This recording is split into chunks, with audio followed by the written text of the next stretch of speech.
preborn.com/Beck. Sponsored by Preborn. The Morning Extra, only on Extra 106.3. Morning, y'all. We are glad that you're here. Thursday is the new Friday. And I'm telling you, it's like Christmas Eve. It's the greatest day of the week. And we hope you feel the same way. 404-741-1230 is the number. At Extra 106.3 across the social media platforms. Good morning to my cohorts, my partners in crime. What y'all up to? Download the app in the next 24, 48 hours, or you could die. Goodness. Yes. I mean, the stakes keep getting raised every day.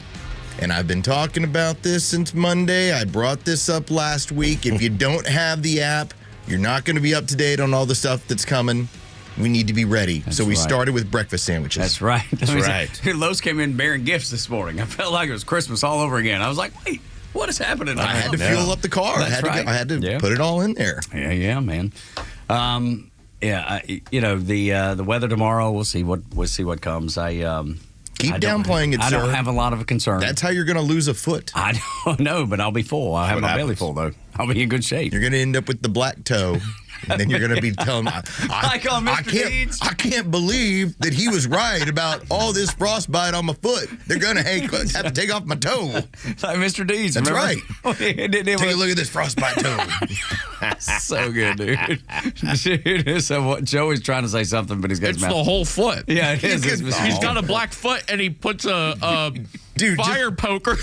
Just because it's 6:04 doesn't mean you have to violate the prime directive of don't eat and go on the air. Yes. With your mouth full. But it was worth it because of what he said. This is the one time you get a mulligan. So good. No, we'll see, man. Tomorrow it could go either way, man. It could be the craziest thing you've ever seen or nothing at all. At the least, plan with your just kids. be prepared. Be prepared. Because what's going to happen, more than likely, they're going to be out of school. Yeah. I think that's Rhino and I are going to have to kind of figure out what to do with them there. Yeah. And then at the very least, within about an hour, it's going to turn into where can we find a hill to sled down? Yes. Yeah. I know. I was actually, because, our backyard goes down towards Lake Altoona. So it goes straight down, and it's nice. And there's actually a riverbed that kind of dried up over years. And I'm like, what a perfect bobsled run that would be. Yeah, for sure. Yeah, all the way down there. Yeah. Because they're going to want to be outside. I'm just too lazy to do it. For 15 minutes. That's all I want to be out there, though. I agree. I'll be out there 15 minutes to get my Make a snow angel? My neighbors already reached out. They said they had loaded up on champagne and wine and whiskey and that their hot tub was going to be going. Let's go, there dude. you go. I'm telling you, that is a big time. I mean, that dry January thing yesterday. Man. Yeah. You said you ended it? No. I'm still into it. Oh, me too. Yeah, me too. I don't know what I'm going to do. Yesterday, I had a little bit, I was making sausages last night for dinner and sausage and onions and stuff like that. And I like to put the beer in and boil them in the beer. That doesn't count. Yeah. You're good. No, that was cool. And then I boiled it, but I left half the bottle and I was like, nah, I poured it in there, let it boil off because I almost drank that thing. I was it'd be easy to do, man. Look at that strength. Showing such strength in these trying times. I can't wait till February 1st. I'm going to get so hammered. I may take it through February. I don't know, man. I don't. Yeah, what if I just stopped altogether? I've not had any.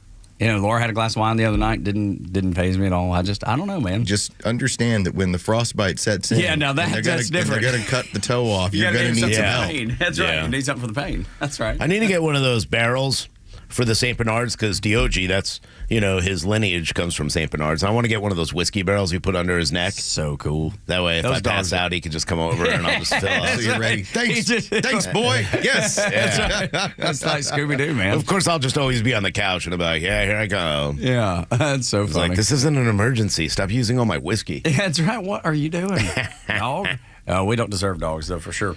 Yeah, so definitely download the app. That way you can keep in the latest information. We'll share it with you, not every 6 minutes, but I mean, we'll talk about it. And if you want to share your point of view on it, 404-741-1230, love to hear from you. Your precautions. What are you doing to get ready? Yes, that's a great word, precaution. Because I hear that milk is becoming an issue at Publix, as it always does. Did you see, it was at Georgia Followers on Twitter, and it was in Marietta, and it was a man and a woman, and there was, I don't know if the other person in the picture was with them or not, it was 3 people there, and their entire buggy was get 2 gallons of milk. Why? The entire buggy. I'm gonna see if I can pull it up. You will never be able to consume that in a 24-hour period. That's exactly I don't right. understand the whole milk craze. I really don't. I guess if you own like a Kids Are Kids or something like that, and you have, I run a daycare center, right? Like you get milk. Why? I think it looks like it at Walmart. What do they sound? These people are idiots. Complete morons. I'm not going to be good for the milk industry because I will tell you that milk as a product is designed to turn small cows into bigger cows. Yeah. That's the idea. That's why they're like, here, why don't you drink this? You'll love it. We don't really consume much of it in our house. My older daughter likes it a little bit, but not enough to go buy like 10 I bet that was 35. Man, we don't use it. Liam wants cereal every once in a while. That's the only time we ever really use milk. Because who can fight off Count Chocula? Yeah, well, that's fair. I mean, really. Toucan Sam starts giving you that look, and you're like, ooh. Yeah. I mean, I fall into it every once in a while. Like, I'm like, I want a dessert. I go for, like, Cinnamon Toast Crunch. I get this, what is it? daughter loves it. Cascadian Farms or whatever. Oh, yeah, Have y'all that's heard the of that? organic. The organic. Yeah, that's the and organic they have, company. like, this chocolate granola cereal. Yes. That thing with is amazing. almonds. Holy Lord. Yeah. Like, that is the greatest thing that I've ever Chocolate eaten. Nut Crunch or something like that. Whatever isn't it is. Yeah, I just know so it's good. I just know all it's their delicious. cereals are really good. Cascadian Farms, real healthy option too. Yeah, relatively. My wife and I had this discussion yesterday where I was like, I think it's been since college that Since we you had had like a bowl of cereal. Yeah. Where you do that, it's Saturday morning, you had a long Friday, and all you do is go, how about just a bowl of cereal right now? Just take something very simple. Yeah. About once a year I'll have a bowl of cereal. That's about And it. then we realize this too, as you get into the working world, and if you don't work in tech, like my brother-in-law started off out of Georgia Tech where he was designing video games for EA. So one of the things they would give you is free cereal in the morning. You could just pick out your cereal. Yeah. The rest what was the wisdom behind that? Because as long as you have people at their desks and already like enjoying breakfast and staying in the building, they like work it. that much longer. That's part of the tech world. like But it. if you're not in the tech world, who has time in the morning to sit down for a bowl of cereal? Like most of us are like right out the door, trying to grab something quick. Yeah, it's funny. As soon as he gets his Fruity Pebbles, he starts doing video games. It's true. Yeah, That sounds like the greatest life ever. I'm telling you his what. name when they gave him the option after the first year of working on Madden, they're like, okay, you can move to any other gaming platform, you can move to whatever you want. He's like, Tiger Woods. Yes. And so during that heyday of Tiger, man. he was one of the primary producers. Like the and early builders. 2000s? Oh yeah. Dude, that was my favorite game. Spent like That's the 4 or 5 greatest years game. on that game on Dude. Tiger Woods golf. I don't know why they didn't continue down that path. Is it Rory McIlroy golf now, or they changed it it's for a minute? changed. Or they don't do it at all? Well, some of it was obviously Tiger's indiscretion, then turned it into like we can't market ourselves behind this, and then obviously he got injured, and then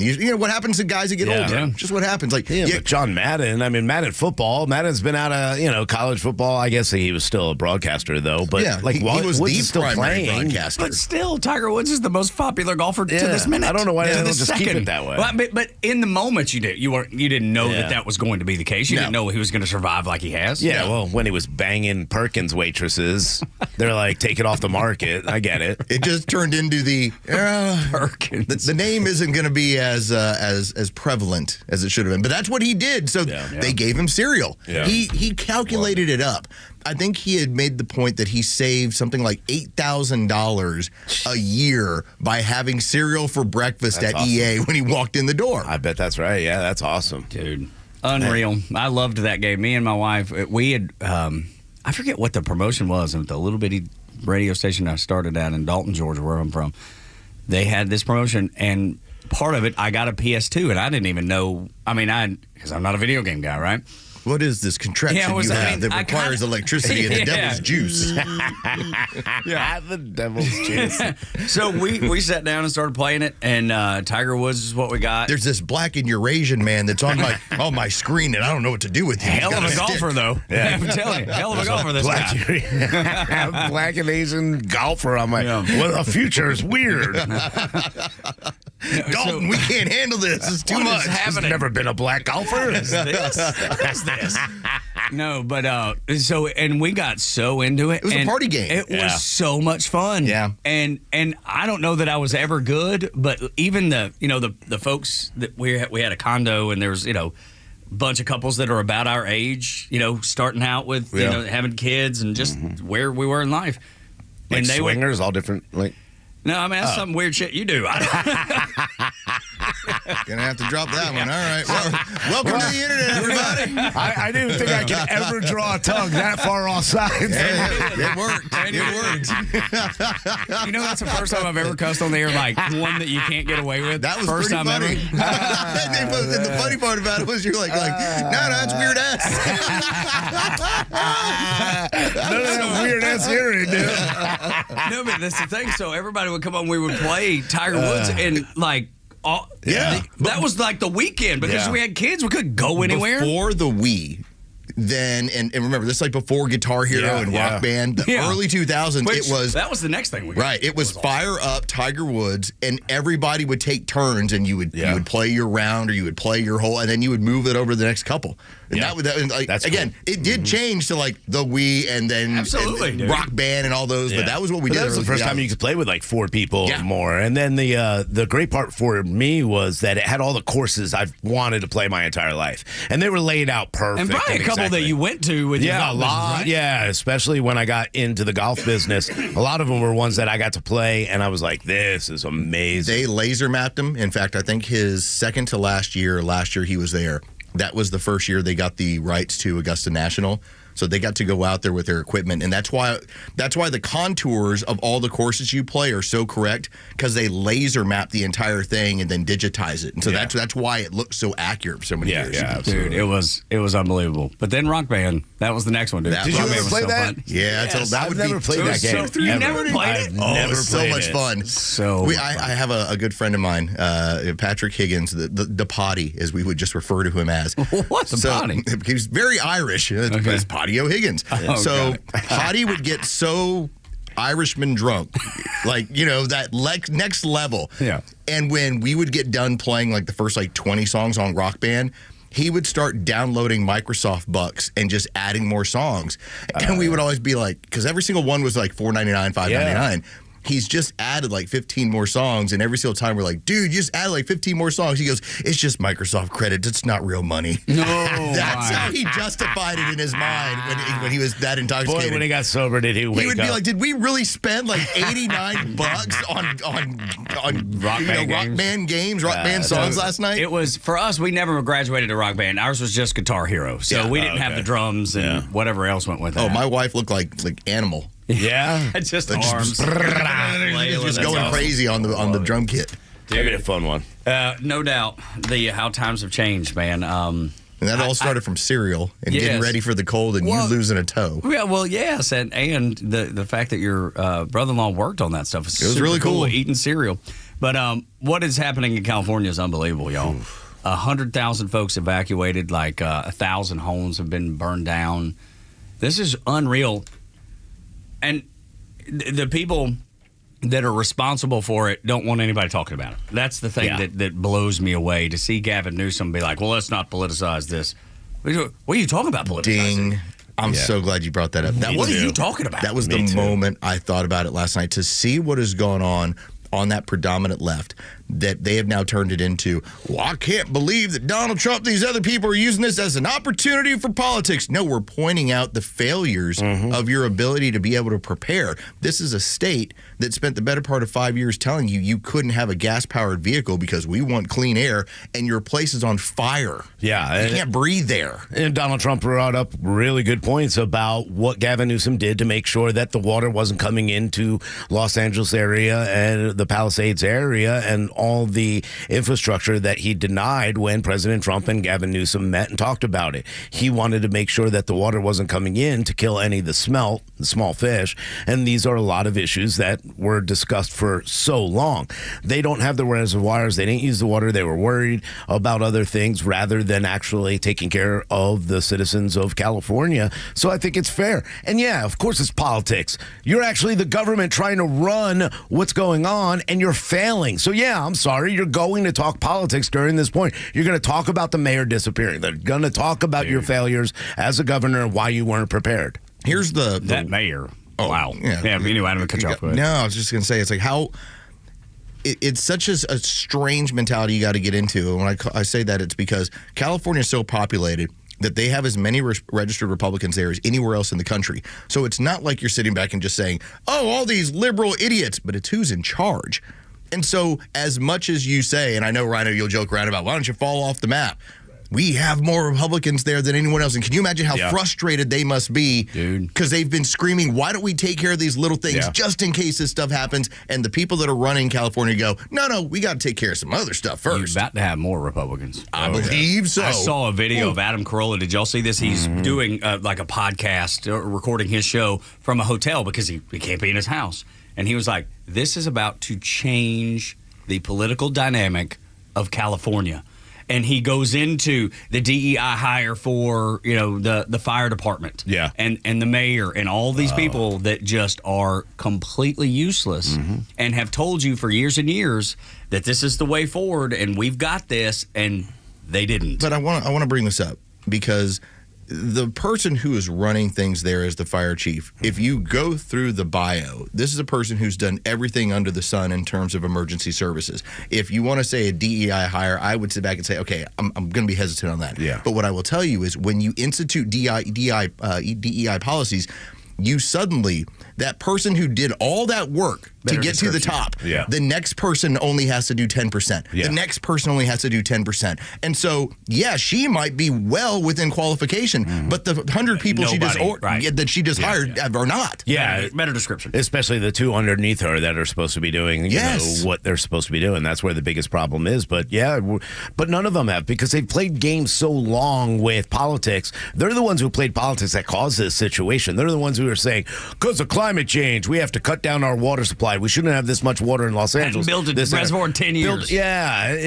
This is just a way to say, see, climate change is real, because that's what you saw from every single Democrat when they talked yesterday out in California. Well, Donald Trump needs to know climate change is real. See, this isn't climate change. This isn't climate change. No, it's not. I had an uncle that spent about 30 years as an EMS within the city of San Antonio. And to get like the little world view of this, if it took him, like, let's say 5 years before they ever put him out in the field from education and everything else, and then he did that work for the next 25, 30 years, what if he got in charge and suddenly said, let's do 2 months before you can be out in the field? It lowers the standard of care and quality. And that's what's going on with this stuff. It's somebody who got to the top and then systemically rots the rest of it down. Dude, it is the worst of the worst, and we have not yet seen the worst. But by the way, if you're white, you'll have to wait 5 years. But if you're brown, you wait 2 months. Another thing Adam Carolla brought up. That's the DEI different interview. We'll play that later in the show. But yeah, what a disaster. And absolutely scary. It's going to get worse, too. Absolutely. We've not seen the worst of it. Nope. Not yet. No, we're nowhere near containment. 0%. 0% containment. They put out one smaller fire out of the 5 that started. Ran out of water. The rest are 0. Yep. They filter all the water that melts in the mountains down into the Pacific. They don't build reservoirs. How ignorant can you possibly be? I feel terrible for these folks. Me too. Well, you know what? We talked about it. You choose to live in there. You choose to vote that way. Unfortunately, you get what you voted for. It's sad to say, but it is the truth. Morning Xtra and Xtra 106.3. They're coming after your smokes next. They want to take everything. Well, hold on. Yeah, no. They're coming after them. They want to tell you every move to make. Next on Xtra 106.3 and headlines too.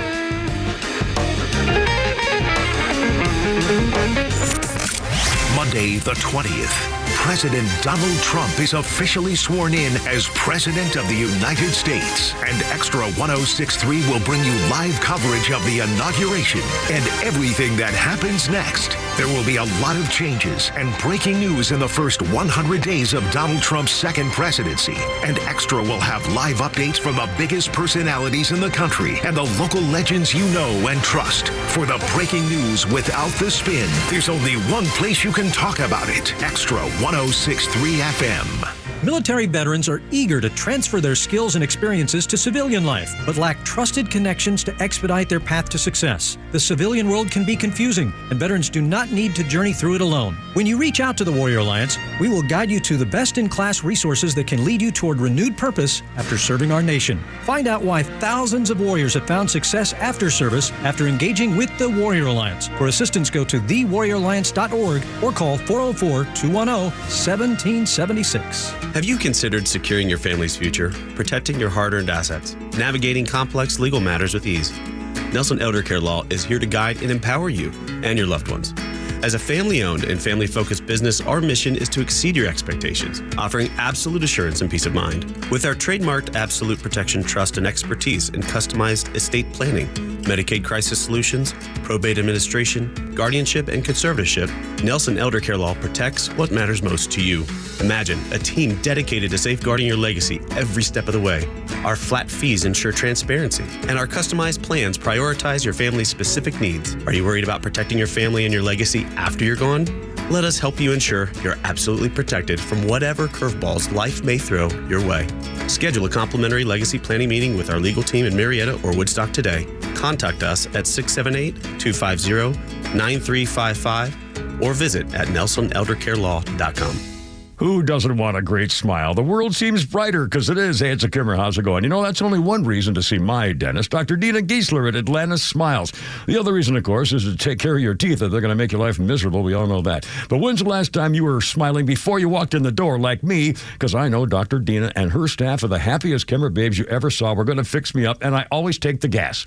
They tell me my best stories come out that way. And you can actually get a doggy right there, napping in my lap, a little doggy. I said, go ahead, work away. Dr. Dina's a Navy vet, ranked a master dentist, which only 1% can say. She's been doing veneers since before anybody even knew what that was. My first visit was 30 years ago. Cosmetic dentistry, cleaning, bridges, crowns, especially keeping your teeth and gums healthy to last as long as you do. Veterans automatic 10% discount. Just tell them when you call. Atlanta Smiles, 404-262-7733. It's atlantasmiles.com. Your new smile's waiting for you. atlantasmiles.com. Tell them the Kemmer sent you. Ask for the doggy. atlantasmiles.com. Stocks are at nosebleed levels. It's thrilling, but it's also frightening. And if you're afraid of heights, that means you have good sense to back away from the ledge and prepare. Smart savers and investors know the value of a good parachute. That's why they turn to gold and silver. Through every market tumble, precious metals have held their value and offered a soft landing for those who hold it. Trust me, you will appreciate the peace of mind you get from owning precious metals, but you'll also appreciate it a lot more when the bull turns into a bear.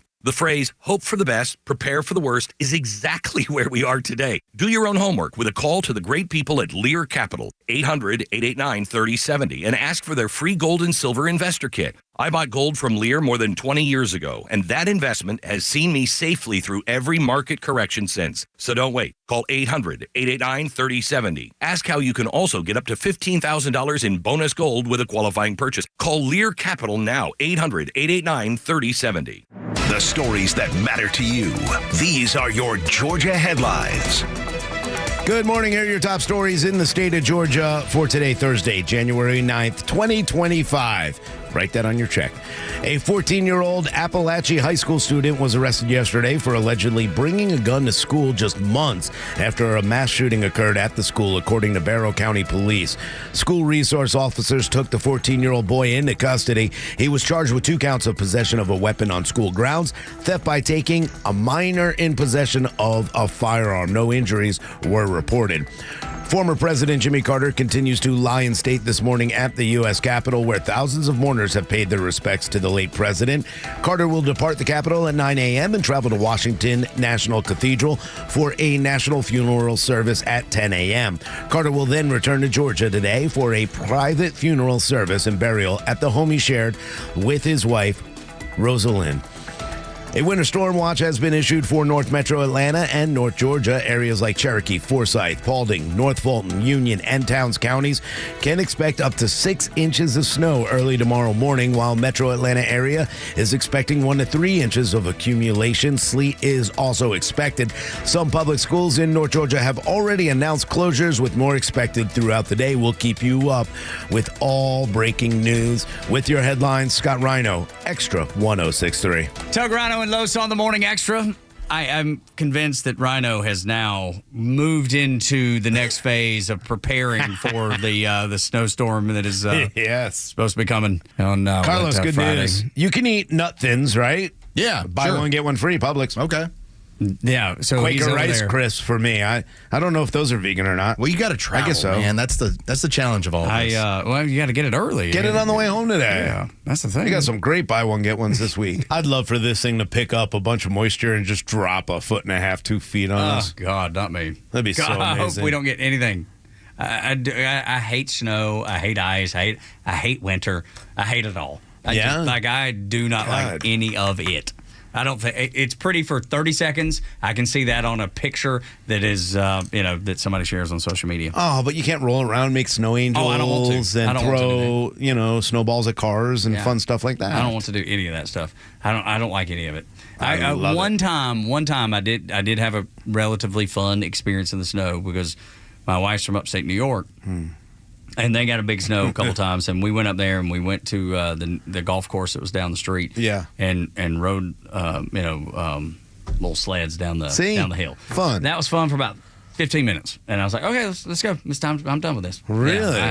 No, thank you. You bundle up like that kid in A Christmas Story. Exactly. And you're there for 15 minutes. Can't even move. Yeah, exactly. And it's fun for 15 minutes, and then I'm done with it. Hey, Haagen-Dazs ice cream cups, 10 for $10 at Well, Publix. see, there you go. In the preparation, you might as well get Haagen-Dazs ice cream. Yeah, that's good good Lord. stuff right there. That is exceptionally good stuff. Cheetos mac and cheese, 10 for $10. Well, you better not buy cigarettes. Joe Biden, he is putting the kibosh, I guess, on cigarettes. That's his next. That's part of his the twilight of his presidency. So they did this early where they were going to ban Newports, but it just polled so well with the black voters that they're like, whoa, we'll pull this out.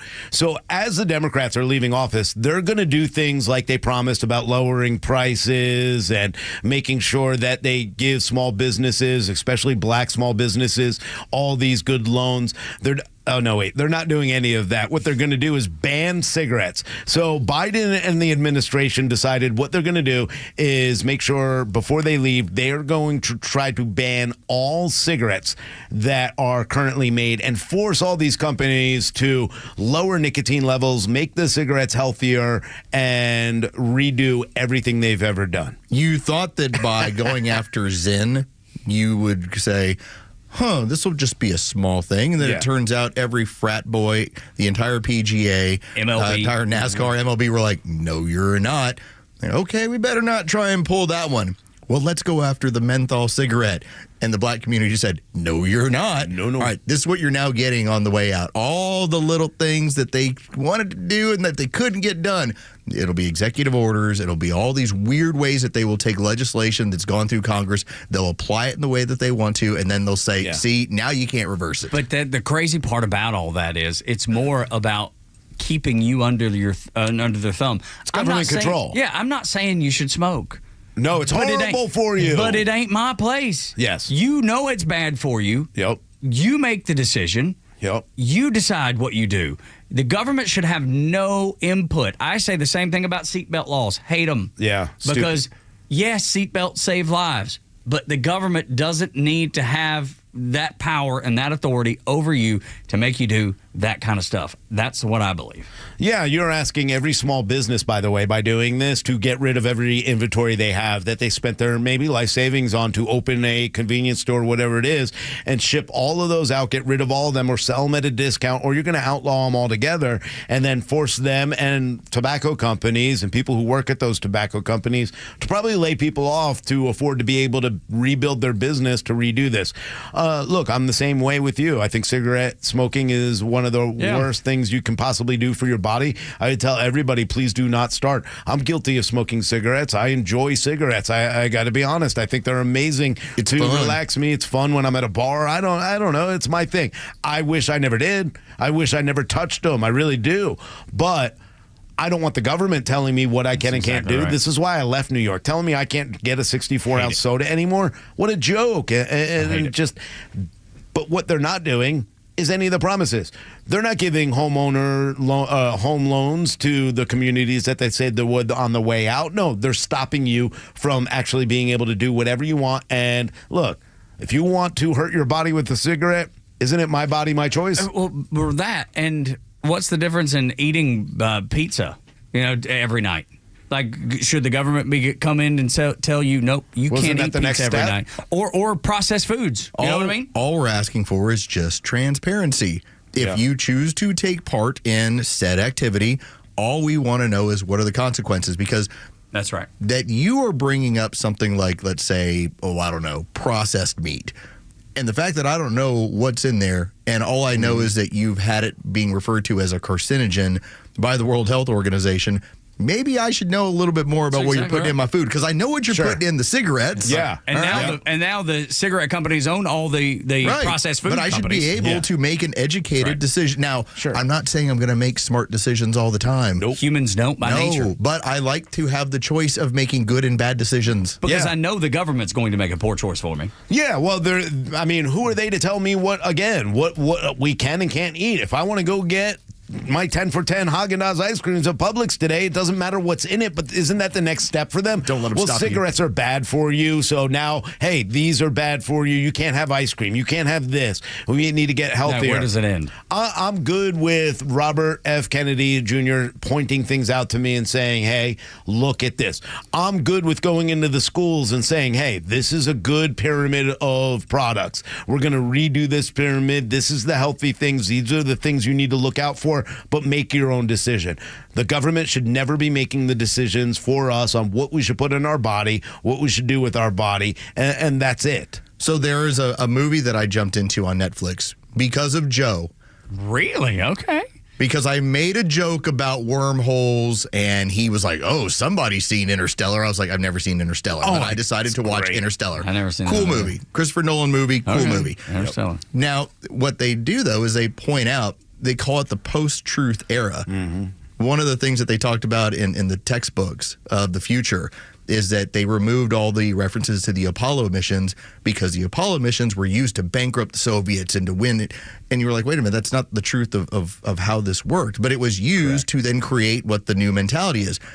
We have had this big push in the tech world, pre-Elon Musk. We've had this big push of post-truth. We'll just tell you what you need to know. Don't seek the truth yourself. Correct. That's all we're asking for, is just truth, transparency, and the freedom to be able to act on it. Imagine that.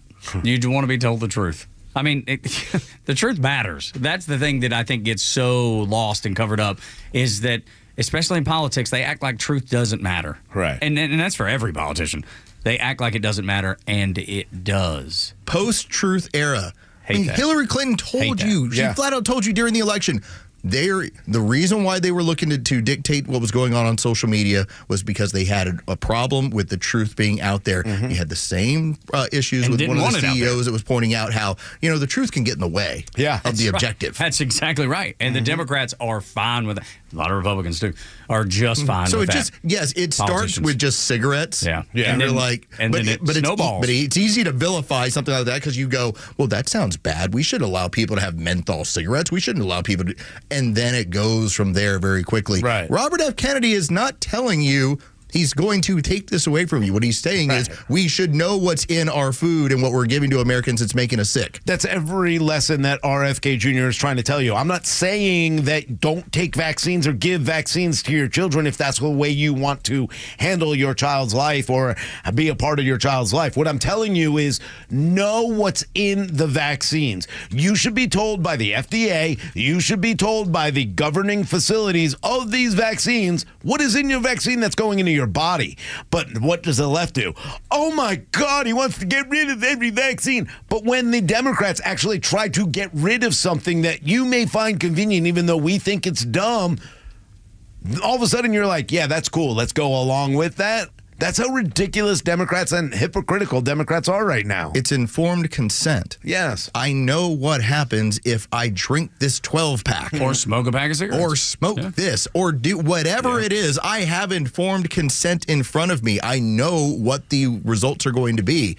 What we're now pushing for is, why don't you give it to us across the board with everything you're making available in society? And that does include vaccines. I know that's supposed to be some sort of anti-vax view of things. No, I'm just saying I want to know what the risk-benefit analysis is, because that's typically not made available to people. Yep. I'm telling you, man, that especially with vaccines. Because I can stare at a cigarette and go, that might be fun, or it might make me feel sick to my stomach and I want to throw up. It could go either way. Either way. I just want that with everything. That's yes. right. I'm going to make an informed decision based on what I know the possibilities are here. And it's okay when people make bad decisions. Yeah. Sure. I'm just fine with like Rhino. I don't think less of you because you like to smoke. I don't think less of you at all. It's not. You It's should. not. I'm weak. No, it's not. I just like you choose to live your life how you choose to live your life. I'll do it. Los do it. Joey does it. We all make our own decision. That's all anybody wants in any place they are in their life. Yeah, look, I'm not going to get down on people. Look, I know that the Cheetos mac and cheese is really bad for me. I know not to eat it. I know I'm going to get fat. Doesn't but change the fact that it's good. the more you tell me that I can't have it, you know what I'm going to do? I'm going to go get it. Yeah, I'm going to go get it. And that's what's going to happen. Mad about that. Yeah, and if Biden does this, that's what's going to happen. Not only is that going to happen, but guess what cartels are going to start doing? Selling them Making cheap them available on the border. black market. Along with fentanyl. And then fentanyl will end up in cigarettes. In cigarettes, Man, that's true. That'll be a bummer. Yeah. When it's fentanyl in your smoke. Yeah. You're destroying the entire industry and the farming industry with tobacco too, right? Yeah. I mean, North Carolina, this is a big industry for them. So what you're doing is you're attacking American jobs, you're attacking American businesses and corporations for what? Just for this little stupid idea, and you're not helping Americans. Again, yeah, maybe you could say, well, eventually they're going to quit. You know what? The numbers are already down without doing this. But this is what the argument, and when I say a lack of informed consent. For instance, cigarette smoking is not great for you. It's not good for you at all. Mm-hmm. Tobacco used in low amounts is actually pretty good for the human body. Yeah, I chew it. Like that's part of what goes on. So much of if you remember early days of COVID, the people that were not contracting this in part was because of nicotine that was in the system, and what you had is a run on patches in Europe. People were like, I'm going to get these patches and this is what I'm going to do. Now, long term, people were like, hold on a second, don't go smoke in order to make sure you don't get this disease, right? But there is medical evidence on what tobacco can do for you in low forms and not being smoked. I'm gonna start smoking that way I don't get COVID. There you go. This is how I'm That avoiding was the kind of whole fun to listen pandemic. to. Dude, That's why I started smoking, because the government told me that I can't get COVID. Big tobacco will tell you, and the word is always, big tobacco is evil. So horrible. Okay, tobacco as a product, what you're doing, not exactly the best thing. Right. Tobacco for the sake of tobacco has had use in this country and in this world for thousands of years. Absolutely. Yeah, look, this is, Beer again, too. they're not outlawing, look, California does. Here's some needles for your heroin. Right. They don't outlaw heroin. They're not fighting that. Right. They're not fighting the drugs. What they're saying is, hey, we're getting rid of your cigarettes, whether you like it. Illegal product. They don't care about your health when it comes to overdosing in the street. They don't care about fighting fentanyl. Look how many deaths happened because of fentanyl. Way more than nicotine deaths this year. The reality of it is this. They don't care about anything except for control. And they know that most of those companies are controlled by who? More of a...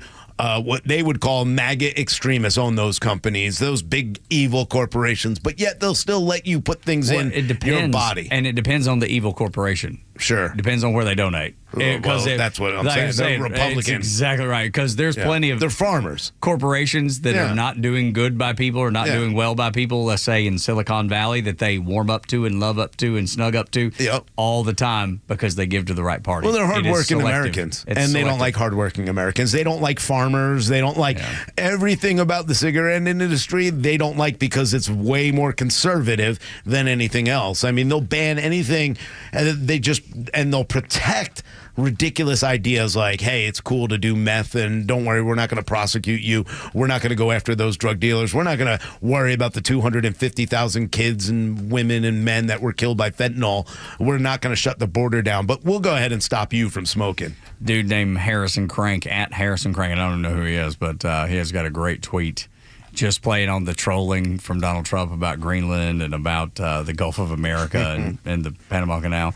It's he says, because, and I looked it up just a minute ago to see if there's actually a university in Greenland, and there is. Oh, I saw that one. That's a great one, too. He said, would Greenland State play in the SEC or the Big Ten? That's the kind of question I want answered. SEC. Kind of feels like a really Big Ten environment. But It does. It Although does. it You're is right, a Big you're Ten. Right. You're right. It has to be Big Ten. Yeah, it's got to be Big Ten. Big Ten's got great hockey, so I'm assuming Greenland would join on that one. Yeah, the Frozen Four. It only makes sense that they would end up in the Big Ten. Just something to ponder. They'd be losers, too. When we get when Trump buys Greenland to man, I can't wait. I bet we could get it cheap, too. Yeah, we'll see. We'll see about it. I just ain't sure about it. When we come back on Extra 106.3, when your town is destroyed, at least it looked the way you wanted it to, or the way they wanted it to. Next on the Morning Extra, Tug, Rhino, and Los until 10. The latest sports news, powered by 680 The Fan, and driven to extra listeners by RBM of Atlanta in Sandy Springs, Atlanta's Mercedes-Benz connection since 1964. The college football semifinals kick off tonight at 7:30, where Penn State takes on Notre Dame at Hard Rock Stadium in Miami for the Orange Bowl at 7:30. Hot off their win against the SEC champions UGA, Notre Dame enters the game as 1.5-point favorites to make it to the national championship. And tomorrow, Ohio State and Texas square off in AT&T Stadium in Dallas for the Cotton Bowl. Ohio State is the hottest team left, having trounced 1 seed Oregon, making them 5.5-point favorites against the Longhorns. For Extra 106.3 Sports, I'm Joe Virgin. You know your house, you want it to be absolutely perfect. You want it to be warm. You want it to be toasty, especially with it being 20 degrees. Yesterday at this time, we were talking about being 24 degrees. We're trending in the wrong direction. You want your house to be cozy. How do you do that? It's so simple. You call Central Heating and Air Conditioning. Chuck and his team been serving Atlanta for 77 years. Some crazy number. All family owned and always has been, always will be. So call them. Easy to get a hold of them, 770-GET-HEAT or centralheat.com. That way, when it's 20 degrees outside, you're not like, oh my gosh, it's 40 inside the house and you can't get warm and you're wrapped up with blankets and all the things that you don't want to have to do. I mean, you want to be comfortable in your home. That's your palace. You know why I know I'm going to be comfortable this weekend? Why is that? Because the maintenance agreement, they come out every couple months. They check everything. They say, sir, it's going to be good when it gets down to 20 degrees. Just like when you get your car's oil changed. It's the maintenance that's done to make sure that your car works the way it's supposed to. The maintenance that's done to make sure that your heating works the way it's supposed to. Everybody's cozy. And you look out the window and you're like, man, it's cold out there. I'm glad we're warm in here. Central Heating and Air Conditioning. 770-GET-HEAT, centralheat.com. Hey, Georgia neighbors, it's time to expect more from your Medicare Advantage. Discover Sonder Health's custom plans tailored just for Georgians. Saunders offers unique benefits, including special plans for those living with chronic conditions. Some plans even come with grocery or gas benefits to support your overall well-being. Sonder Health makes it easy to get the coverage you need. See for yourself what today's Medicare Advantage can do for you. Visit SonderHealthPlans.com, a healthier state of life. Sonder Health Plans is an HMO and PPO with Medicare contracts. Enrollment in Sonder Health Plans depends on contract renewal. Being in an accident really bites. You need people around you that are going to make the whole process easier to deal with. I just described David Van Sant at Van Sant Law. He used to work for the insurance companies. What an advantage. He knows who to call, what to say, and they're not going to pull the wool over his eyes. Give him a call. Van Sant Law, 855-GA-INJURY, vansantlaw.com, 855-GA-INJURY. You know the old expression, I love it when a plan comes together? Well, with our First Liberty Notes, this has been so true. Hello, I'm Brant Frost, founder of First Liberty Building and Loan. You hear about our family's company all the time right here on the station. For over 30 years, we've been the local lender who said yes when the big banks say no. A couple of months ago, we opened up our First Liberty Notes program to Main Street investors just like you, and the response has been just incredible. Folks from airline pilots to physicians to even pastors are now earning 8 to 13% interest rates while helping to fuel the growth of local small businesses. If you're a qualified investor with a minimum of $25,000, you too could be earning 8 to 13% interest. We'd love to have you join our First Liberty family today. Go to firstlibertyga.com and see if our First Liberty Notes are right for you. Go to firstlibertyga.com. That's firstlibertyga.com. First Liberty Notes are not obligations of or guaranteed by any financial institution and are not secured by any collateral. They are not FDIC insured or guaranteed by any government agency. You could lose money. SEC accredited investor status must be verified. Securities not offered in any jurisdiction in which it is unlawful. Get connected to Extra 106.3 on all your favorite apps. Then download ours and stream the station across Georgia. We're live online at extra1063.com. Stream live video from the studios on YouTube. And of course, Kimmer, Bortz, and your favorite Extra shows in crystal clear digital on the Extra 106.3 app. I'd take sunburn over whatever we're dealing with now every time, every day of the week. And sunburn can be bad, man, but I will take hot heat over dealing with this crap that I walked in from my car and it's 20 degrees. Give me sunburn. Yeah. That's my hot take. I'm starting to fall into that. See, Erin's the same way you are. My beautiful girlfriend loves to be in the sun. She'd rather be there, and she won't even go outside now. Now she's like, you know what, I'm just going to light a fire in the house, and if anything needs to be done outside, Scott, you're from New York, you go. You go do it. Yep. She's a wise woman. Now I'm into that, like, you know what I do? I miss the lake, I miss the water and the sun, so I don't know. Maybe my blood is thin since I've been here. My favorite part of winter is the last day. That's my favorite part. All right, when your city falls apart, well, at least it looked the way the folks who were running your city wanted it to. I was pondering just how, from this hypothetical, how ridiculous what is going on in California is. And it's a microcosm of what goes on around the rest of the country. And I don't think we don't notice it because it's not impacting us on a daily basis. And I started thinking about it in these terms. Let's say, for instance, we all had to take the same bridge to work.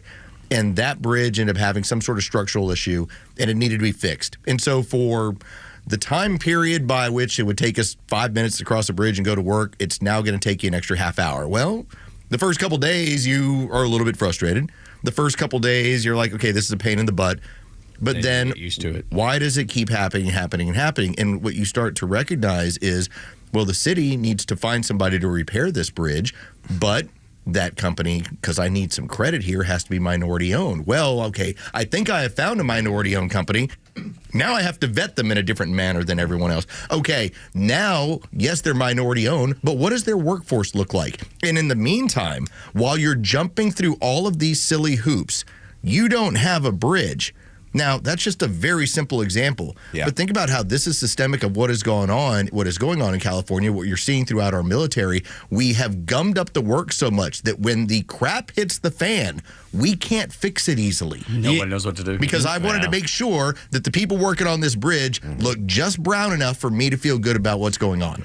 This is one of the things going on right now in the city of Atlanta as well. Look, there are a lot of people who are now complaining that, these black businesses aren't getting enough because corporations are pulling away from the DEI programming. But see, this is where I don't think people understand. When you go to that and you say, hey, we need to have DEI, what you're telling people is, these black businesses aren't good enough to compete against other businesses that are like theirs. That's what you're saying by saying we need DEI. So when you do take it away from corporations and they open it back up, well, then maybe there is a thought process that go, well, they are a black-owned business and they're probably one of the DEI, and maybe they're not as good. That's how ridiculous the mindset will get in a lot of these. We don't need to play these games at all. What we need is the best people in place, and they could be any color, anything you want, and then we'll get the best jobs done. That's it. But this is the silliness of it. So let's say, for instance, I own a plumbing business and there's some work that is available at the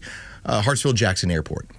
What's going to happen is initially it's going to go to, we want a minority-owned business. Okay, I checked the box. All right, here I am. The problem is maybe my entire staff is predominantly white. Now, I'm the boss. I'm the owner. I check the initial box.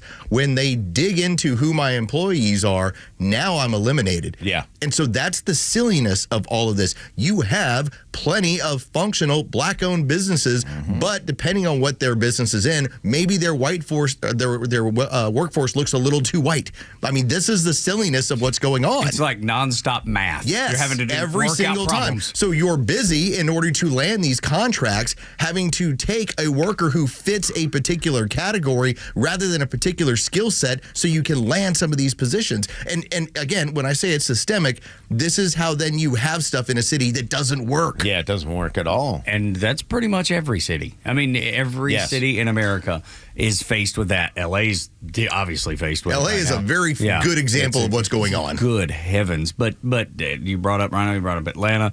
every major city, because they're all blue, operates the same way and runs into the same problem. But when you label these people, you make it seem like, okay, they need help because of this. No, that's not what they need help for. What they need help for is, hey, this is my business. It's growing. These are my customers. This is what I've done in my past. You know, why are we breaking it down by race, by color, by anything else other than what you do? If I'm going to hire somebody, I'm going to hire the best people for the job. I don't ask for what color you are. I never did in my restaurants. It's just, here's my experience. Cool. That fits with what I want to do with this restaurant. It should be the same in every business. It just doesn't make sense because it does break it down where when you do that, you all of a sudden put somebody in a group and you go, maybe that's not the group for me. You had people across the board in the city of Los Angeles, firefighters, experienced firefighters, that were let go because they wouldn't take the COVID jab. What was the first thing that happened in the first 6 hours of this fight? Yep. We need more firefighters. Well, you just finished letting them go. Now, that was across the board. Everybody, it wasn't like it's only the white ones. It's like, no, they were all experienced firefighters, and you let them all go. When the S hits the fan, it's when you find out that your politics is crap, that it does not really function in society.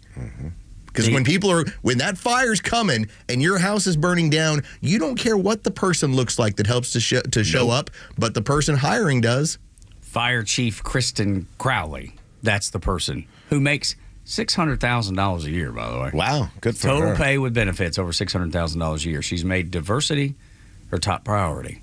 Now, I will give her credit on this regard. Not fires. She did go to the mayor's office, and there is the document that's been out there. And you talk about, it's a pun, burning down the mayor, showing your cuts to the fire department are going to be catastrophic if we have a fire. And sure enough, here's a document, the chief saying, you've cut this much money from the city budget in order for us to have fire response, and now the city's on fire and we can't contain it. It's like $18 million, isn't it? It's like a gigantic, a crazy amount of money for local fire services. Good heavens. And it was used for what? The homeless population. The homeless population. Illegal immigrant population. Yep. Everywhere else, they use the money except for actually protecting the people of Los Angeles and protecting the people of California. And where does that money come from? That is from the taxpayers of California, the local residents. So when you're paying the absorbent amount of taxes, the 15% state income tax, the 10% local taxes, when you have 25 to 30% of your personal income that is being taken away from you by your state, and the water won't come on when there's a fire. Or there's not water at all. Or there's no firefighters. At some point, that turns you. If you've been voting for this, it might change you a little bit. Adam Carolla, we talked about it in the first segment of the show. Adam Carolla said you're about to see a mass exodus from the Democrat Party to Republican voters. Well, let's hope so. If you want to fix your state, your city, your town, might be the best way to go. Morning Xtra and Xtra 106.3. Joe Biden is still in a position to command the world's attention, or something like that. Next on the Morning Xtra, after a Fox News update.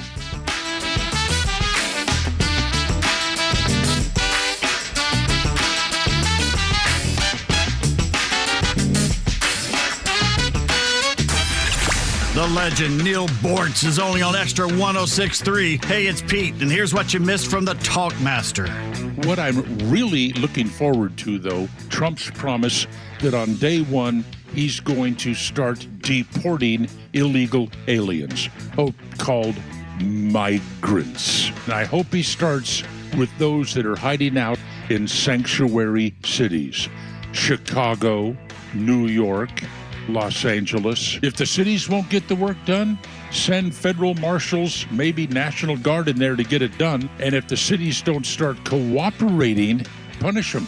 Very simple. Withhold the funds that they're demanding to take care of migrants while they obstruct all efforts to remove them and send them back from whence they came.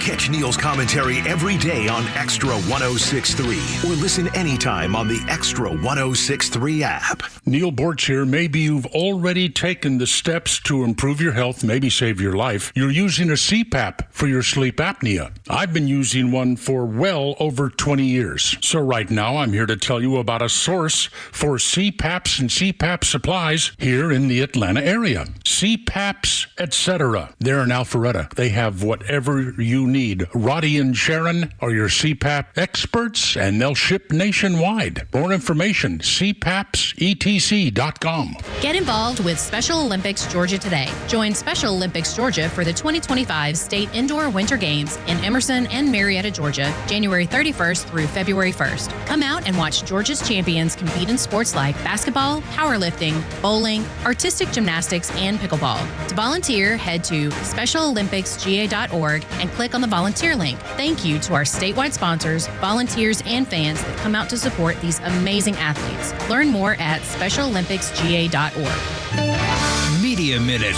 with Howard Kurtz. California is a paradise, except when it's not. The scenes of these wildfires surrounding Los Angeles, 3-4 separate fires converging on the city, taking down all kinds of structures, housing, mass evacuations. I mean, it looks like hell. It is absolutely scary stuff. And these brave firefighters are battling not just the blazes themselves, but, of course, these 100-mile-an-hour winds that are making it impossible and also making it difficult for people to evacuate. Now, there's a challenge here for the media as well as we move into sort of round-the-clock television coverage. I've looked at some of the correspondents who are right near these fires trying to get the best shots, and these fires are moving very, very quickly, so 0% contained. It's an absolutely awful situation, and unfortunately, it doesn't look like it's getting better soon. With your Media Minute, Howie Kurtz, Fox News. The Bret Baier Minute. As President-elect Trump readies himself to take office on January 20th, he's making his priorities known to Americans, hosting a press conference at Mar-a-Lago, wide-ranging, Tuesday. Fox News radio political analyst Josh Kraushaar. That was a classic Trump, and we're going to be seeing a lot more of the president-elect and a lot more of sort of his grievances and some of the pet issues that I don't know if the Congress is focused on, but whether it's trying to acquire Greenland or disputing ownership of the Panama Canal or, a lot of things that maybe on Trump's social media, Truth Social page, but not really in the political discourse. Some of his tactics are sort of the first stage in a negotiation and trying to show sort of who's boss. But I do think there were parts of that press conference that are worrying Republicans that, to get things done in a closely divided Washington that Republicans control, you got to have a focus of message. I'm Bret Baier. We'll see you next time. And if you really think about it, technically, corn dogs are just beef Wellington in a different tax bracket. Beef Wellington. Well, kind of. Think about it. The Kimmer Show every afternoon from 3 to 6 p.m. on Extra 106.3 and the Extra app. WFOM and W292EV Marietta, a Dickey broadcasting station. This hour is presented by Van Sant Law, vansantlaw.com. 5 wildfires keep scorching the Los Angeles area where 5 people are dead. I'm Dave Anthony, Fox News. This is insane. I mean, I've lived in LA since 2010. I've never seen a fire like this before. This is probably the craziest thing I've ever seen in my life. Tens of thousands of people have evacuated. Many have no home to go back to. Fox's William LaJeunesse among the smoky ruins in Pacific Palisades where that fire still burns out of control. This, of course, is the worst hit. A lot of celebrities here, all up and down here in daylight you're going to be able to see it's all destroyed. All of these, about 1,000 homes and businesses in the Palisades, all destroyed. A lot of Malibu is gone, too, and other communities around L.A. One of the other fires also burned down 1,000 other homes and buildings, but today things might get better. With the winds down and the helicopters up and almost double the number of firefighters, it's making a difference. President-elect Trump blames the wildfire disaster on Governor Gavin Newsom, calling for him to resign. One can't even respond to it. Newsom, a Democrat, tells CNN he won't get political. People have lost their lives. Kids lost their schools. Families completely torn asunder. Now, the Trump blame revolves around water to fight the fires. This is a true tragedy, and it's a mistake of the governor, and you could say the administration. So Trump's referring to a 2020 memorandum he signed meant to bring more water to Los Angeles and other parts of the state. But California said it wasn't scientifically justified and sued to block it for concerns about endangered species. Fox's Nate Foy near the Trump estate in West Palm Beach, Florida. Last night, President-elect Trump met with Republican senators, trying to figure a legislative roadmap for his agenda. As for whether it's in one bill or two, Trump said, it doesn't matter. The end result is to say we're going to get something done that's going to be reducing taxes and creating a lot of jobs. He also wants border security as part of all that. There's no more paying respects at the Capitol to former President Jimmy Carter, who is lying in state. His casket will be moved this hour for a funeral later this morning at the National Cathedral. America's listening to Fox News. When a woman experiences an unplanned pregnancy, she often feels alone and afraid. So many times her first response is to seek out an abortion. But because of the generosity of listeners like you, that search may lead her to a preborn network clinic where she'll choose life, not just for her baby, but for herself. Preborn offers God's love and compassion to hurting women and then provides a free ultrasound to introduce them to the life growing inside them. This combination brings the ultimate miracle of life to life, which is why Preborn saves 200 babies every single day. That changed my life. Just from that ultrasound picture, I'm going to keep my baby, and I'm going to keep growing, and I'm going to be a great mom. Your tax-deductible donation of $28 sponsors one ultrasound. And now through a match, your gift is doubled, saving twice as many babies. How many babies can you save? Please donate. Just dial pound 250, say the keyword baby. Pound 250, keyword baby, or go to preborn.com/Beck. Preborn.com/Beck. Sponsored by Preborn. I wake up every morning with the Morning Extra.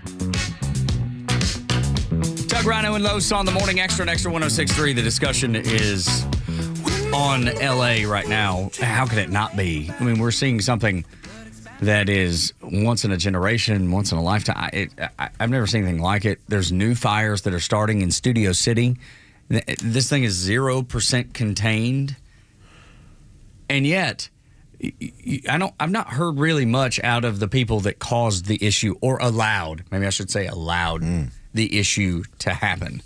And that being Gavin Newsom, that being the mayor of L.A., she completely avoided and ignored every question of a Sky News reporter when she was leaving. Where was she, Angola, or was she in Africa somewhere? Yeah. She was coming back, and the Sky News reporter ran into her at an airport, and they were trying to speak to her, and she completely ignored them for, 4 or 5 minutes, never said a word. Yeah. Not a word, not even, I feel bad for these people. Yeah. Nothing. Nothing like, hey, I'm working on arrangements to get home. I got to take care of the people that voted me into office. Act like you care. I've got to, at least act like, obviously I had this scheduled ahead of time. I'm trying to get home as quick as possible. I need to be there for the constituents of my city. I've been briefed on everything. I mean, at least give us something.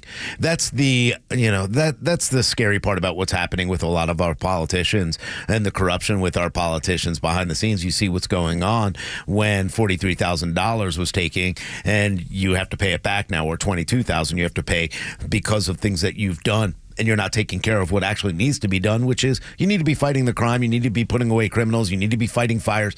There are certain jobs you need to be doing and raising awareness for, and you need to be doing it for your constituents. Kamala Harris was an extreme example of what we're seeing. When you end up rising through the ranks of Democrat politics, oftentimes you're selected, and then you're supported.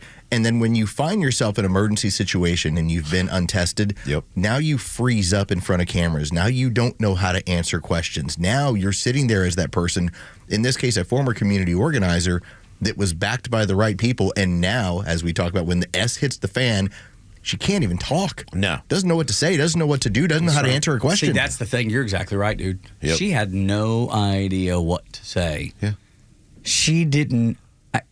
She had no inclination of what she should be saying, how to lead, how to be the mayor of the second biggest city in the country. She had no idea. It's so bad that Gavin Newsom on camera is putting his hands up going, well, the locals will figure it out. Well, you are the governor. You're the governor. Could you imagine had this been a couple years ago when we had Florida hit with the multitude of hurricanes and Ron DeSantis was like, I'm not really sure, guys. I know we need to get fuel here, but we'll get the locals will figure it out. That's why I think a good record, obviously not a bad record, but a good record, if you go back, will get you elected. If you look at a record and say, hey, this is where this person was strong, that's why those people get elected. And I love, the Democrats, especially the progressives.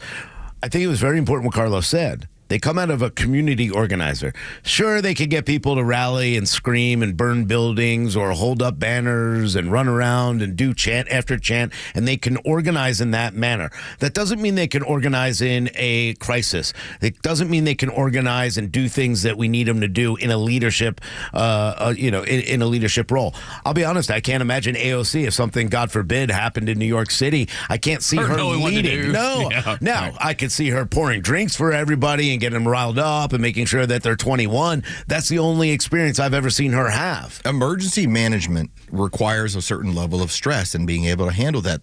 It's oftentimes, and again, I go back to DeSantis, the military service does provide you a situation where you have 5 minutes to get something done that requires 10 minutes. What are you going to do? And that's oftentimes emergency services. I have a limited amount of resources. I have this amount of time. We don't have enough time. What are we going to do? How are we going to allocate? And I think in a lot of cases, these people that don't know how to do it just freeze. That they can't do anything for anybody. And that's what's happening right now. Her face was completely blank. They can't do anything for anyone. Now, the people on the ground, the firefighters, they continue to be the ones that are trying to get stuff done. And what are they saying? We don't have the resources. We ran out of resources. We don't have the stuff we need to get this thing done. Gavin Newsom was, talking about this being politicized. And it would be easy for us here in Georgia to sit back and say, whatever is on our mind about this. But this is what Adam Carolla said. And he's a resident. Mm-hmm. You guys voted for Karen Bass, the mayor of Los Angeles. Mm-hmm. You voted for Gavin Newsom. And now you get what you effing get. Yep. Now it's your house on fire. See, here's what's going to happen. All these people who are in deep blue Democrat areas, now you're going to have to get a permit to rebuild. And you're going to get that 28-year-old B from the Coastal Commission telling you to F off, and they're going, and then they're going to vote for Trump or whoever is Trump-like next. Mm-hmm.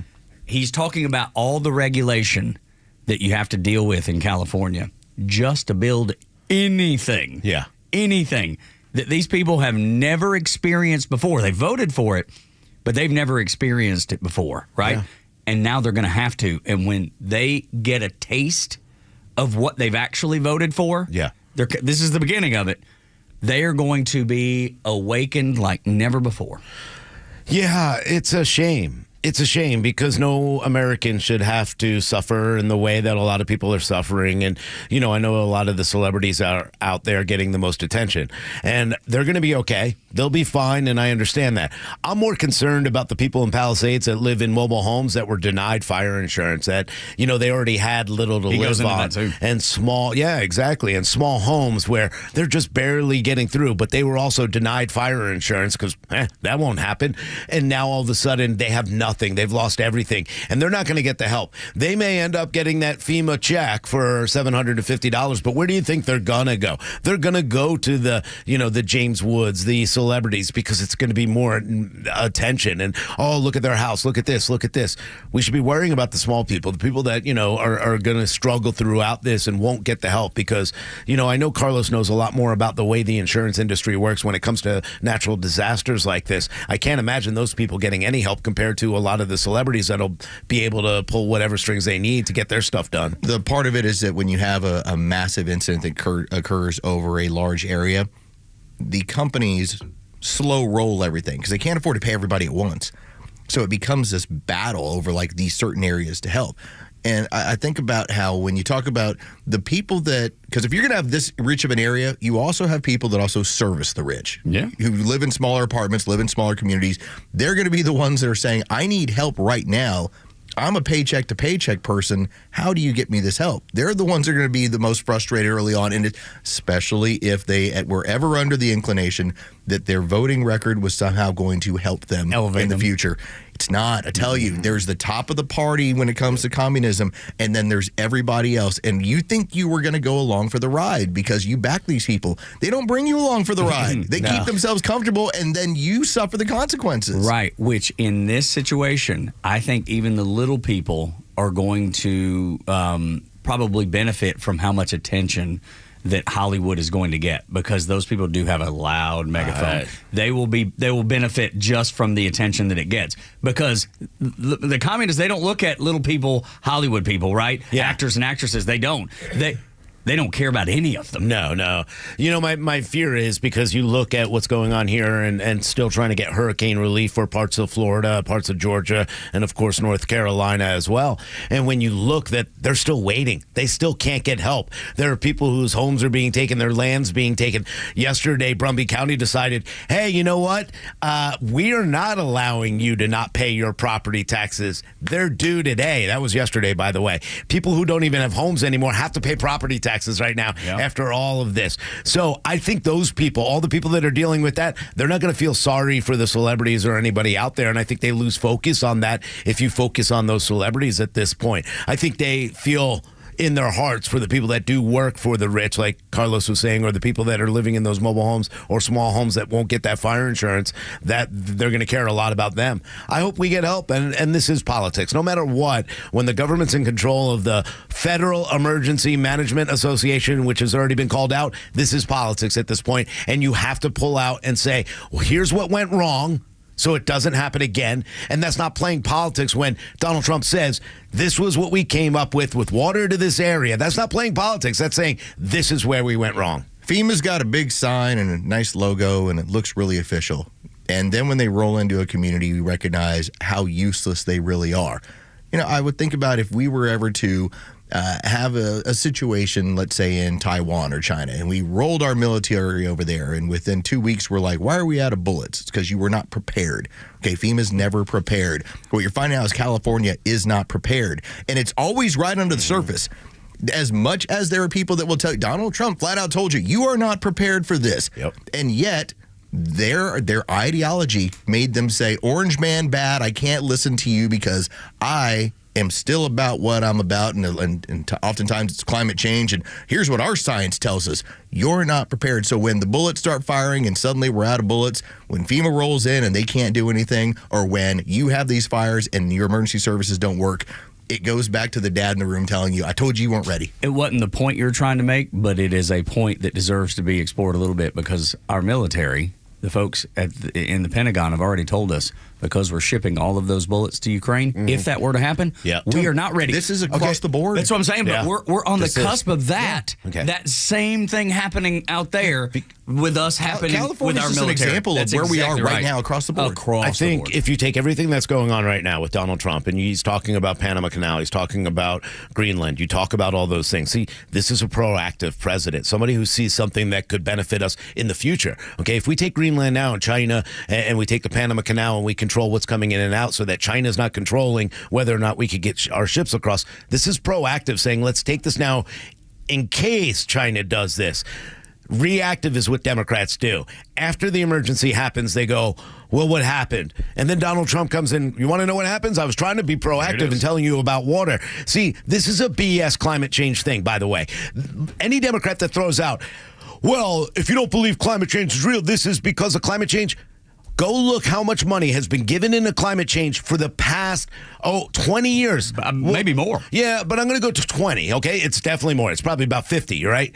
But 20 years, you've been given this money. So then, if you knew about climate change, and you're the big guy on climate change, we've given you this money, then why weren't you proactive in getting the water done with the money? Where's the money? That's right. What are you doing with it? Nothing. This is a BS scam. This is an excuse to make people feel bad and to put Donald Trump in a bad light when he was just trying to point out that, hey, you got to be more proactive. Yeah, it ain't working today. Well, I mean, what hurts is I think about how, I helped when I say I helped, I watched as you passed the Inflation Reduction Act. Hasn't really changed much about inflation. The markets have changed inflation, not because you passed an act, which really was just the Green New Deal, which has not kept California and Los Angeles from burning to the ground.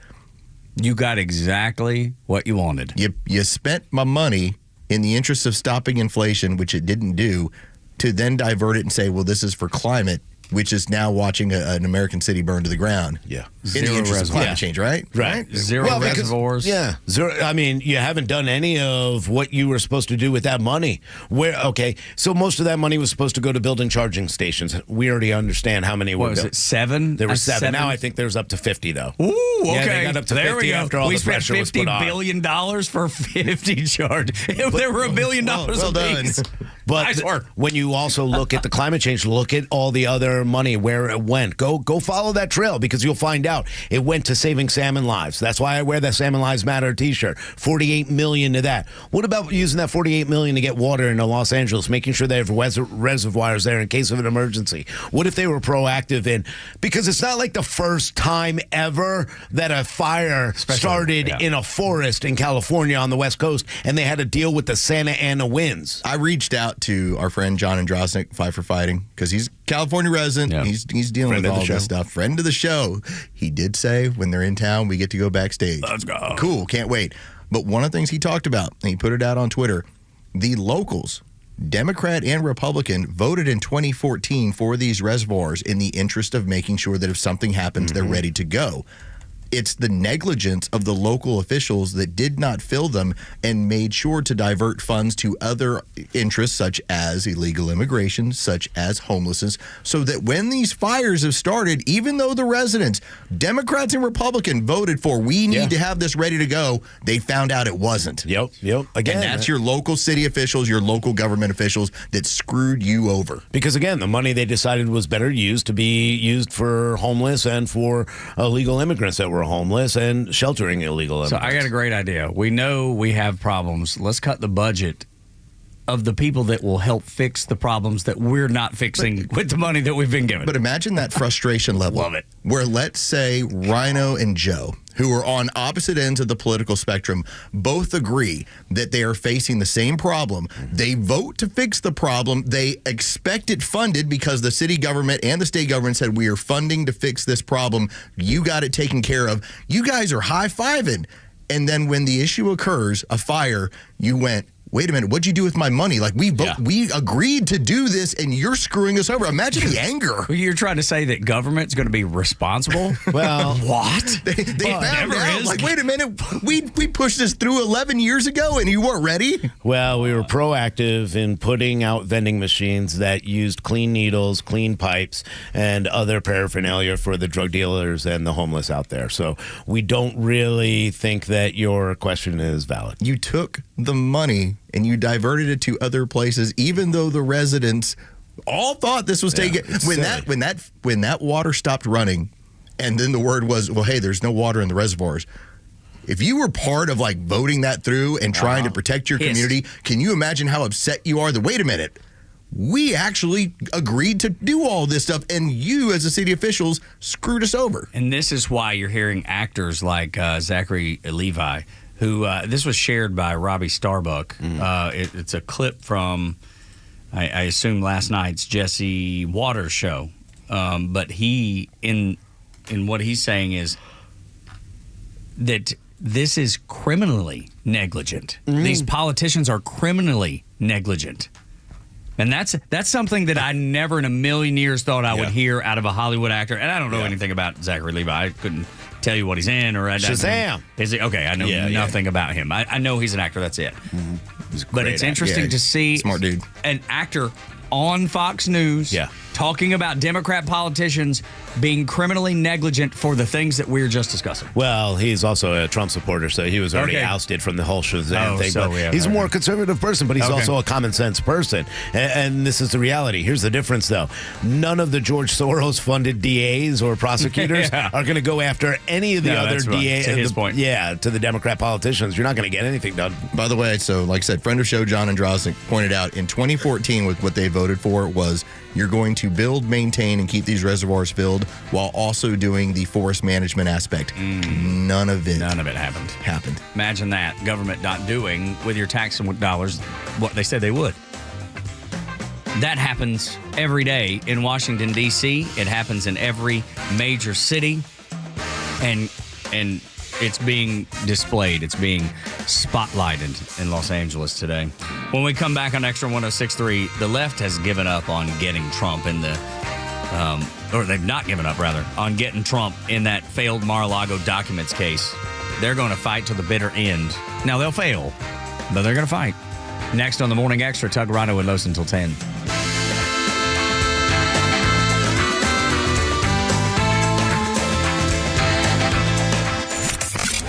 The Kimmer Show is only on Extra 106.3 every weekday afternoon on your drive home. You know, there's a soda fountain around the corner there. I did not know that. Do we have a soda fountain? Yeah. What do you mean? What, we can buy sodas? Tell them about the soda fountain. All assorted soft drinks, Diet Coke, Coca-Cola. You mean like an actual... Right. Yeah. Fanta? Yeah. Now, how come I didn't know that? Because you never go out of your little hole there. I got stuff to do. I got all bunch of people out there. It's girls and everything. There's girls out there. The Kimmer Show, every afternoon from 3 to 6 p.m. on Extra 106.3 and the Extra app. Who doesn't want a great smile? The world seems brighter because it is. Hey, it's a Kimmer. How's it going? You know, that's only one reason to see my dentist, Dr. Dina Giesler at Atlanta Smiles. The other reason, of course, is to take care of your teeth, or they're going to make your life miserable. We all know that. But when's the last time you were smiling before you walked in the door like me? Because I know Dr. Dina and her staff are the happiest Kimmer babes you ever saw. We're going to fix me up, and I always take the gas. They tell me my best stories come out that way. And you can actually get a doggy right there napping in my lap, a little doggy. I said, go ahead, work away. Dr. Dina's a Navy vet, ranked a master dentist, which only 1% can say. She's been doing veneers since before anybody even knew what that was. My first visit was 30 years ago. Cosmetic dentistry, cleaning, bridges, crowns, especially keeping your teeth and gums healthy to last as long as you do. Veterans automatic 10% discount. Just tell them when you call. Atlanta Smiles, 404-262-7733. It's atlantasmiles.com. Your new smile's waiting for you. atlantasmiles.com. Tell them the Kimmer sent you. Ask for the doggy. atlantasmiles.com. Shooting drills. A coach who knows the game can teach their team how to improve, but one who genuinely cares about each player. You have what it takes. We got this. Can inspire them to win. At Truist, we believe the same is true for banking. Because when you work with someone who knows a lot and cares even more, you're unstoppable. Truist, leaders in banking, unwavering in care. Start feeling unstoppable. Visit truist.com/care. Truist Bank, member FDIC, leading based on top 10 U.S. commercial bank. Hey, Georgia neighbors, it's time to expect more from your Medicare Advantage. Discover Sonder Health's custom plans tailored just for Georgians. Saunders offers unique benefits, including special plans for those living with chronic conditions. Some plans even come with grocery or gas benefits to support your overall well-being. Sonder Health makes it easy to get the coverage you need. See for yourself what today's Medicare Advantage can do for you. Visit SonderHealthPlans.com, a healthier state of life. Sonder Health Plans is an HMO and PPO with Medicare contracts. Enrollment in Sonder Health Plans depends on contract renewal. It's January 9th, and this is your Fox Daily Snapshot. It's Law Enforcement Appreciation Day. It's a day meant to honor the public service of all the men and women across the country in such a dangerous and underappreciated profession. Also on this date, in 1493, Italian explorer Christopher Columbus made one of his first discoveries as he saw 3 mermaids, which he described as not as half as beautiful as they're painted, while sailing near the Dominican Republic. In reality, they were 3 manatees. Baseball officially bans Pete Rose from being elected to the Hall of Fame in Cooperstown, New York, for betting on the game in 1991. If it's your birthday today, you share it with rocker David Johansen of the legendary punk band group The New York Dolls, but you may know him better by his alter ego Buster Poindexter, born in 1950, and the Duchess of Cambridge, Kate Middleton, born in 1982. I'm Tushar Saxena, and that's your Fox Daily Snapshot. The stories that matter to you. These are your Georgia headlines. Good morning. Here are your top stories in the state of Georgia for today, Thursday, January 9th, 2025. A 14-year-old Appalachia high school student was arrested yesterday for allegedly bringing a gun to school just months after a mass shooting occurred at the school, according to Barrow County Police. School resource officers took the 14-year-old boy into custody. He was charged with 2 counts of possession of a weapon on school grounds, theft by taking a minor in possession of a firearm. No injuries were reported. Former President Jimmy Carter continues to lie in state this morning at the U.S. Capitol, where thousands of mourners have paid their respects to the late president. Carter will depart the Capitol at 9 a.m. and travel to Washington National Cathedral for a national funeral service at 10 a.m. Carter will then return to Georgia today for a private funeral service and burial at the home he shared with his wife, Rosalind. A winter storm watch has been issued for North Metro Atlanta and North Georgia. Areas like Cherokee, Forsyth, Paulding, North Fulton, Union, and Towns counties can expect up to 6 inches of snow early tomorrow morning, while metro Atlanta area is expecting 1 to 3 inches of accumulation. Sleet is also expected. Some public schools in North Georgia have already announced closures, with more expected throughout the day. We'll keep you up with all breaking news. With your headlines, Scott Rhino, Extra 106.3. 7 o'clock hour is brought to you by Van Sant Law Group. If you're in an accident, make the right call. VanSantLaw.com. Tug, Rhino, and Los until 10. I think it's because we're trending in a completely different direction, and you're seeing it around the world, and stuff like that's happening out in Los Angeles is just the fuel to the fire, no pun intended. Bible sales are up 22% since October of 2023. I truly believe that we're going through something that we don't even realize is happening, and we're trending in a different direction completely as a people, as a world. And it's obviously, in my opinion, a very good direction. But Los, you're the numbers guy. When you see something spike in a year from October 2023 to October 2024, Bible sales up 22%. That's an anomaly, man. That didn't happen. It's typically supposed to be an outlier that then you watch what happens. You say, okay, maybe it was just that year, or you have a societal trend going on. Which is what I think is. That's what I think it is. I mean, you're seeing it. People are rejecting this weird whatever's happening and has been happening in the world for the last 20, 30, 40, maybe 50 years. Of just debauchery. Everything is okay, moral. There's no moral compass. And I think people have gotten to the point where they're fed up with it, and they're looking for something with value. They're looking for something that represents truth. And that's the reason that spike in the Bible sales have happened. Not that everyone will be a Christian just because they buy a Bible, but they're looking for something more than what they see. And that's in government. That's in material things, houses, cars, whatever. I think people are looking for truth. And as I've said a million times on the show, and I'll say it again, truth matters. I would hope that more people are actually using those Bibles, or at least handing them out to people that might need them. And I hope there is a resurgence. I haven't seen you don't see it every day because most of that is going to be done in your home. But I'm hoping that a lot of people look, and I think Donald Trump getting shot in the ear and the miracle that happened that day, because the odds of him surviving that are so slim. I mean, let's be honest. And what he credited it to, and being a man of God and talking about that, I think it really raised a lot of people's attention to, because I think I've talked to a lot of people that said, my faith had been shaken for quite some time, but that restored it, that moment. And, that is something that I think a lot of people looked at, and I think a lot of people are looking now saying, hey, we need this back in our society. We really do. That'd be great. I know that the left does not agree with this, but I hope that when you start to see this uptick in whatever your text is, your religious text, typically that is a turn to a level of societal kindness, that you recognize there's something wrong going on in the world, and whatever your teachings, whether it's through Jesus, whether you happen to be Hindu, whether you happen to be Muslim, ultimately a lot of this comes down to how do you treat other people. And so if there's a spike in any of this, you would hope that societal kindness is kicking back in. I think if there's anything that Donald Trump has represented, I'm trying to be kind to everybody, but sometimes I got to show the stick at you. No, that's right. And the left can't stand that. But what was his first 4 years about? I'm giving tax cuts to everybody. I'm trying to provide security to everybody. I don't care if you voted for me. I'm going to treat you differently. What has the last 4 years been? Half the country is the enemy. That's I watched a president get up in Philadelphia and tell me that I am the enemy of the country.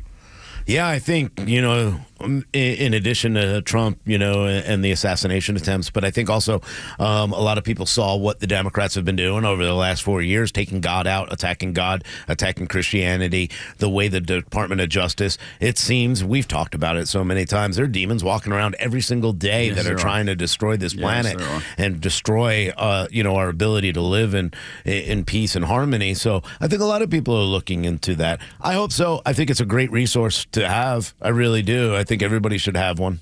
Timothy Keller is a guy who's passed on, but I read a lot of his stuff, and he, was a kind of a Christian mind, if you will. He says Christians need to be neither quick to criticize nor afraid to confront. And that's what you were talking about, Lowe's, right there. Yeah. Yeah, just that don't criticize quickly, but when it's wrong, and say it's wrong. Your place in society has to be how you treat your fellow man, but also pointing out when injustice occurs. And what's happened is the bastardization of what injustice is. Oh, yeah. It's true injustice. We all know it. Just as I pointed this out a lot during the Biden administration. We will put up with dumb and bad government. We will not put up with corrupt government. People recognize what corruption and injustice really is. So the fact they tried to call it that for so many years, I think is part of the reason why you got your butt kicked so bad, and you now have people turning back to what is real injustice, what is real kindness. Final thought on this. Just something to think about. And I've seen it maybe because I'm a sports fan. Have y'all seen how many athletes? Get in front of the camera immediately. My Lord and Savior Jesus Christ, Quinn Ewers. I saw him recently do it. The head coach at North Dakota State. I mean, the numbers it's almost like an avalanche. It's almost, the numbers are so big. How many players did we see just even a month ago, 2 months ago, that were making sure to do Trump dances and everything else? Like, they're letting you know, I'm not afraid to tell you this stuff anymore. This is where I stand. I hope so. I hope the trend continues, because the trend has been going down, especially in religious groups. That number has dropped so much, between 64% of all Americans, and they were predicting throughout the church, it dropped to 35% of Americans would consider religion important part of their lives. So hopefully we are turning that number around, because that's important. I don't believe that number, just to be completely honest. That's done by the churches, so I don't know. I do not believe that number. That's just my gut feeling. And look, everybody can say whatever they want. You can believe whatever you want. Sure. I do not believe that number. However, I've heard that number too. Yeah. So I don't deny that it I just exists. know it around, like the people that I know and the people that I'm around, they've kind of pulled back from it. But a lot of them are like finding it in a different manner and kind of coming back, which is what's exciting to me. Super encouraging. Mm-hmm. The left, when it comes to Mar-a-Lago, look, they don't have a lot of options because nobody believes the stories. Nobody believes Trump's an insurrectionist. Nobody believes that Trump hid documents in his Mar-a-Lago home. But we know the stories of the FBI slapping top secret printed out papers taped to a box so they could take a picture of it and make this narrative. They could create this image. A promo. It's a great to then send to CNN. Yeah, right. And CNN ran with it. So they're running out of options because nobody believes it, Rhino, but that doesn't mean they're not going to try. Yeah, listen, they held back. So what the decision was, and Eileen Cannon, who was the judge, continued to go down the path of she doesn't think any of it should be related, or released, I'm sorry. And Merrick Garland said, well, I disagree. They said they're going to release special counsel Jack Smith's findings on President-elect Donald Trump's involvement concerning the results of the presidential election. What does that mean? The results when it came to something like Fani Willis is trying to do and what he was trying to do to try to say he was looking for votes, that he staged an insurrection, that he did these things.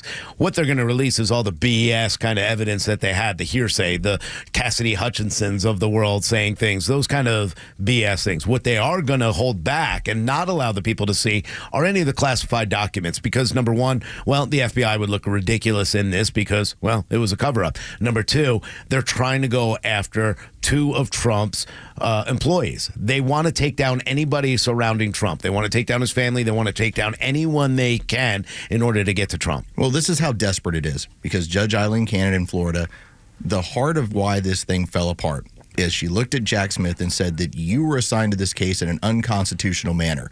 So why do you get to report your findings? Mm-hmm. You were never supposed to be part of this. Yeah. It was unconstitutional by which you went after this prosecution. Why do you think you then have the right to release your information? That's that desperation on the level of, okay, she ruled it unconstitutional, and we haven't been able to get a court to overturn that, but we should still have our information out there. Exactly. We should still put our propaganda out there. Right. What about the Robert Hur? Remember the interview that they did with Joe Biden? Yep.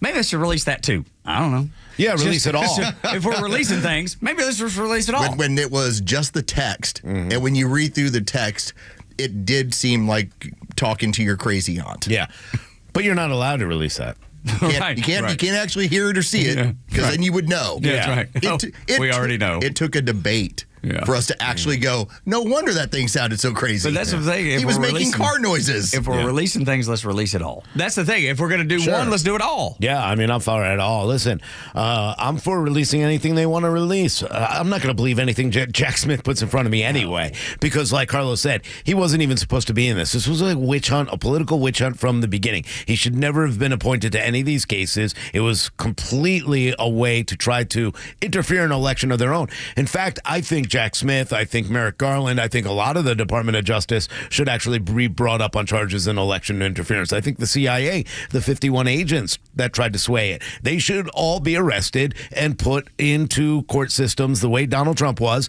and be charged with election interference. Hillary Clinton, I think she should. Adam, I could go on all day. Well, but then on top of that, though, when you say nothing in front of you that Jack Smith has put together, you'd believe. What about Joe Biden in his own words with the her thing? You'd believe that, I bet. Oh. Because we've seen it where there's so much evidence. It's a video of it. That's what I'm saying. Look, if you get a video of Trump saying, hey, here's what we're going to do to interfere with this election. Yeah. I'm on your side. Yeah, man, absolutely. Show it to me. Don't show me. Well, Cassidy Hutchinson said that she heard from a friend of her uncle's brother's cousin that also works there that Donald Trump took the Beast, which is the presidential limo, and tried to take it away from a Secret Service. And then the agent said, man. And then they go, wait, hold on. Number one, we're the agents. Number two, Cassidy Hutchinson wasn't there. And number three, Cassidy Hutchinson then got a new lawyer that says she did see it and that she did do this. So why would I believe any of that? Give me word of mouth. Elon Musk is a master marketer. All right, that's what he is. Donald Trump is a master marketer. And I think if you're going to do this in a fun way that's going to help this administration, while you're busy doing your mass deportations, which is what you're going to have your political opponents pointing at and crying about the whole time, you end up doing the master marketing aspect. You say, hey, guess what? This Thursday, we're going to release the video of Joe Biden having to do this video answer for her and answer these questions. Yeah. Next Thursday, we're going to do we're going to and drip it on to the point where you're like, you want to know about Roswell? Next Thursday, and I'll be JFK. And I'll next Thursday. Next Thursday, we'll do it on the Twitter files. Look what the Twitter files did for COVID. And that was how it was dropped. It was dropped in a sequential manner where there was enough time for everybody to talk about it. It made the news media. People got angry. And by the time it dissipated, it was, now next week, we're going to tell you about this. Right. But isn't that why they've been trying so hard to keep Trump out of that office? Because they don't want him to do that. He is going to tell everybody, or they're afraid he's going to expose all the corruption of the Biden crime family, the Clintons, the Obamas, the Bushes. Just our government, the corruption, the rot in our government. They're all going to be caught up in it. Next Thursday, we're going to release Michelle Obama's swimsuit edition. Next Thursday, we're going to explain how this man died at the Barack Obama residence. Next Thursday, and you just one after another, another. Let it all out there. And I don't care if these people never see prosecution, because that's going to be incredibly difficult. Court of public opinion. Instead, tar and feather them in the court of public opinion. Well, that's what worked for the Democrats, isn't it? I mean, they used the... It didn't work that well. He's president again. I know. Well, that was the attempt, though. That was the attempt. But that was the game. Yeah, that was the game they were working on, and it worked for their base. Obviously, most of Americans that looked through it and saw the evidence eventually go, wait a minute, this isn't even real evidence. They just went too far. Had it been a case or two, imagine that. But they went so far that it went from the, all right, this man might be a criminal, to this is completely bogus. Yeah, and it's obvious. That's what happened. You went too far. And the crazy thing is, he could be guilty of one or two of them. He could be. But they went so overboard, nobody would believe it. Didn't matter any of them. It didn't matter. Yeah. And I'm not saying he is, but I'm saying even if he were, and he could be. Yeah. You went so overboard. Well, they cried wolf so many times that there might be a wolf out there. Sure. Nobody cared. Right. When we come back on Extra 106.3, if someone like Joy Reid doesn't like what you're saying, say it louder. Next on the Morning Extra. The latest sports news, powered by 680 The Fan and driven to extra listeners by RBM of Atlanta in Sandy Springs, Atlanta's Mercedes-Benz connection since 1964.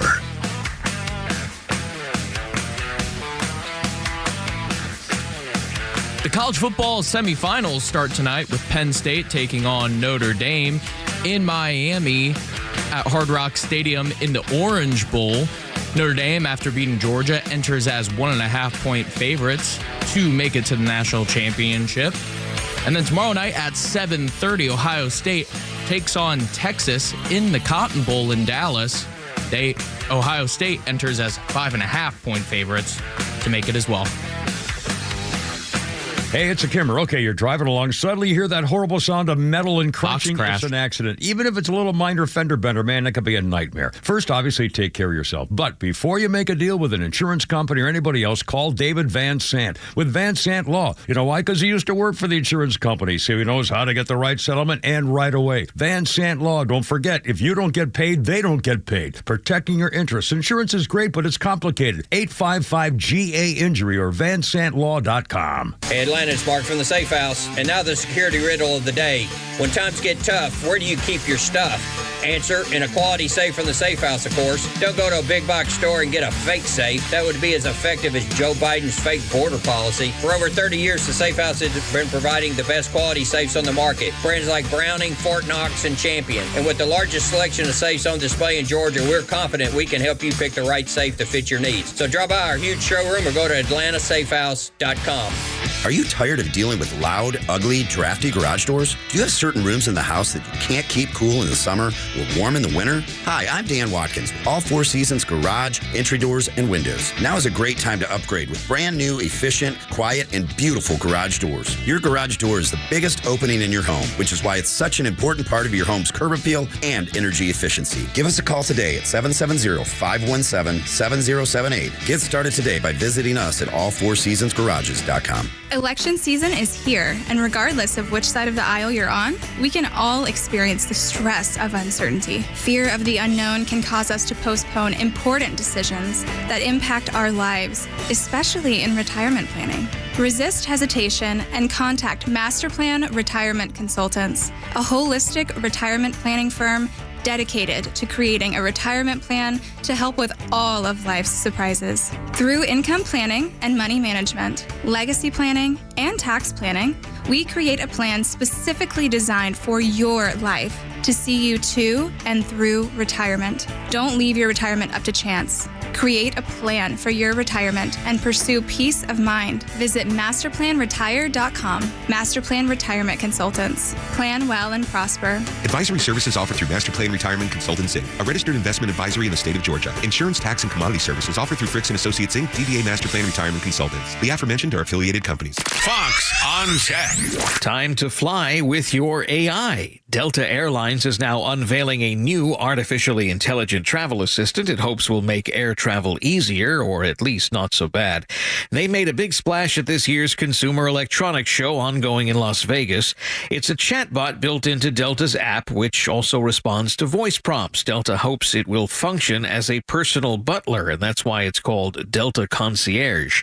The concierge can learn your travel tendencies and suggest how to pack for a trip based on where you're going and what the weather is expected to be like. It can guide you to and around the airports, direct you through security lines, and even help you change planes during layovers. And it can even interact with ride-sharing and other ground-based transportation to help you get around even when you're not in the air. Delta is rolling out the AI this year with features to be added over time. With Fox on Tech, I'm Eben Brown, Fox News. Love having a true conservative news and talk station in Atlanta? Then spread the word. Tell your family and friends to download the Xtra 106.3 app and stream the Morning Extra, The Kimmer Show, and Atlanta's biggest lineup of conservative voices. Doug, Rhino, and Los until 10 on the Morning Extra. Thanks for being here, 44741-1230. There's going to be days you hear things that you don't like, and you're like, man, I'm not paying attention to that. Hear any of that? That's nonsense. It goes the exact opposite way if you hear it from, let's say, I don't know, Joy Reid from MSNBC. If you hear her talking and she is so mad at you that she just can't, she can't even contain herself. She's seething. Say it as loud as you can. Yes, the wild woman of MSNBC who, granted, she says what she says on air, then she goes on to Instagram and everywhere else, and it gets crazier. Mm-hmm. Like, at that point, there's no producer. It's like, Joy, no more. Yeah. That's what happens. So keep this in mind as you're going to hear this. Do you guys remember when you first got real internet service? Because I remember about 94, 95, and we didn't really have like high-speed internet until maybe like early 2000s. Yeah. That was pretty typical. I got my AOL CD. Yeah. And my 10 free hours. Yeah, my 10 free hours. And by the way, when you got that 2400 connection, you were like, oh, man. It's like, if I could just connect at 7200, like, I'm going to be killing it today. Let's go. You'd get that buzzing sound. All right. Oh, poor Joe's like, I have no idea what you mean. Joe, we used to have to use phone lines to connect to the internet, and it was all slow. In fact, is that what the dial-up tone is? Yes. In fact, if I sent you a picture, it would take you an hour to download it. It would come line by line, slowly and you would showing up. never get to see Kathy Ireland's boobs. Right. It would just take forever. Yeah. That's what it was. Relatively miserable. It was, but that was, we couldn't share data. Well, downloading a song. Holy cow. No, yeah. So by the time George W. Bush gets into office in 2000, what happens is we had this rise of the fact checking. And what it initially was that if there was something posted on the internet, then you would have fact checkers that would look into it and then give you politically what was really going on. The problem was that under George W. Bush, and they hated him so much, the fact checking got taken over by the media very quickly. It turned into a weapon. Yeah. It turned into a way to spin anything that he brought up.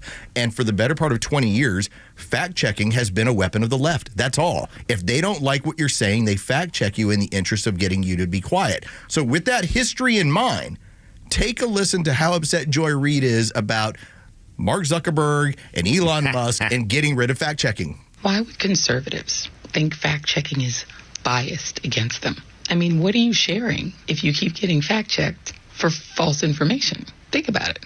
What were conservatives sharing on Meta that was getting flagged so much? Are they spreading false information?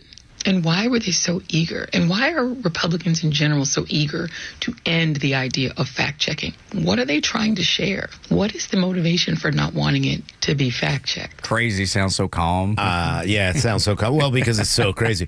Let me tell you, Snopes, good example of where they had to come back and say, hey, I know we fact-checked everybody on this, but that was actually true. Especially with the Hunter Biden laptop. Absolutely. Even they. I was going to bring that up, too. Fact-checked to keep you from bringing it up. Yes. This was a control, and Joy Reid knows that, and that's why the left is so upset, because they've lost control of being able to actually spread misinformation. For instance, if I was to say that remdesivir, which was one of the basis of what was being used to treat COVID in the hospital, one, they put you on a ventilator. And people kept going like, oh, what a horrible disease. It keeps attacking the kidneys. Remdesivir has an FDA black box warning for dangers to kidney function and kidney failure if you take it. It's one of the side effects of that particular drug. So pointing that out got me fact-checked. Yeah. It's like, wait a minute, I'm pointing out what the government says about this product, but because it didn't fit the narrative, you caught a fact check. And that's why Joy's so upset. And I remember this. I remember having indigestion when Jacob would use like Wikipedia to do his research for work, because I knew what crap was in there. Little did I know that George Soros was funding all kinds of misinformation inside Wikipedia and getting people nominated and elected to that board with lots of money to be able to steer it, because it became such a place for people to go to find information. So what do you do with that information? You present it in the way that you want it to be presented versus the way that it really is. And then all of a sudden, you have the mind of all kinds of kids that use it for school. Yeah. This is another way that misinformation that Joy Reid is so concerned about is spread. Well, what they also consider facts are different and has changed over the years, because they didn't really fact check President Trump. What they did was they tried to influence what his opinion was. So when Donald Trump says, I believe that this election was stolen, these are the things that we're looking into, the fact check was, well, this court said it wasn't stolen. Okay, that's not a fact check. That's not reality. And that's how they've played games with this, because what they're doing is, if Donald Trump says, hey, there's a million people that are very upset right now. Maybe it's 500, okay?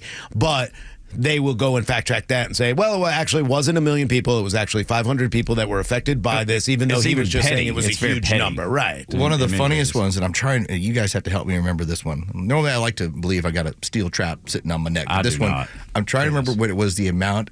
It was a government organization, the amount of budget that was going to a particular issue.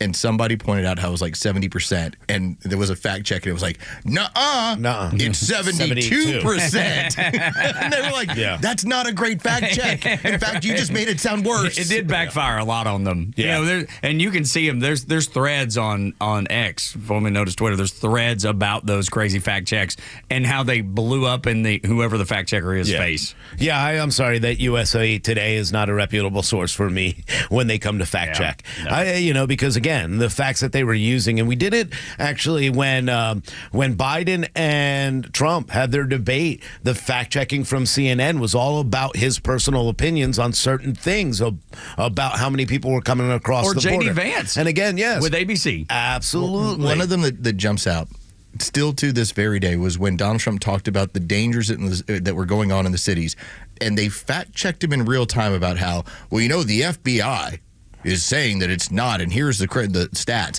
And what it took was a couple of days to recognize that the FBI was not calculating certain cities into their data. Or cities weren't even submitting because it would show you that the violent crime rate was up across the country, which was exactly what he said during the debate. And yet, David Muir's job was to make sure that was not heard by the American people. They knew it too. That's the thing that irritates me the most.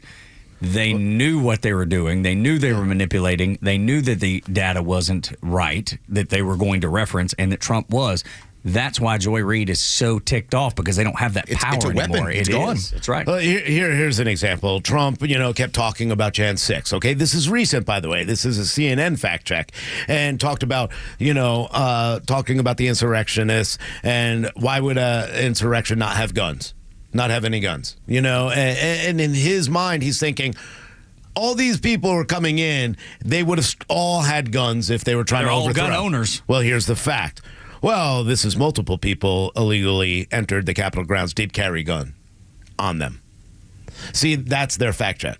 But did they? Do we even know that? We don't even know that. Yeah, look. There's no way to know that. Well, there were a few military members that had the right to carry their guns wherever they wanted to carry their guns, and they walked into the Capitol grounds. So, yes. But that's the way they fact check. That's just picking and choosing. And this is why Joy Reid is just completely wrong. Because as Lois was saying, it's a weapon. They're pissed that they don't have that weapon anymore, and they see the wheels coming off the bus. Now that Facebook, the biggest of the social media, at least as the companies go, because they have Facebook, they have Instagram, they have WhatsApp, they have all those, and they don't have now that place that they can really nail you down and suspend your account and have control over. They will go to a community note similar to what we have. And again, a community note still lets multiple people try and decipher what is the actual piece of information. If you lied about something, here's the straight fact of when this was. And I'll tell you. And they have to put reputable sources. And they have to put reputable sources. And I will say that the part that I enjoy is that when I will see a video that's posted knowingly, I was like, that does not apply to what's going on. You will find a community note that'll say, hey, that video is from 3 years ago. It doesn't apply to this scenario. I appreciate that. Yeah, me too. As somebody who likes to collect information, a handful of times I've gone, that feels really fishy. And I'm glad to have a community note that says, you're right, Los, that was fishy. That was from 3 years ago. Exactly right. But believe me, I've even ran into those, where you think you're like, oh, wow. Even when it's in my favor. Right? Yeah. And you're like, oh my gosh, they're saying exactly what I'm trying to say. And then they're not even related. And you have to go back, okay, well, I can't use this as evidence because it's not real. But that's something that we would want to do, right? We want to give people proper information. Yep. And a lot of, most of the things we talk about is our opinion. However, we still want to back it up with actual truth and actual fact. Look, I like that. Trump says they're releasing prisoners and people from mental asylums. Fact check. Not all immigrants are from mental asylums. That's the way they do that. You're like, yeah, we know that. So he says they are releasing, and yet their fact check is not all. Yeah. They fact check his... No one said all. Listen, he exaggerates like every other politician. They fact check every little exaggeration. But he didn't say all. He didn't say all. But that's their fact check. Doesn't matter. Donald Trump warned Californians about the destruction that they and we are seeing right now, yet no one listened. Play that audio for you next on Extra 106.3. Glad that you're here, 404-741-1230. Download the Extra 106.3 app. That's the best way to listen, especially as we head into this craziness with the weather. We'll keep you posted on everything here on Extra.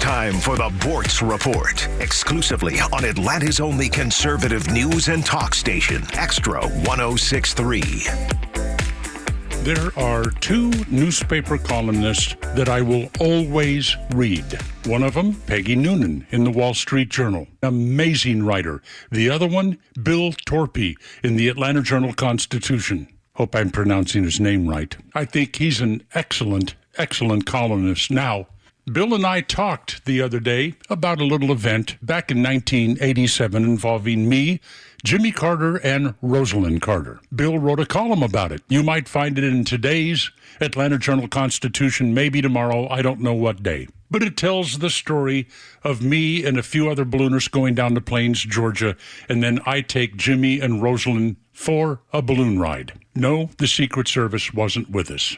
I wanted to find a letter that Jimmy Carter wrote to me after that balloon ride, but I couldn't. Not before the column was written, but I found it last night, and I'm going to read it to you right now. November 19th, 1987, to Neil Bortz. Planes to Preston, where we landed, are still buzzing about the beautiful balloon takeoff and landings.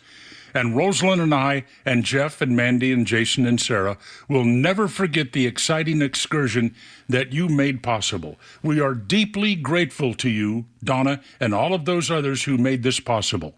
We look forward to another opportunity in the future to observe your superb qualities as a pilot. Parentheses, middle of the road, exactly at sunset. Close parentheses, signed, Jimmy Carter. Middle of the road? Exactly at sunset? What does that mean? Well, I guess you're going to have to get a copy of the AJC and read Bill Torpey's column to find out. Rest in peace, Jimmy Carter. You're now back with Rosalind. I didn't admire your presidency, but I admired you as a good human being. Neil Bortz, Extra 106.3. Atlanta's only conservative news and talk station, Extra 106.3 FM. Look out. I think your health insurance premiums just went up again. Hey, it's a Kimmer. How's it going? Hey, I got great news. If you're tired of those skyrocketing health insurance premiums, introducing Trump Care. If you're healthy and self-employed, small business owner, close to Medicare, even on a COBRA plan, Health Insurance Doctors got you covered. How about saving up to 60% on annual premiums with Trump Care plans? Nationwide PPO network. Let you see any doctor, any hospital, plus zero deductibles, no co-pays. The best part, plans are available year-round. No more open enrollment, no hard-to-get subsidies, no IRS penalties. Oh, guess what? It's free to you. You don't have to pay them to do it. The Health Insurance Doctor for decades, proudly serving the metro Atlanta area. Thousands of happy customers. Here's a free number to get a quote, 678-523-0759. Visit healthinsurancedoctor.net. Here's the number again. Again, there's no charge to you. 678-523-0759. On the web, healthinsurancedoctor.net. For half a century, glyphosate has affordably and effectively protected Georgia farmers' crops from invasive weeds. Without it, the impact would be felt beyond the fields, hitting Americans where it hurts, our wallets. That's why the Modern Ag Alliance advocates for farmers' continued access to essential crop protection tools so food prices don't rise even more. Get the facts at controlweedsnotfarming.com. Paid for by the Modern Ag Alliance in support of Georgia farmers. There were dozens of confidential human sources undercover in the crowd on January 6th, mostly peaceful Ashley Babbitt Day. The Kimmer Show every afternoon from 3 to 6 p.m. on Extra 106.3 and the Extra app. WFOM and W292 EV Marietta, a Dickey broadcasting station. The 8 a.m. hour is brought to you by Central Heating and Air. 27,000 acres and counting. I'm Dave Anthony, Fox News. That's how much of the Los Angeles area has been scorched by 5 wildfires. 3 of them still raging out of control. So many of my friends have lost their houses, lost everything. It's absolutely heartbreaking. That's actor Dean Cain. A lot of celebrities among the homeless now. More than 2,000 houses and buildings have burned down. The entire coastline, almost south of Nobu, from Santa Monica, virtually destroyed, turned to rubble. Fox's William Lajeunesse standing near that rubble in Pacific Palisades. He also has an update on another wildfire that's turned deadly. The Eaton Fire near Pasadena, that's 11,000 acres. Those five fatalities there have not been identified yet. They are bringing in some canines as well to make sure that is the maximum. 130,000 people in the LA area have either evacuated or are warned to. President Biden declared a major disaster and will monitor federal response, canceling a trip to Italy to see Pope Francis. But President-elect Trump critical of the Biden administration's management of fires, also blaming California Governor Gavin Newsom. So what's happened is a tragedy, and the governor has not done a good job. With that being said, I got along well with him. When he was governor, we worked together very well, and we would work together. I guess it looks like we're going to be the one having to rebuild it. Though in a Truth Social post, Trump called for Newsom to resign. The governor, a Democrat, tells CNN there are a lot of people suffering. This guy wanted to politicize it. I have a lot of thoughts, and I know what I want to say. I won't. Trump made his comments at the U.S. Capitol after meeting with Republican senators on a plan for his agenda, maybe all in one big bill. But Fox's Lucas Tomlinson reports. Now, some of them have been advocating for a smaller bill to begin the 119th Congress, focusing on bolstering the border, tackling illegal immigration. Tax reform could take a year. Now, at the Capitol now, they're getting ready to move former President Jimmy Carter's casket after lying in state, allowing people to pay their respects. In 2 hours, Carter's funeral will be at the National Cathedral. America's listening to Fox News. This month and every month, we remember the over 66 million babies whose lives have been senselessly sacrificed on the altar of abortion. Surely, the left doesn't understand the repercussions of a land that takes the blood of the innocent. And that should only motivate us more to save more babies and their moms. Preborn is a network of clinics, and they fight every day to save more babies and more moms. To date, they've rescued over 300,000 babies' lives by introducing a mom to her child on an ultrasound. That baby's chance at life doubles. Preborn showers moms and babies with God's love and assistance for up to 2 years. So when they shout abortion, we shout life. Let's save more babies this year than last. One ultrasound is just $28, and only $140 will help rescue 5 babies. All of the gifts are tax deductible. So donate securely. Dial pound 250. Say the keyword baby. That's pound 250, keyword baby. Or go to preborn.com/Beck. Preborn.com/Beck. Sponsored by Preborn. Coffee, keys, and extra 1063. That's how I get to work and home. Tug, Rhino, and Los on the Morning Extra on Extra 1063. Sitting back, thinking about the craziness that is potentially about to happen to us here in Atlanta and Metro Atlanta. I am, as we speak, pulling up weather.com just to get the latest look. I mean, it's like 22 degrees outside. Good heavens. So what is it, I guess, tomorrow?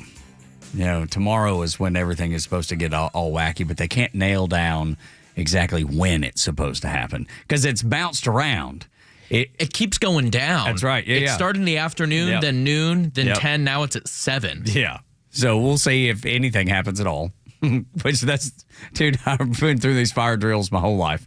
And there'll be the time that, people are like, get ready, apocalypse, it's going to get terrible, and nothing happens. And then the time that they kind of just brush it aside and like, yeah, it's usual, nothing happened. And then something does. So we'll just play it by ear. We'll just, just be prepared for anything. I expect a lot of the school systems. I think Polk County has already said that they are going to a virtual learning day. That is Polk County. I think that's Cedartown and Rockmart, that area. They've already gone to a virtual day for school. Have y'all heard anything out of the school? Because I don't have a kid in the school system anymore. We get a text message, and I have a contact who knows someone within the organization, and I'm waiting to hear back from her. Wink. Wink, come on. Like, I got to make some plans here. Seriously, it's tough to plan. You don't know what's going on. I keep hearing from everyone who's an educator in the area that they've been all told, we're going to release this information on Thursday, but expect to have a virtual learning day or something on Friday. Like I said, Polk County, Georgia, which is like Cedartown, they said it yesterday. They said, we're definitely going to a virtual day just ahead of. And that's the other thing. If you're a kid, like your days of getting up, seeing if school was out, celebrating the no school day. School's out, let's go. Yep. Those are over. Technology has ruined the snow day. Yeah, has it though? Because a lot of the schools, if they say closed, it's closed, right? They don't have to do virtual learning. Right. So a lot of the schools, they already have booked in school days. So Yeah. For sure, yes. Yeah. But right now, the only thing that I've heard so far is virtual school day, so that's not closed.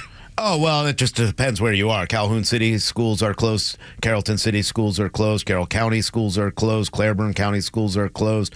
So you're starting to Gordon County schools start closed. to see them, yeah. So it just depends on, when they start coming in. I think Polk yesterday said we're going to digital learning. Yeah. That was the only one that I'd heard of yesterday, as I was saying. But yeah, that's the thing. No more your school days. When they want to, they can just say, "Hey, we're not doing closed day. We're doing virtual learning. You still got to do your classes, boys and girls." Yeah.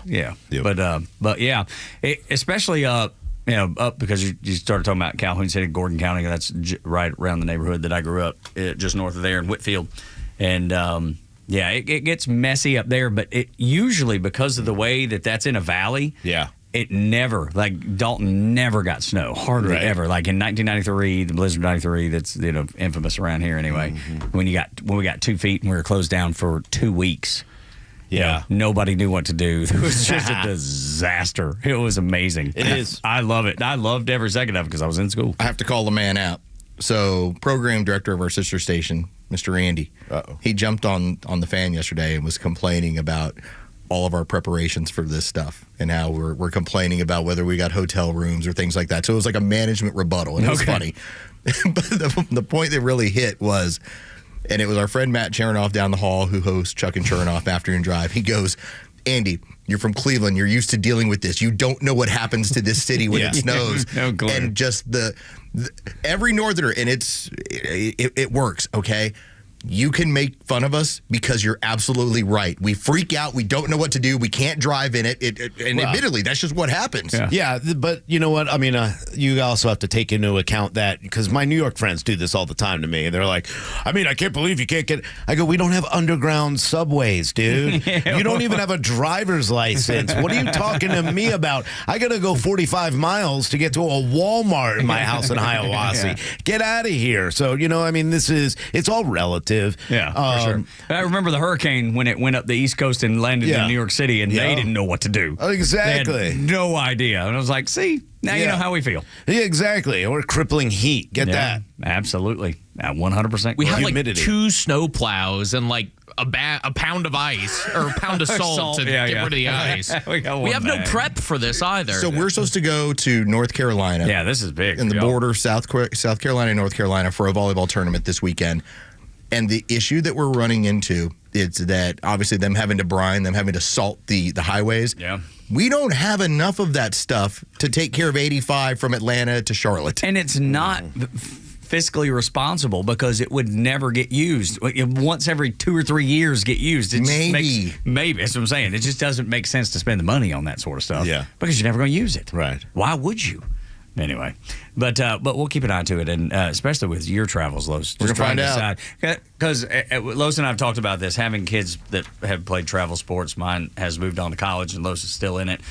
The tournament directors for these tournaments, Rhino, they see nothing but dollar signs. From 6 states, dollar signs, and teams dollar signs. Like, look at all this money.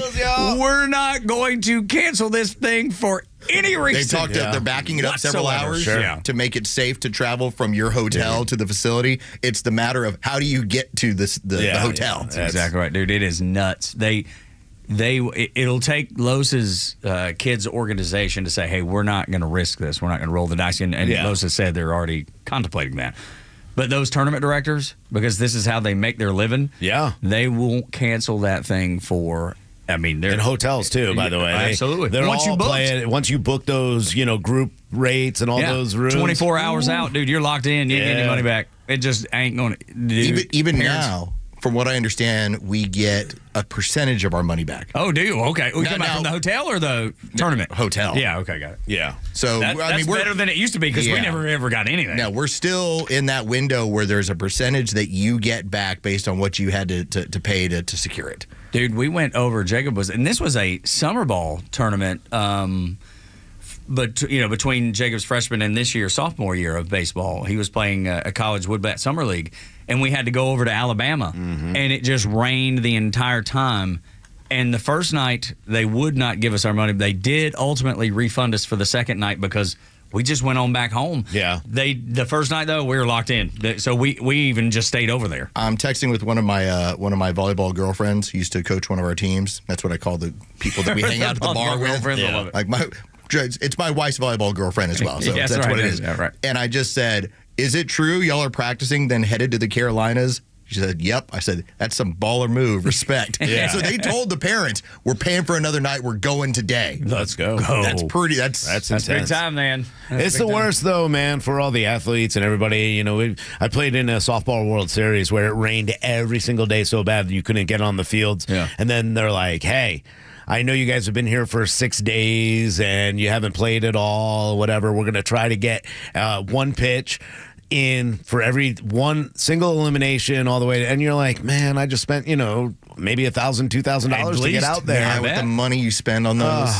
Dude, highway robbery. Breaks your heart. Like I said, played college baseball. The hottest I've ever been in my entire life was going to Tampa, Florida for a tournament. I had like 6 errors behind me while I was pitching, and the manager came to get me. And I lost my mind. I'm like, you brought me all the way over. I spent all, and you're pulling me for all their errors. I lost my mind. Like I saw red because at that point it was my money. Yeah. This is not 20-year-old me anymore. It's like I spent this, spent hotel, spent whatever. Even my wife is at the stand. She's like, I've never seen him like this. I've never seen him this angry in his entire life over anything. Carlos was hot. He's hot as sriracha over there. Hot. Whoa. Yeah, blame the errors on the people behind me, dude. Yeah. And he knows what he did. Yeah. He listens. He's looking at this.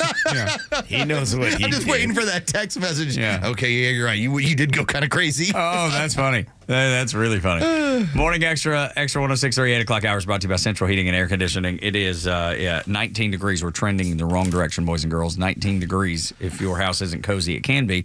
Call Central Heating and Air Conditioning, 770-GET-HEAT, centralheat.com. The people that caused the chaos in California, and Lord, we feel terrible for them. I feel terrible for the people. I have no sympathy for the people that allowed it to happen. Gavin Newsom, Mayor Bass, those people. Donald Trump tried to tell them.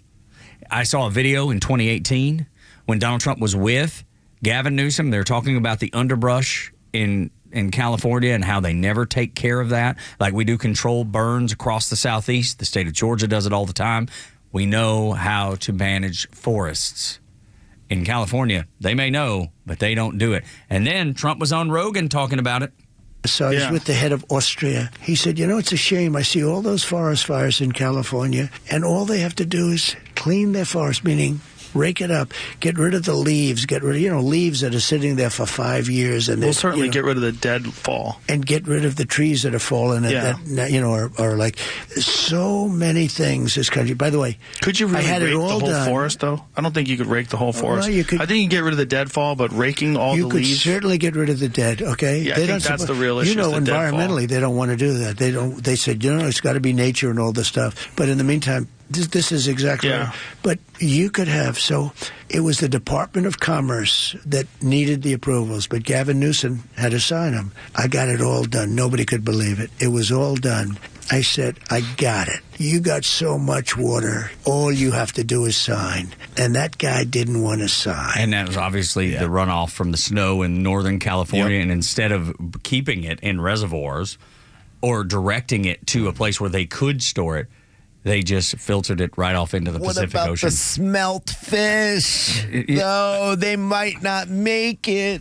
The controlled too burns. Much water for them. Because I get that he's talking about raking up the stuff and the deadfall and everything else. But when you see those controlled burns, and honestly, they're kind of cool. They're very cool. To see and them, scary. Well, they do the treatment, and what happens is that fire ends up burning everything and sits like about a foot and a half off the ground, and you're like, oh my God, is this going to take off from there? Yeah. But because the forest professionals, what they've done, it basically burns everything. It re-releases all the nutrients right into the ground, and now if you ever have a fire, there's not enough kindling to get it burning the whole area. Yeah, Like it keeps it low and tense. So it's something they do up by me in Hiawassee all the time. It looks so cool, but and it's very freaky. cool. But what it does is it's a ground sweep. And, they build and we spend our money, our taxpayer dollars, to build these fire lanes throughout the entire national forest and all throughout that they're built so that you can go out there and control the burn. And they're built all over California, and it's ridiculous not to.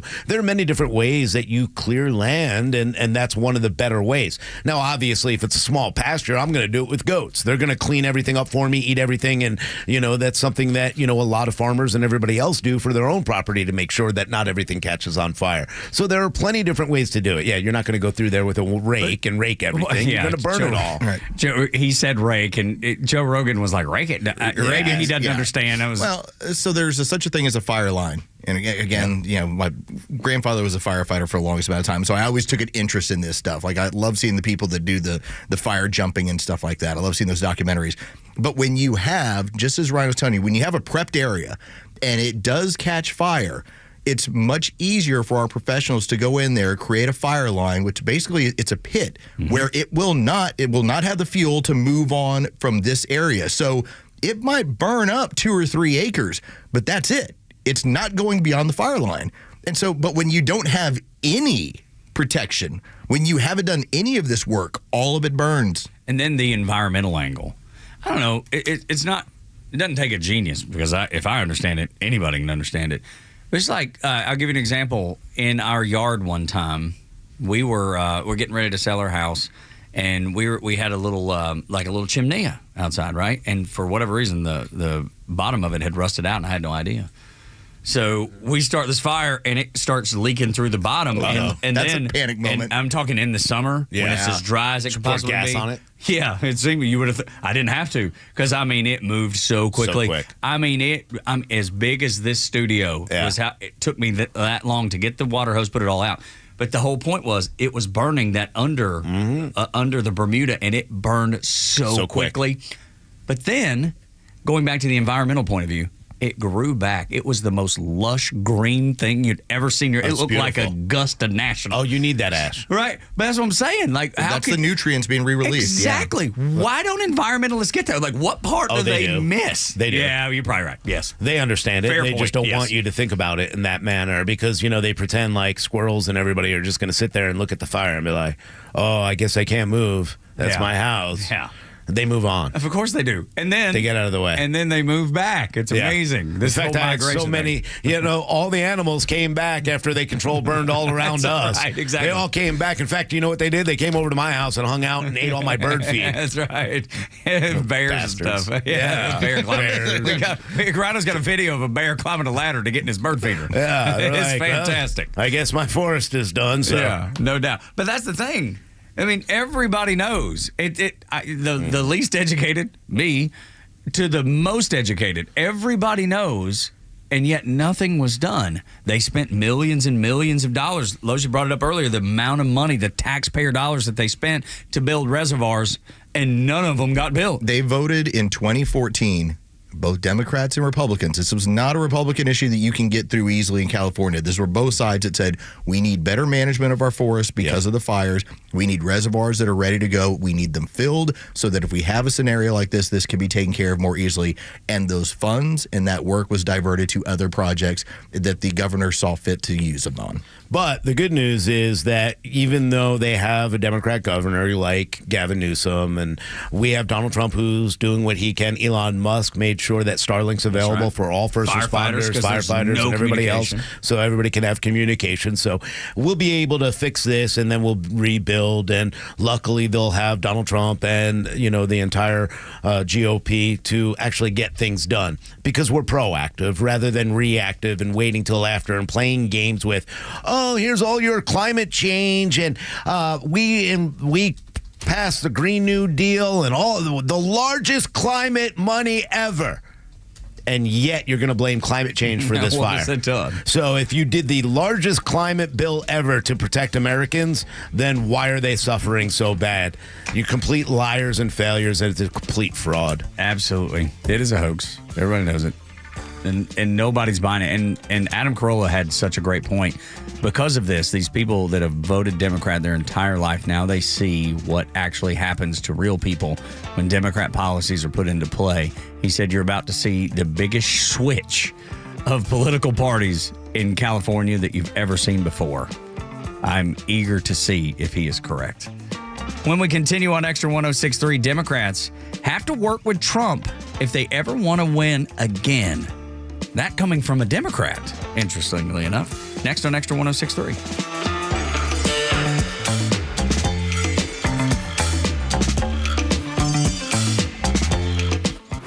Stream Clay Travis and Buck Sexton, Glenn Beck, Fox News, and even NASCAR on Sundays, anywhere on the Extra 106.3 app. Download the app now and get 24/7 access to the live stream, the latest news, and everything you need to know about Atlanta's only conservative talk station. Download the Extra 106.3 app for Apple or Android and check out even more great original content at thepodcastpark.com. Who doesn't want a great smile? The world seems brighter because it is. Hey, it's a Kimmer. How's it going? You know, that's only one reason to see my dentist, Dr. Dina Giesler at Atlanta Smiles. The other reason, of course, is to take care of your teeth, or they're going to make your life miserable. We all know that. But when's the last time you were smiling before you walked in the door like me? Because I know Dr. Dina and her staff are the happiest Kimmer babes you ever saw. We're going to fix me up, and I always take the gas. They tell me my best stories come out that way. And you can actually get a doggy right there, napping in my lap, a little doggy. I said, go ahead, work away. Dr. Dina's a Navy vet, ranked a master dentist, which only 1% can say. She's been doing veneers since before anybody even knew what that was. My first visit was 30 years ago. Cosmetic dentistry, cleaning, bridges, crowns, especially keeping your teeth and gums healthy to last as long as you do. Veterans automatic 10% discount. Just tell them when you call. Atlanta Smiles, 404-262-7733. It's atlantasmiles.com. Your new smile's waiting for you. atlantasmiles.com. Tell them the Kimmer sent you. Ask for the doggy. atlantasmiles.com. Lee Brandt Jewelry and Watch Company, where quality and value make the difference. Locally owned and located in Sandy Springs, offering you the finest selection of unique diamonds, sapphires, rubies, and emerald jewelry, as well as other fine gemstones. Lee Brandt Jewelry and Watches has been servicing Rolex watches for over 30 years, and their Rolex-trained watchmaker will service your watch in their state-of-the-art Rolex service center in their store. Lee Brandt uses only genuine Rolex parts, and their estimates are free. Drop by Lee Brandt in the Trader Joe's shopping center in Sandy Springs or visit LeeBrandt.com.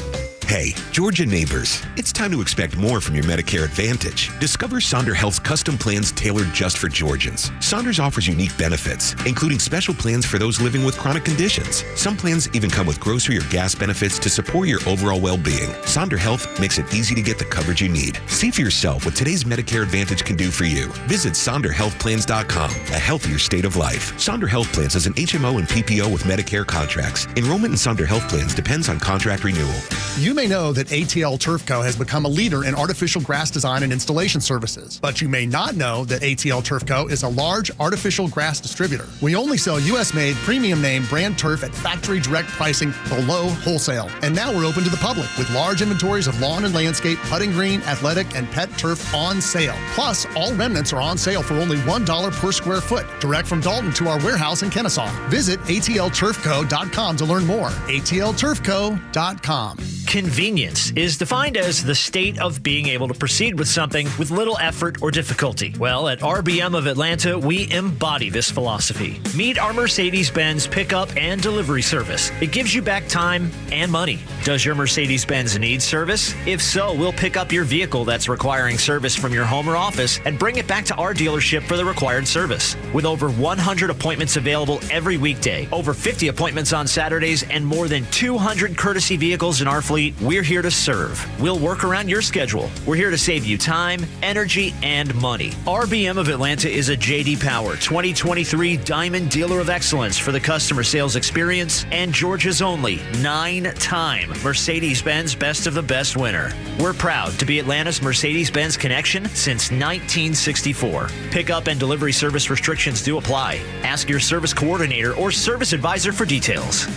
The stories that matter to you. These are your Georgia headlines.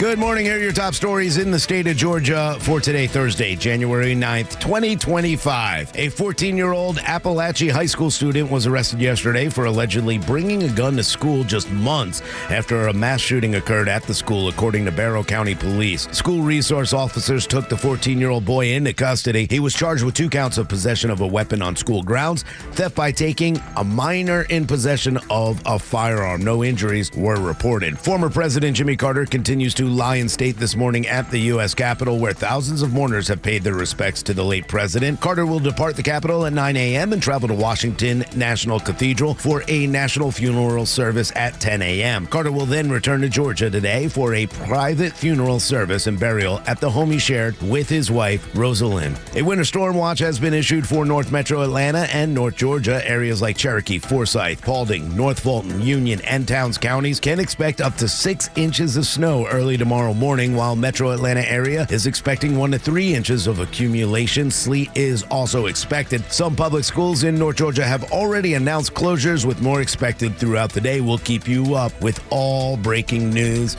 with your headlines. Scott Rhino, Extra 106.3. 8 o'clock hour brought to you by Central Heating and Air Conditioning. And if you've waited to today to get the AC and the heat taken care of, specifically the heat, man, you probably want to call them ASAP, because it's about to get colder and colder and colder as it continues to trend downward since we've been here at Dickey Broadcasting and Extra 106.3 this morning in the studio. It's gone down at least 1 degree, down to 19. Yeah. 770-GET-HEAT, centralheat.com. It's 21 on the way in. Yeah, so exactly. So 2 degrees. There you go. Yeah, this storm is unbelievably Where's it coming from big. again? Where is it? It's coming from the Gulf of America. That's what I thought I heard you say. Yeah, Gulf of America. And come around, it looks like about 5:50 in the morning, Atlanta will start seeing its first frozen rain coming through. And then right around, between 7:30 and 8 o'clock, that's when snow will start hitting, pretty much based on this forecast and this model, Atlanta and above, and then everything else will be freezing rain below, all the way down to Warner Robins. Sir, it's the Cobra. It's the Cobra. What is it? Yeah, it's the... Yep. That's right. The Cobra. It's on its way. What's the Cobra? What's her... It's known as... the storm is called Corda. Corda, that's it. Cobra Corda. But it's the Cobra. The Cobra. Let's just call it the Cobra. That's right. But we just want to let everybody know what we're talking about. Man, it looks like a cobra, too. Does it? It's shaped like a cobra? Yeah, I mean, look, the base of this is in New Orleans, okay? Yeah. The top of this is above Michigan, above Detroit. I mean, and it's just sweeping all the way across. It's coming all the way across the country. This thing's nasty. It's moving to the east, so if you're in the Carolinas, you'll get it last. Yeah. If you're in, Mississippi, Alabama, you'll get it before we'll get it. Yeah. But that's where it's coming from. Yeah, low country, South Carolina, not going to get any of it. They've already said that. Just because Jacob's over that way, we know what's kind of coming his way. But anytime Atlanta's ever gotten snow, it has always come up from the south. Yeah. So right now, it's developing, off of Houston and Dallas. So, by tonight, it'll start moving over Oklahoma City in this way. Death and destruction. Oof. I'm no fan. Blair is in Marietta, 404-741-1230. We want to talk about these crazy fires in Los Angeles and California, and then the insurance angle. Blair, thank you for taking the time to call. Thank you for listening, and appreciate you being on the show. Thank you, guys. Happy New Year. Happy New Year, Blair. Just real quick, before I make my comment about L.A., Los, I can completely empathize with you. I caught at Florida State, and we hosted a regional and a super regional in the late part of May, early June in 2000, and I had to catch 5 games in 3 days, and I thought I was going to die. And my gosh. Dude, that's some tough work. And dude, Blair, it's warm. That's back before you were able to get NIL and all that stuff. Man, you're just doing it for the love of the game. Exactly. Absolutely. Hope Jacob is doing that as well. But thank you. Yeah, real quick, I don't know if you guys saw this. I saw a tweet yesterday that last year State Farm canceled 1,600 policies in the Pacific Palisades area because the state would not allow them to raise premiums to cover their exposure. So I guess what that would do is pass the homeowners onto the state-run FAIR plan, which had a $100 million surplus as of April of 2024. However, due to any catastrophes, it would absolutely become insolvent. And this was based on an LA Times article. So unfortunately, a lot of homeowners are just kind of hung out to dry no pun intended right now, but because of these policies that have been put into place by Newsom and other Democrats in the state. Thank you, Blair. And yeah, that's the frustrating portion of it, because you will have that state fund put aside. And then what will happen is once that gets exhausted, they're going to turn and look at FEMA, and you're going to recognize that there's not a lot of money and help there either. Well, and the libs that came after me when I was upset about the way FEMA treated those people in Western North Carolina and East Tennessee, they're well, FEMA's doing a great job. Everybody that I see and talk to on the ground and know up there is everything's just fine. It is not just fine. It's not. And now libs are going to have to live up to what they've voted for. They're going to have to. They're inheriting what they asked for. This is going to frustrate you. When you live in these areas. Like, for instance, you might have FEMA that might authorize for you to have a trailer on your property while you're rebuilding. What will happen is the city ordinances in Malibu will decide that you can't have that property, and that's where you will be caught in this madness of bureaucracy. So that's what's happening right now outside of Palisades in the mobile home area, is that they have nowhere to go. And so they talked about bringing in, this is how ridiculous it is, by the way, FEMA trailers to replace their trailers, and they're saying no.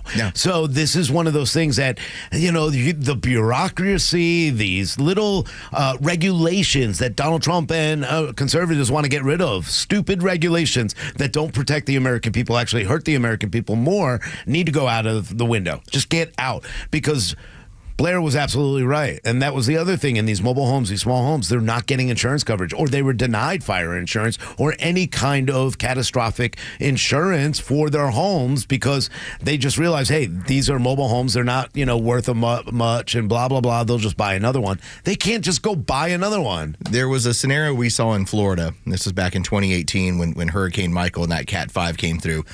When you wanted to put that trailer on your property, and not even a FEMA trailer, let's say you had your own trailer, the ordinances in the city told you couldn't do it.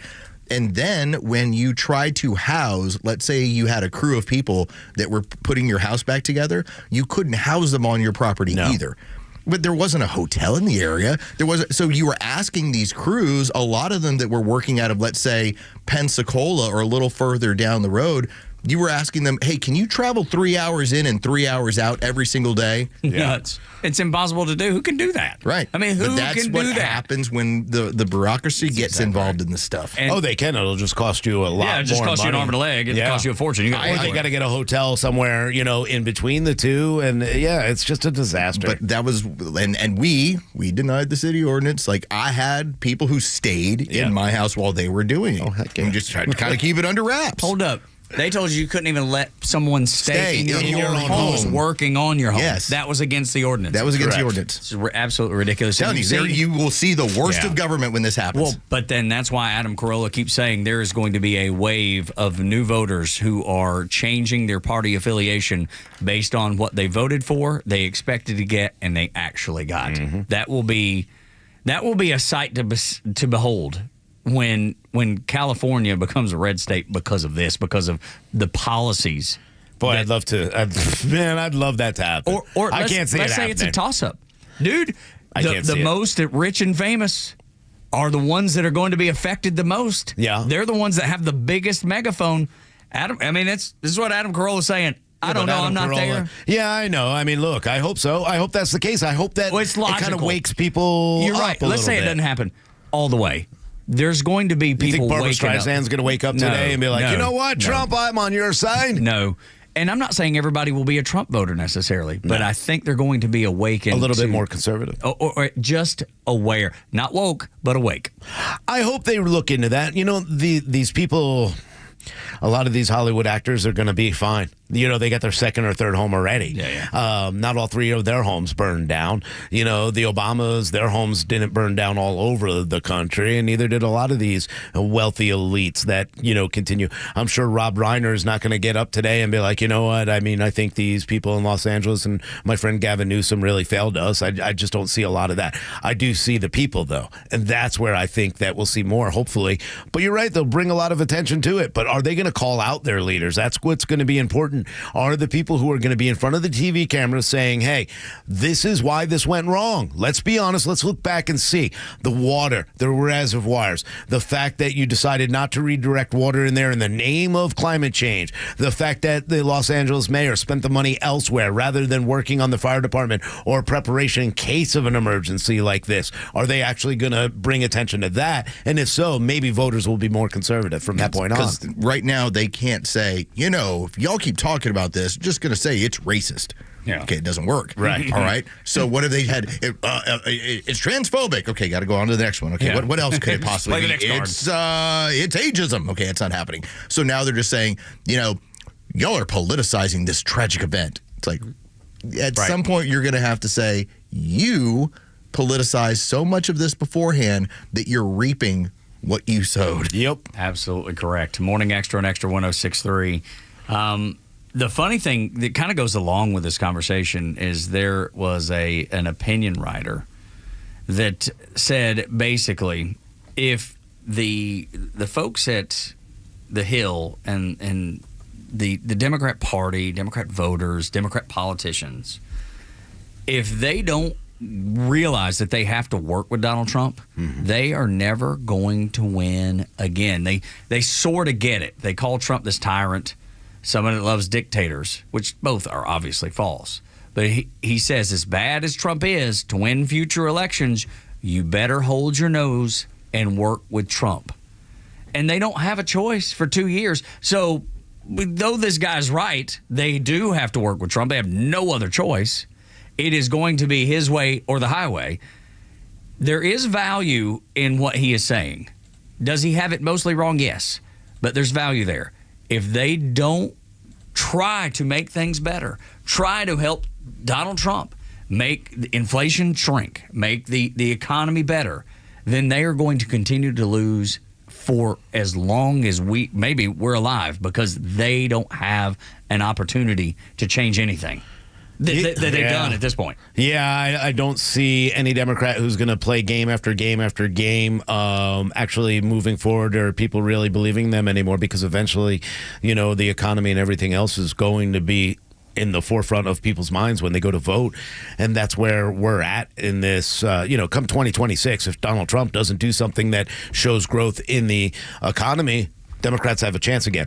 I also don't buy most of that until the liberal media decides that they're going to change the way they cover events and actually start telling the truth and actually giving it. Well, then you're still going to have Adam Schiff reelected like he was. You're still going to have, Swalwell reelected like he was. You're going to have AOC reelected like she was, Rashida Tlaib. So even though, we sit and we look at the mandate that was served, thank God by the American people sending that, you're still going to get those progressive that hold on to their seats and never get voted out, and they'll never, ever work with Republicans or Donald Trump. So when you were in Dalton, did you ever have one of those like rooster weather vanes? Yeah, did you ever see those? Oh my gosh, yeah. Kind of let you know which way the wind was blowing. Regular houses that weren't farmhouses had them. Had the rooster weather vane. I got a reindeer one. It was just the style of living. Yeah. Okay, because right now, if you were to tell me I need to put a rooster weather vane on top of my house, I was going to say, please build it in the face of John Fetterman. Yes. Okay? Because John Fetterman right now is the one Democrat from a swing state. Remember, they lost all 7. Rhino's right. These other people that are from districts that will not be threatened, they're never going to change. They're not going to work with you. Of course not. It's the majority of others that they have to see which way the wind is blowing, and if it's blowing in Trump's direction, they'll have to play the game. And John Fetterman is one of those people right now that's playing the game.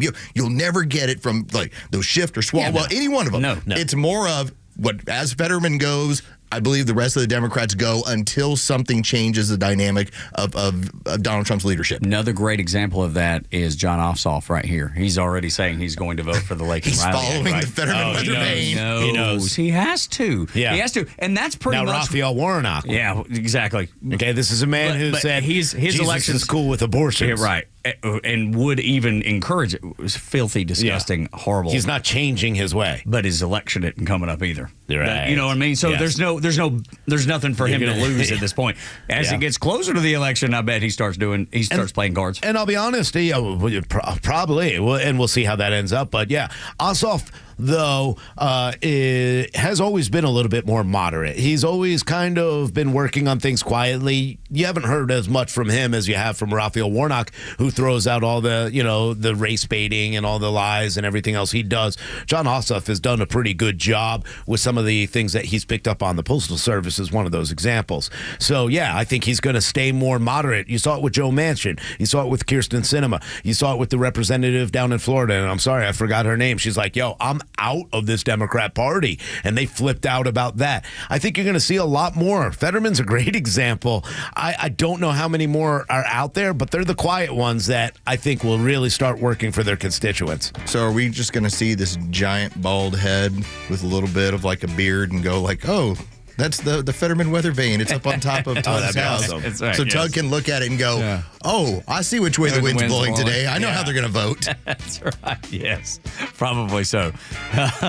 Morning Extra on Extra 106.3.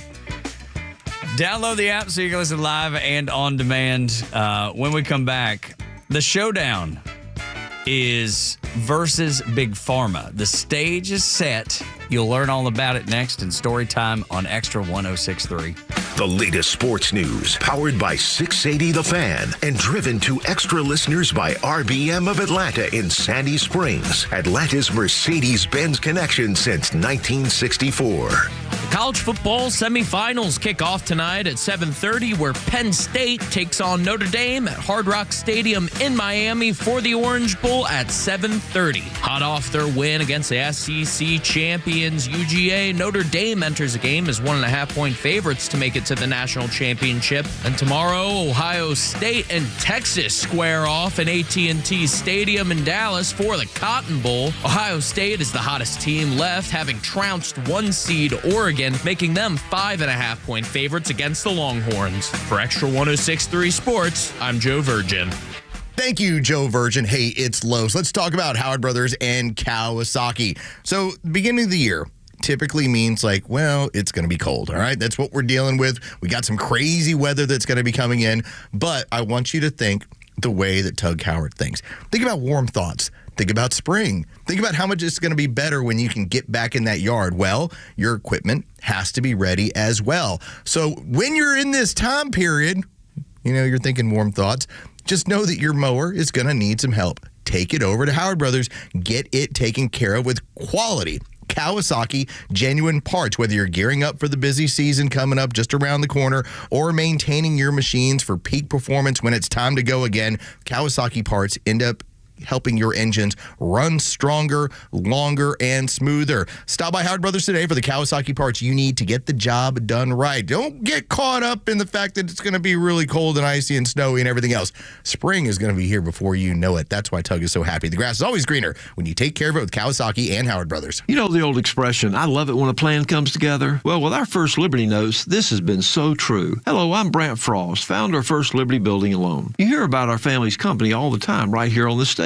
For over 30 years, we've been the local lender who said yes when the big banks say no. A couple of months ago, we opened up our First Liberty Notes program to Main Street investors just like you, and the response has been just incredible. Folks from airline pilots to physicians to even pastors are now earning 8 to 13% interest rates while helping to fuel the growth of local small businesses. If you're a qualified investor with a minimum of $25,000, you too could be earning 8 to 13% interest. We'd love to have you join our First Liberty family today. Go to FirstLibertyGA.com and see if our First Liberty Notes are right for you. Go to FirstLibertyGA.com. That's FirstLibertyGA.com. First Liberty Notes are not obligations of or guaranteed by any financial institution and are not secured by any collateral. They are not FDIC insured or guaranteed by any government agency. You could lose money. SEC accredited investor status must be verified. Securities not offered in any jurisdiction in which it is unlawful. You have enough to deal with after an accident. You don't want to spend a lot of that time messing around with insurance companies. Besides, what are you going to say to him? You really know the ins and outs? David Van Sant at Van Sant Law does. He used to work for the insurance companies. Their worst nightmare.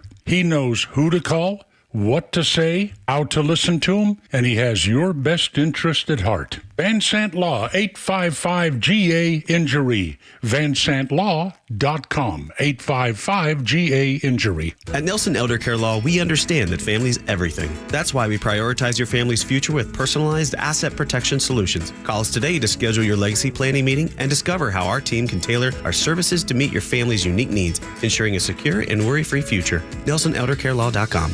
This is Jonathan Geller at D. Geller & Son Jewelers, Atlanta's engagement ring and wedding band destination since 1939. Why? Easy. Hand-picked diamonds that just shine brighter at a value that can't be beat. An unbelievable selection of engagement rings and wedding bands, from classic to modern to off the wall, because hey, you like what you like. And because we've been jewelers for generations, we can bring your dream ring to life with full custom abilities. If you're getting engaged, we make shopping for diamonds easy with Atlanta's best staff of trained gemologists. Tell us what matters to you, and we'll work together to get you the best value. We're a small family-owned business. We live here. We want you to like us. Already engaged? Congrats, you found your perfect match. Time for your ring to find its perfect match. Just bring yourself, your partner, stack them up, and try as many wedding band looks as you can dream up. Make it personal with touches like birthstones and engraving. So when it's time for the next chapter, come see Atlanta's most trusted jeweler since 1939, D. Geller & Son, in Atlanta, Kennesaw, and Sandy Springs, and online at dgeller.com.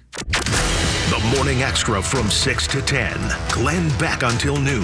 Clay and Buck from noon to 3.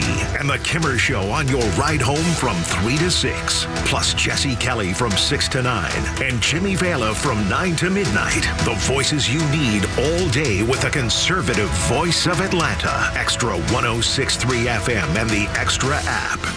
Doug, Rhino, and Loso on the Morning Extra on Extra 106.3. I heard that the Zimmer is lurking through the hallways here. Watch out. He is our informant. He's a guy in the bathroom. We can't put the Zimmer actually on air. We have to use the Burt Show. We have to borrow their voice disguiser. I'm not sure if it's a Zimmer. I don't know if it's fake Kimmer. I don't know if it's drunk Kimmer, but the idea of announcing school closings is being kind of thrown around here. I heard that drunk Kimmer might be trying to get through the school closings. I don't know. We'll see. Paulding County closed. Check in with him. Every few minutes, check in with the Zimmer just to see what he's got to say.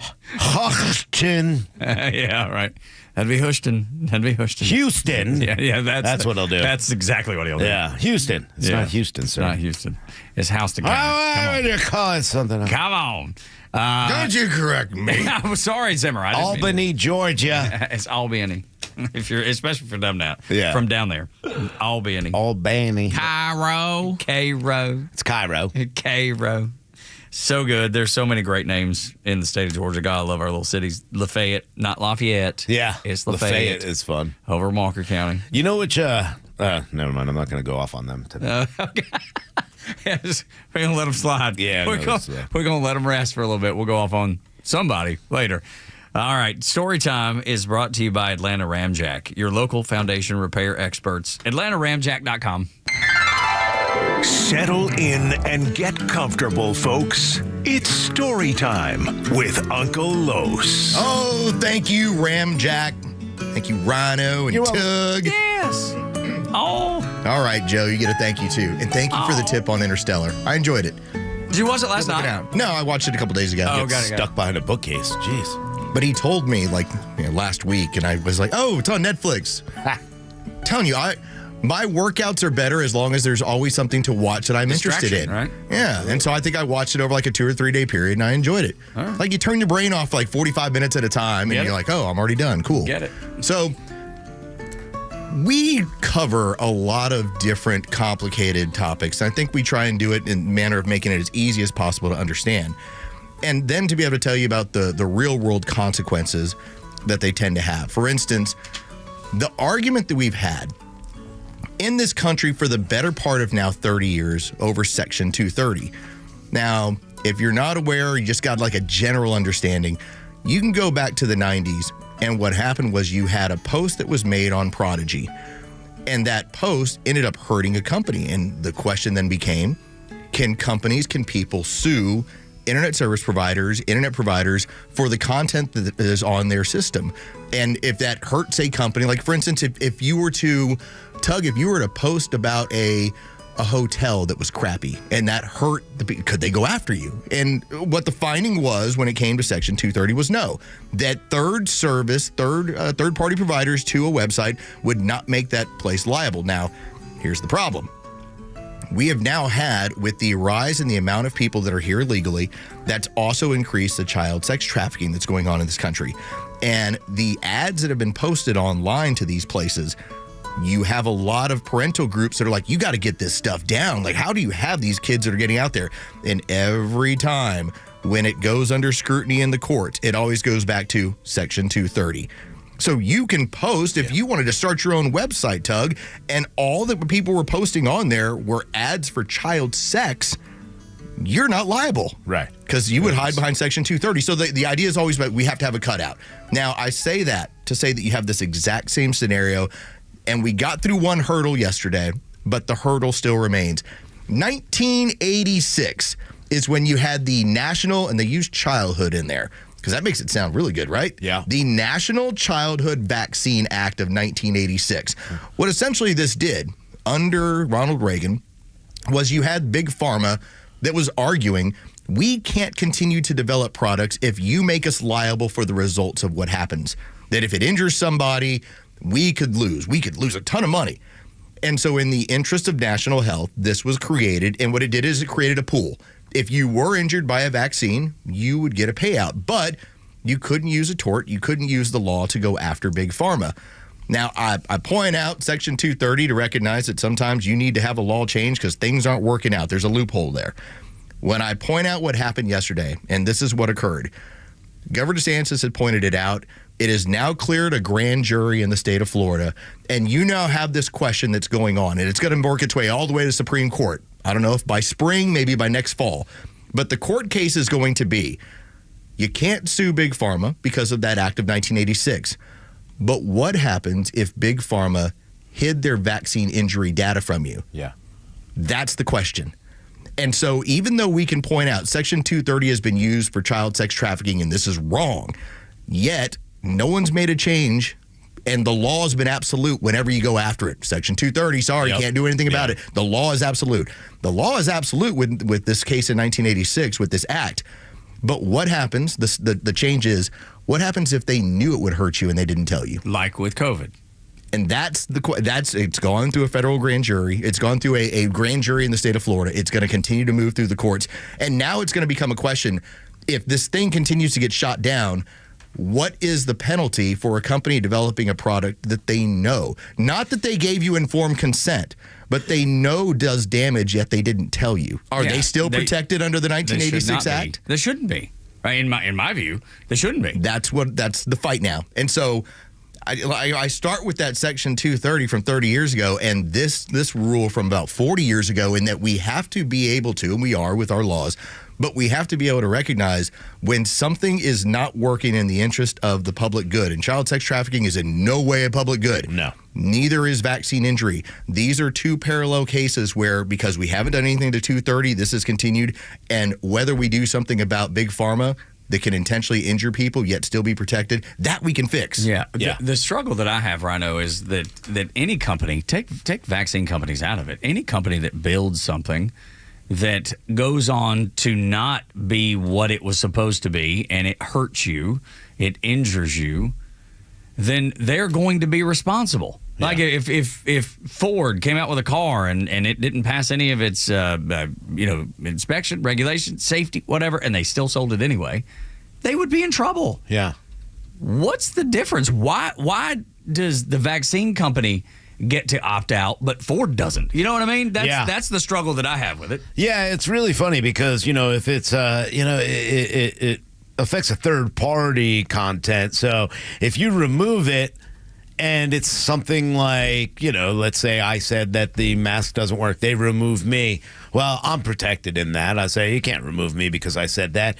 But if they, host it, then it's there, right? So I don't understand too much. I mean, I read all about 230. I understand it comes from the Communications Act of 1934, which was obviously completely different until you get to Section 230 when it was added. But there is a way, and Carlos is absolutely right. When it comes to Big Pharma throwing things out there, it's different than Carlos saying, hey, I'm not sure about ivermectin, or I am sure about ivermectin. This is how I think it works. Carlos should be able to talk about that and open it up for discussion, but Big Pharma shouldn't be able to pull his stuff down, which is the way it is protected at this moment. For instance, this is different than medication. Like Purdue Pharma that basically created the opioid crisis. You know, the Ressler family, when they had the amount of fines that came down on them. I think it ended up being like $7 billion, and they were seeking more relief. And it got to the Supreme Court. The Supreme Court actually said, hold on, $7 billion might not be enough for what you caused in this country. But that was based on a medication that they knew was highly addictive, yet they pushed it anyway. So it would not have applied to 1986 in the National Vaccine Act, Childhood Vaccine Act. And so that's the difference. You're looking for, can we go after these people who knowingly did something? Because that's exactly what this family did. They knowingly put out a medication that from a compound standpoint was basically heroin in a pill. Yeah. So is my Ford example off base then? Because I don't understand how one company, whether it's a vaccine company or a car company, if you create something that you've not been honest about and it injures people and it hurts people, you can be sued. Why could Ford be sued and yet Pfizer can't? Pfizer can't be. Because Pfizer created a product that was considered a vaccine, which is why they pushed so hard to call it that, that then gave them protection from any other. So they knew what they were doing. Of course. And that's the argument that came out of Florida. That's the thing that pisses me off. Like, why are you protected? Ford isn't protected. Well, because the vaccine puts it in a category where it's for the best of American. But I don't believe that it is. So even because if Ford put out a product where they knew, let's say the airbags don't work. Don't tell anybody. You get in big trouble, and now you're going to have a bunch of people that go after you with a lawsuit standpoint. But not Pfizer and not Moderna. It's unreal, dude. Because of where it is. So again, it cleared the first hurdle. It's now, and the guise of it is because they knowingly lied. That is why 1986 and that particular law does not apply. Can't wait to see how this unfolds. Tug, Rhino, and Los on the Morning Extra. You did everything the environmentalists told you. And still, you're losing. Next, after Neil Bort's report and a Fox News update.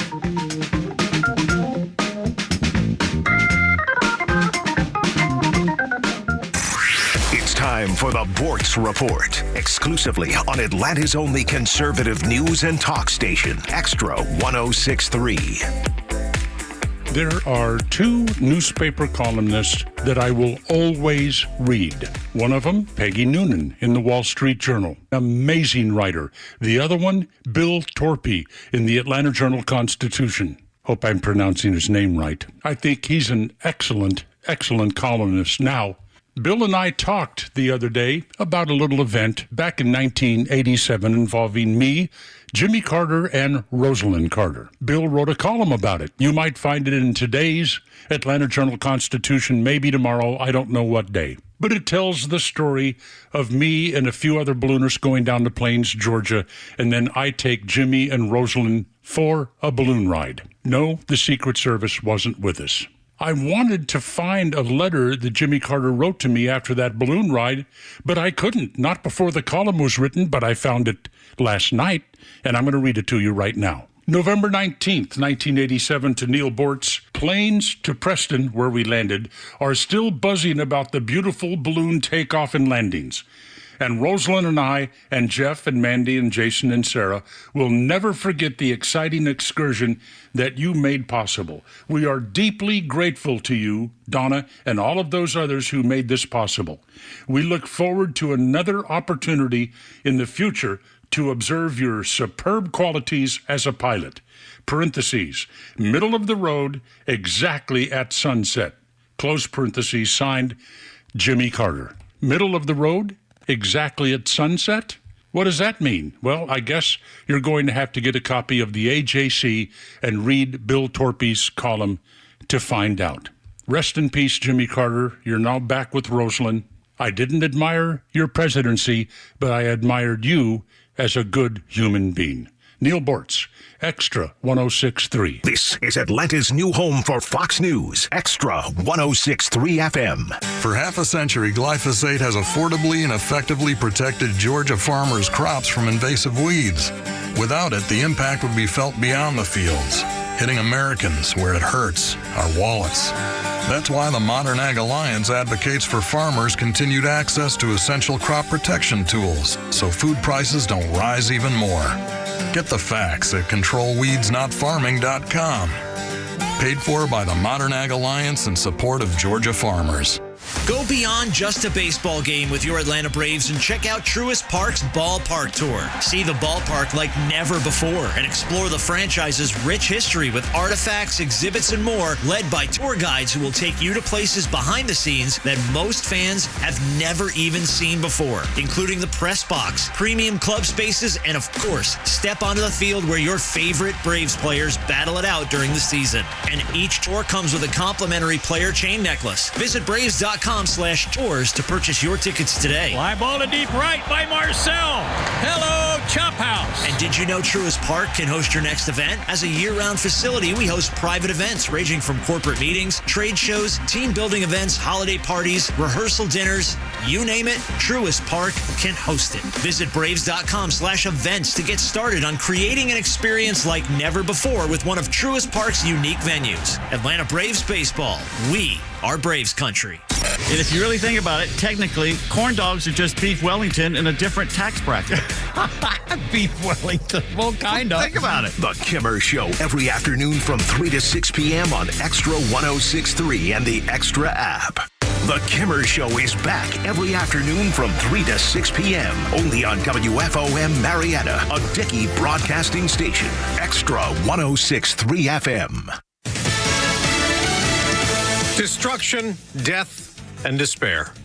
I'm Dave Anthony, Fox News, in the wildfire-ravaged Los Angeles area. Help. Please help. His home's in danger, surrounded by flames in Altadena. I'm begging anyone to help put out this fire. 5 wildfires still burn, 3 out of control still, though more firefighters are arriving. The wind isn't as fierce today. Fox Business's Max Gordon was out among the ruins from one of those fires. The Palisades fire has now been confirmed at 17,200 acres, and it was really a frantic scene as people tried to escape the flames. Many people were actually injured, according to fire officials, as they tried to make that evacuation. To the east of us, the Eaton fire has also been burning. That fire at 10,600 acres. And that fire's blamed for 5 deaths. About 130,000 people in the LA area have evacuated or have been warned to. About 2,000 homes and buildings burned down. President Biden's canceled a trip to Italy to see the Pope so he can monitor federal fire response after declaring a major disaster. President-elect Trump blaming the Biden administration and California's governor for water mismanagement causing the disaster, calling on Gavin Newsom to resign.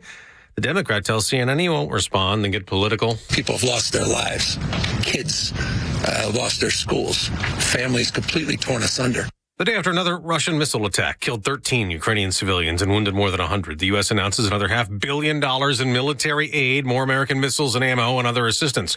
They're about to move former President Jimmy Carter's flag-draped casket from the U.S. Capitol, where it was lying in state for people to pay tribute, to the National Cathedral for a funeral an hour from now. President Biden will deliver a eulogy today, and his 4 predecessors, Bill Clinton, George W. Bush, Barack Obama, and President-elect Donald Trump, will also be in attendance today to pay their respects to Jimmy Carter, an exclusive club. Fox's David Spunt later today after a private service in Georgia. Carter will be laid to rest next to his wife, Rosalind.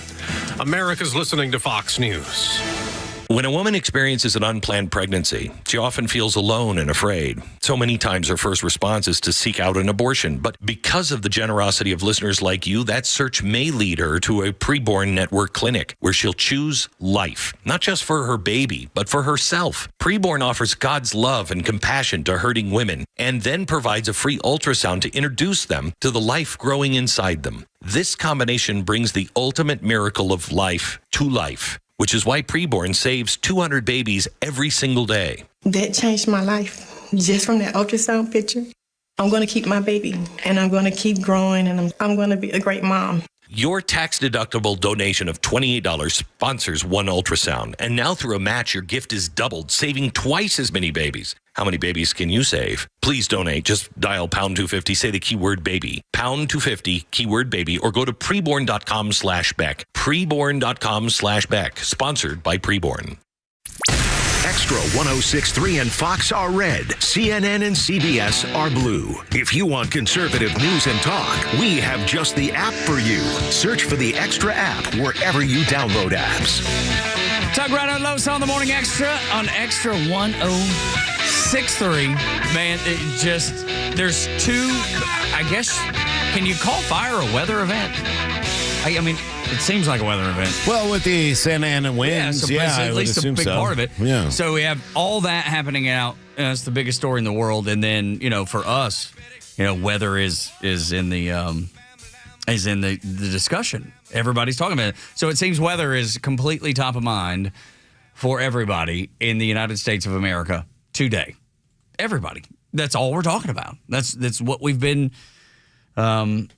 subjected to. What out there in California, terrible leadership, terrible policies, and a horrific scenario, once in a lifetime scenario for what they're seeing and where it's hitting. This is just Los Angeles, Pacific Palisades. I mean, there was shots from Hollywood Boulevard looking up, and not very far from Hollywood Boulevard, the buildings were on fire.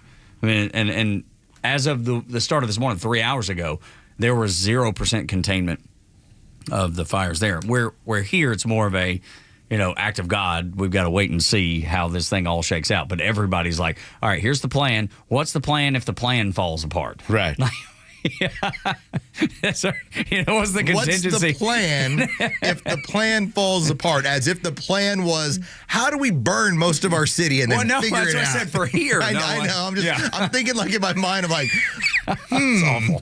hypothetically, if this was to happen there, how would we do this here? I was thinking more about like Joey and I were talking about Captain Joey Virgin River, our board op. Like, what happens if everything shifts, because the time keeps bouncing around as to when this bad weather, this snow or ice or a combination of the two comes through Atlanta, and it keeps moving. What happens? Because Joe and I are going to be here, and I think Rhino's going to be here. It's been 7 a.m. for about 24 hours. But it was going to be noon. It was noon, and then so it's backed up. So what happens if it backs up to 4, and then he and I can't get in, or Rhino can't get in? Like what's the contingency to the contingency? So I want to point this out here, because when I walked into management's office on Monday and said we've got a big weather event, now I was cognizant of it because we were having to travel. Yeah, sure. The week before, I had a couple friends say, hey, what do you want to wear to the tournament? I'm like, it's going to be really cold. Yeah. Okay, so I was still cognizant of it. So by the time I go to management on Monday and Tuesday and say, hey, don't we need a plan on this thing? I would like to say that at least we have a plan because of me. Moving forward, I don't have a plan for what happens if it's 4 a.m. But that's the thing. Like that's the last little unintended deal. How do you plan for the unexpected? I will say, the one benefit I think we're all going to get, especially if it's a 7 o'clock start time, it looks like with the way this thing's rolling in, and I'm not a meteorologist and nor am I a doctor, but still, it sounds fun. It still looks like we have a 2-hour window between when it starts and when it gets nasty. Mm-hmm. Yeah. So it's like if it starts at 4, you probably got to get here by 5:30 or 6. Yeah. Right now they have it starting around 7 to 8. So yeah, with about 8:30, 9 o'clock when it really starts to pick up. Which means there's no reason for us to come in, because how are we going to get home? Right. Well, Joey and I are going to be here. We already decided that. I've decided to, because I got a Jeep, a 4-wheel Jeep. I'm fine. Yeah. So we're loading that's that the thing. ready to go. But we joked Put about a 30 that. cal on the top too, just in case. There you go. You never know. Things can get out of hand quick. Zombies could come too. That's right. But then, what happens if that time backs up to 4, right when we're all, headed this direction? Right. Like, what do you do then? Just gotta Joey's like, monitor. what can we plug in if we can't get here till later, or we can't get it all? Like, what do you do? And I don't. May I? Yes. So there are MREs that are over down the hall. I'll bring a backpack with something to eat. I'm not worried about something to eat. Food. There's not going to, bring food, have some stuff. Gonna have a change of clothes. Yes, have your power cord. Now, the nice part is the building's not going to lose power. Like, we got backup generators and everything else. So you're good there. You'll be able to watch everything. You'll be able to put on any kind of shows. You can Playboy kill channel. hours. Yeah. Playboy, whatever you feel like. Yeah. Nobody. David's not going to question. David Dickey, our owner, is not going to question if there's a random purchase for Skinamax. He's going to be like, I know you guys got a little lonely. Order this is what pizza. happened. Yeah. Well, that's the issue. I don't know how much service will be available. What's going to be open to order? Yeah, that's the one issue. Yeah. So anyway, so bring your snacks. Who's bringing bourbon? Yes, bourbon and snack packs. Y'all can have all the. Or pudding you can just go want. loot. Yeah, I think at this point, I think looting would be inside your own building. I would love to get here on Monday and there's just piles of empty snack packs where they just went through cup after cup of pudding. Snack pack. Would love, and this is why I'm thinking about coming in 4-wheel, because if we get stuck here, we get stuck here. Yeah. I will be the first one to breach Colin Wheat's door, and there will be empty cases of ASW everywhere. That's right. And bottles. The Georgia. Oh, by the way, it's always open. Yeah, actually, you don't even just have walk to right in. You're just going to kick it in just to let you know. Yeah, I mean, sometimes in the morning he's got that door closed locked, so I don't know. Yeah, it's usually open. I could pick it. Yeah, I don't think you have to. I think it might I be will closed, break. but I think it's If we usually get open. stuck here, I'm breaking my dry January. Oh, yeah, okay. Just for the night. I'm going to hold on to it. I'm going to fight through it. I'm going to throw up on this floor. I'm going to show Kim or something. He's marking up the desk. Watch what I do. Blood on the door and things. Goodness. He did leave blood on the door sure when did. he was randomly bleeding that entire week. So weird, dude. I get that thin skin, though. I guess. Thin skin, as you get man. older. That's what they tell me. Yeah, so that's what we got to look forward to when we're Kimmer's age. Yeah. Is thin Random skin. bleeding when you don't expect it. Nothing you can do about it either. No, I guess not. So anyway, that's what we're up against. What are you up against? 404-741-1230 is the number if you want to laugh about it, talk about it, be nervous about it, be upset about it, ask questions about it. We're open to any and all. But Lois, I think yours is probably the most precarious of situations because you're reliant on so many different things to happen before you can make the decision on what you're doing. We need, in 3 hours, we have to find out what our club's going to do. Then we'll have to inform the grandparents of when they should come into town to watch my youngest daughter, who is supposed to have a tournament on Saturday that we don't know is on, to cover a tournament on Saturday that my older daughter's will occur, but will she actually be allowed to play in? Yeah. So and that one's locally Gainesville? Gainesville for the younger, and then South Carolina for the older. Yeah, but I'm telling you. We're all over the place, man. I got to know. I'll know if I'm on the show by probably about noon, 1 o'clock today. There we go. For tomorrow. We'll have to make plans for what's coming our way. I have an idea. I'm going to hear from Kimmer and school closings, I think. We'll see. Boy, this could get all wacky. Kimmer or the Zimmer? Because that's the thing. Who are we going to hear from? You'll have to be here tomorrow to find out. All right, so the Hill.com, I got into a little bit of a rabbit hole on the Hill.com, and the folks that were writing there, a guy named Merrill Matthews, and I give him credit. He recognized there are 3 big reasons that the Democrats lost in November and are losing worldwide. I mean, if you look at the shift in politics that's happening across the Western world, across Europe, and it all boils down to 3 that he pointed out. Now, I'm sure you can come up with more, but the 3 big ones are open borders, green energy, which is unreliable and expensive, and then the whole trans youth thing. That's a challenge that the Democrats are not going to be able to overcome. These are topics that we've been discussing here on this show for 4 years now, and finally, sanity is making a return.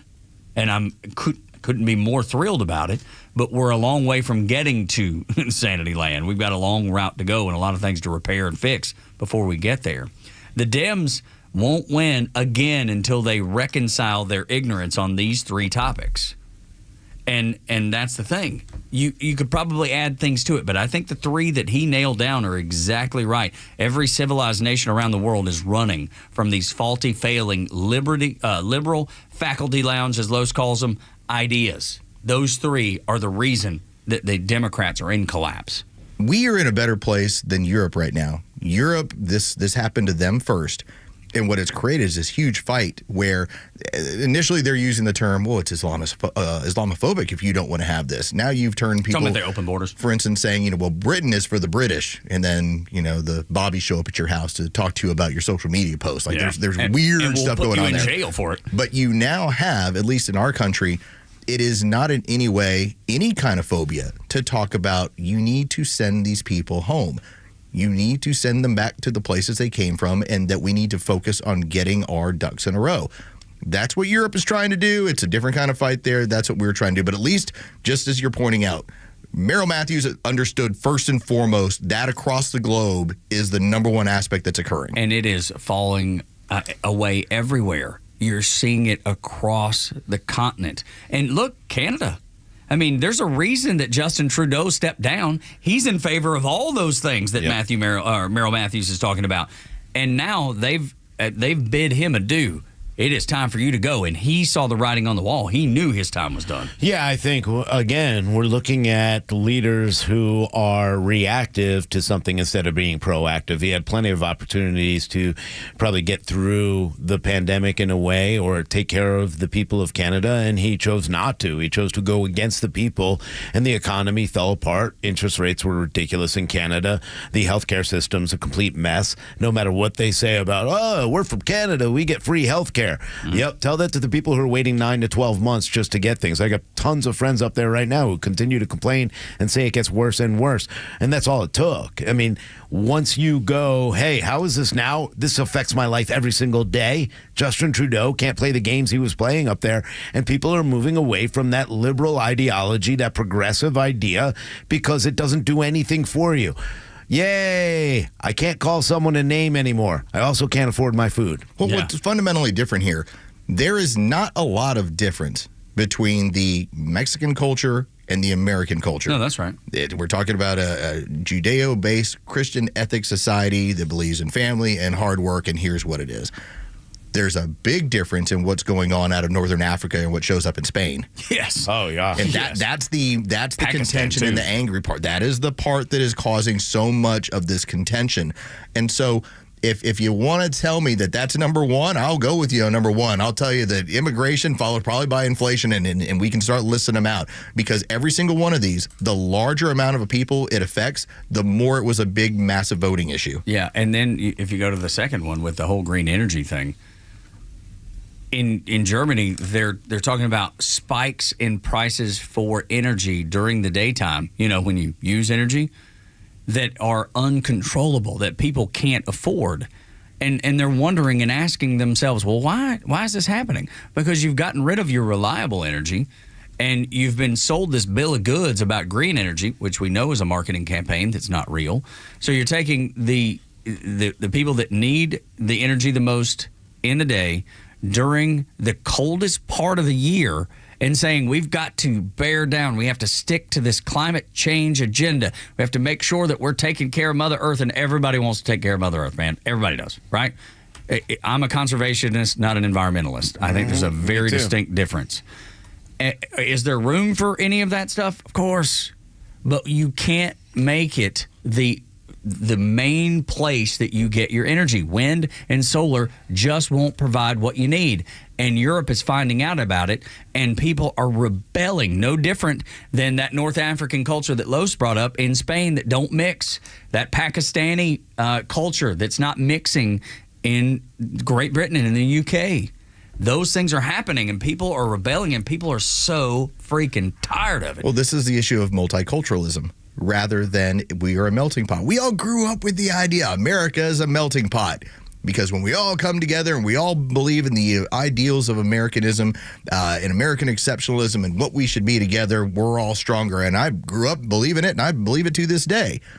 When you have people pushing multiculturalism, it's you're here in another country, but you get to hold on to your own beliefs, your own system, your own mores, your own religion. You don't have to melt. You don't have to. And in fact, you can be somebody who looks at the locals and looks at them as the enemy. No, yeah. And that's the thing. Like, we take the best of everybody's, when it's the melting pot premise that we grew up with. We take the best of everybody's culture. You know what I mean? Whatever it is. If it is, a Mexican culture with their love of family and their faith, and we bring that into the American melting pot, or whatever it is. Yeah. It's the multiculturalism that Los is describing that says, no, you don't have to do that.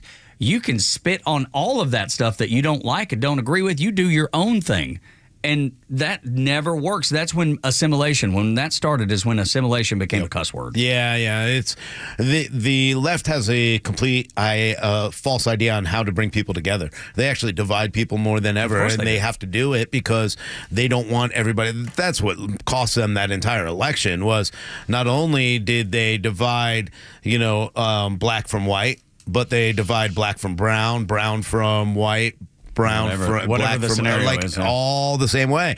And that is the Democrats' way of running things, is to divide everybody into small groups and pretend everybody's a marginalized group, when in reality we should be bringing everybody together. I'll be honest, I grew up in an area where we were divided because it's New York, and New York is the most divided state probably in the entire country. Maybe Los Angeles and San Francisco have similar, but this is why you have a Chinatown, a Spanish Harlem, a Harlem, a area where Rockaway Beach is completely different. You got Russian, you've got everybody is divided and kept apart for that reason, and I don't understand it. I never have. Now, kids, they're different. They get together. I'm playing football with everybody, even though we were bordered by a black neighborhood. We played all together right at the divide, and that was kind of our 50-yard line. It was fun. We had a great time. Nobody ever said a thing. We were all pulling together. We were all getting better communities built together because it was left on us, a private idea, instead of the government coming in and separating us again and saying, hey, we're going to build more houses for you people here. It's just ridiculous what they've continued to do, and I think people are tired of it. That's why I've always liked sports. I've always liked sports because your participation with everyone that you are in there with, it really just comes down to, can I get you the ball? Can you get me the ball? Can we win together? What can it become? And I think one of the issues that we run into in our area of our county, we have less participation in sports in our particular area. And so the kids are seemingly a little bit more divided than some of the other kids in some of the other counties. Yeah. That's the thing that Vivek got wrong, I feel like. He said, we have too many football players, not enough engineers. We have too many cheerleaders, not enough whatever he said. And I think he missed the point on that very thing. Yeah. And I love Vivek. I don't think he intentionally was doing that. He wasn't trying to run down one in favor of the other. I just think he misses the point on some of it. Look, we have a very diverse company here. With the sports station, obviously us, when we have other people who work in the sales. There's one thing that we all agree on, and it's not politics. We don't all agree on politics. We all think differently. We all know the Falcons suck. And Raheem Morris should be fired. Right. Every single one of us. Yeah, got that one. Hard to argue that. Goodness gracious. They are a mess, for sure. 9 o'clock hour is brought to you by Southern Exteriors, 8779 Southern, southernexteriors.co. When we come back, the next war will look completely different than what you've ever seen on CNN during the Gulf or in some World War II documentary. Talk about it next on Xtra 106.3. Yeah, that's right.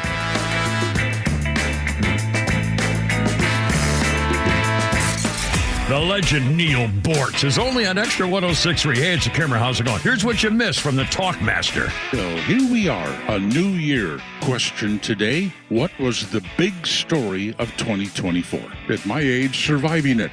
But I mean for the whole country. A lot of people might say it's the election. Donald Trump being reelected. Big story, to be sure. But it was going to happen one way or the other. Happens every 4 years. To me, the big story of this year was CBS, ABC, NBC, CNN, all of the alphabet networks, the Washington Times, the Washington Post, New York, the major newspapers, everybody out there hiding the sad decline of Joe Biden, the President of the United States. Catch Neil's commentary every day on Xtra 106.3 or listen anytime on the Xtra 106.3 app.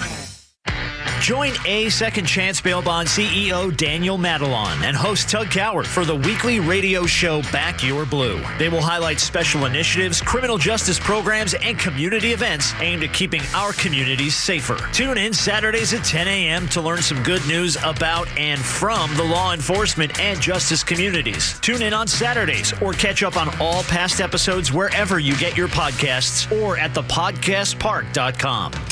No one plans on going to jail, but when it happens, it's important that you know who to call. Call A Second Chance Bail Bonds, where we believe everyone deserves a second chance. Whether your loved one's been arrested in Cherokee, Clayton, or any of the other metro Atlanta counties in between, A Second Chance Bail Bonds works fast to help expedite release within hours. A Second Chance. It's better to know us and not need us than need us and not know us. Call A Second Chance 24/7 at 404-BAIL-OUT or online at atlbail.com. Are you tired of dealing with drafty, inefficient windows? Do you have certain rooms in the house that you can't keep cool in the summer or warm in the winter? Hi, I'm Dan Watkins with All Four Seasons Garage Entry Doors and Windows. It's time to upgrade these old windows. Replace them with double-pane, beautiful, energy-efficient windows. Your new windows will help you regulate a perfect temperature throughout your house. Start saving big money on your energy bills and improve the curb appeal of your home. Give us a call today at 770-517-7078. Yellow Jacket fans, don't miss your chance to lock in your seat for the 2025 football season today. Next year's home slate is highlighted by the renewal of our rivalry with Clemson, as well as ACC matchup versus Pitt, Syracuse, and Virginia Tech. Into the end zone! Touchdown! Haynes King! All hail the King! Support head coach Brent Key and the Jackets on game day by visiting RamblingWreck.com/tickets to get your season tickets today. Sting 'em. I enjoy a good night's sleep, and I like to breathe while I'm sleeping. My wife appreciates that, too. That's why I wear a CPAP. You want the right machine. You want expert advice. You want all the supplies that go with it. You get it all at CPAPs, etc. in Alpharetta. Machines, masks, tubing, filters, cleaning supplies, all of it, and they ship nationwide. Walk-ins, by the way, are welcome. CPAPs, etc. Alpharetta, CPAPSETC.com. Look out. I think your health insurance premiums just went up again. Hey, it's a Kimmer. How's it going? Hey, I got great news. If you're tired of those skyrocketing health insurance premiums, introducing Trump Care. If you're healthy and self-employed, small business owner, close to Medicare, even on a COBRA plan, Health Insurance Doctors got you covered. How about saving up to 60% on annual premiums with Trump Care plans? Nationwide PPO network. Let you see any doctor, any hospital, plus zero deductibles, no co-pays. The best part, plans are available year-round. No more open enrollment, no hard-to-get subsidies, no IRS penalties. Oh, guess what? It's free to you. You don't have to pay them to do it. The Health Insurance Doctor for decades, proudly serving the metro Atlanta area. Thousands of happy customers. Here's a free number to get a quote, 678-523-0759. Visit healthinsurancedoctor.net. Here's the number again. Again, there's no charge to you, 678-523-0759. On the web, healthinsurancedoctor.net. The stories that matter to you. These are your Georgia headlines.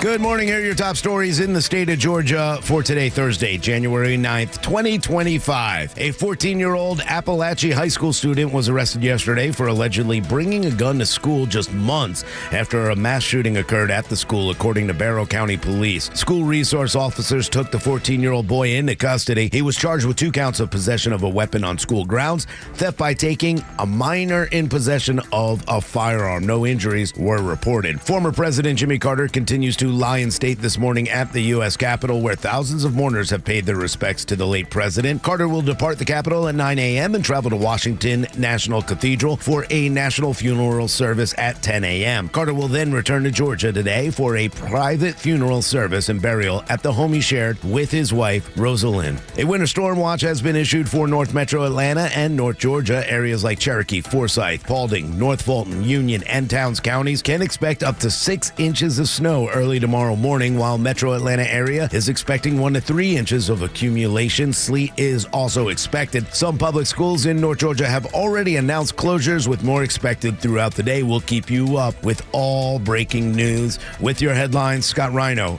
Extra 1063. Tug Rhino and Los until 10 on the Morning Extra as we debate the world and all the things that are happening, all the craziness that is going on around the world, especially with weather. We will continue to talk about that. And if you have any good insight, anything that you'd like to discuss in your planning for the next, especially tomorrow because it's a work day, but Saturday, 404-741-1230. And if you have any fond memories of growing up here and just the chaos that snow and ice causes, you can call in with that stuff too. We'll probably get a good laugh together. The next war that is fought And who knows where that's going to be, that the United States will actually be involved in full scale. I mean, we know we have troops on the ground, special operators, contractors, CIA assets in Ukraine. We know we have, a smattering of folks on the DMZ there between North and South Korea, Syria, Iraq. We got people everywhere, in small bunches that are probably engaged in firefights all the time. But a full-scale war, it's going to look tremendously different because of technology, Rhino. Yeah, we got a lot of new bills that are coming out, drone bills. They're starting to be drafted in regards to China and the way that they have their spy drones around. And they still haven't given us a full update on what drones are what drones. So these bills are going to be very important because, number one, local law enforcement at this point doesn't have any way to take down these drones. And a lot of people have probably seen the videos of, like, in China where they get the big nets or they get the two drones with the nets. Throw them up. Yeah, throw them up and get them. Our local enforcement can't do that. So a lot of Republican senators are saying this is ridiculous. We've had these drones. Nobody's given us any information on them. We need to be able to take these drones down in any way possible. So that's one of the most important bills that's going through right now.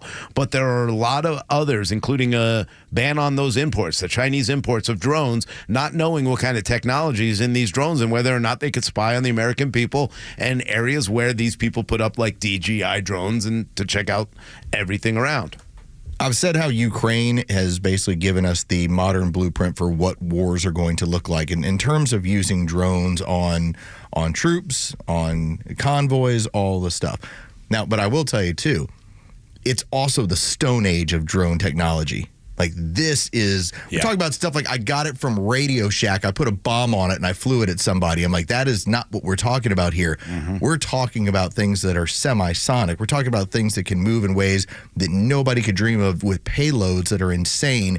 That, just as Elon Musk has talked about, we are basically going to take the fighter pilot. We're going to take the regular person who's flying a plane, and that's going to be obsolete here in probably the next decade. Yeah. This is going to be drone technology that's going to be doing all this. Because you don't want to endanger the pilot. There's no need to. And they don't have the physical ability to do what some of the drones that will.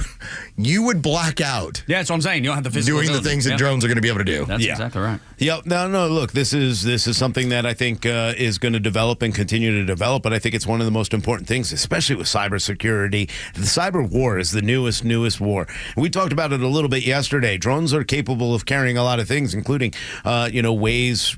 I'm sure they could get an EMP on a drone now. And easily fly it in, be done. And you're going to cripple the United States as quick as possible. This is part of the reason why you need to have things like, the drone technology and the ability to take these down at any point. We can't allow Chinese spy balloons and drones to fly over our country anymore. But that's the thing. Though these laws are probably beneficial for local law enforcement, the president at any time can have anything shot down that he wants to shoot down. Anything that needs to be done to protect the homeland, the president has the authority to do. So with local folks, I think these laws will be beneficial. But the president could have done anything he wanted to do at any time he needed to do it. Can I give you a hypothetical that might bake your noodle a little bit? Yes, please. What if we don't have the technology to regularly bring these things down? Well, but you're right. I just mean spy balloons and the drones but that's over Navy bases. That is the low end technology that I think we're starting to deal with. Yeah, no, you're right about that. We are dealing with an archaic version of some of this stuff that is being used in the way it's being used. I think what we're talking about, in a way that we went from a spy plane to a satellite in space that can look down and still get justice. I think we're getting that jump from here's archaic drone technology to here's like space age drone technology that can do things where the idea of just let's take it down, it's hanging out in front of our base. I don't know if we have the technology to do that right now. Just think about it's like the Industrial Revolution, basically going from having nothing to all of a sudden in less than 100 years, America was like so technologically advanced. Like if I was to say, Tug, you're the commanding officer of this particular naval base and there's a spy balloon over it, your Tug's gonna be like, I'm shooting it down. It's coming down. All right, if I told you that there is a satellite that's this many miles above, exactly. What are you going to do? And that's my question as to where I think this is moving. Yeah, you're not wrong. Then that's the hypothetical that's like, what if it's gotten to the point now where we can't routinely deal with this stuff. Oh, I think there's probably a lot of that. I think so, and too. I think that the Pentagon's in And I think that's why they're in scramble mode. When Rhino brings it up, because here's where the technology is going, I think within D.C. there's a lot of, hey, we've got pretty good tech. Theirs is at the same level, too. And the Chinese are the spearhead probably right now of that. And they don't have the same regulations we do. No, of course. And everything is for the party, right? President Xi says, whatever we need to do, that's what we're going to do, and on the backs of anybody that need to be done. This is why, if we really want to even the playing field, at some point we're going to have to find Bigfoot, clone him, and then arm him. That's right. So that if we can deal with Predator, if we can deal with this alien technology that is now in our skies, we need to fight fire with fire. That's And exactly so right. I know I used to talk about drafting Bigfoot and putting him at center for the Hawks. No. We got to eat national interest now. We got to go a different direction to make this thing work. Harry and the Henderson. Harry's going to be the secret weapon that saves the world in World War III. No Patton. No, it's Sasquatch. No, you were all caught up in like Arnold Schwarzenegger movies of the 80s, and I'm just telling you, we've upgraded. Yes, no doubt. It's now a hairy beast man who's 8 feet tall. That's He's right. Impenetrable. Well, but the thing is that some of the drones will be that. Yeah, the Some same of idea. The drone soldiers. I mean, you've seen. What is it? Is it Honda that has the robot that can do backflips? It's like them and so Boston smooth. Technologies have been working on that. I don't know about the application as far as like in the field of that, but I do know the ones that are up there flying that are dodging things in ways that don't make sense the way Navy they can pilots move. are like, we've never seen anything. They're like that. we have nothing that can move like this. Yeah. That is the That's future. real. Yeah, that I buy into. I believe, but those. I don't know what you call them. Robots is the only thing I know to call them.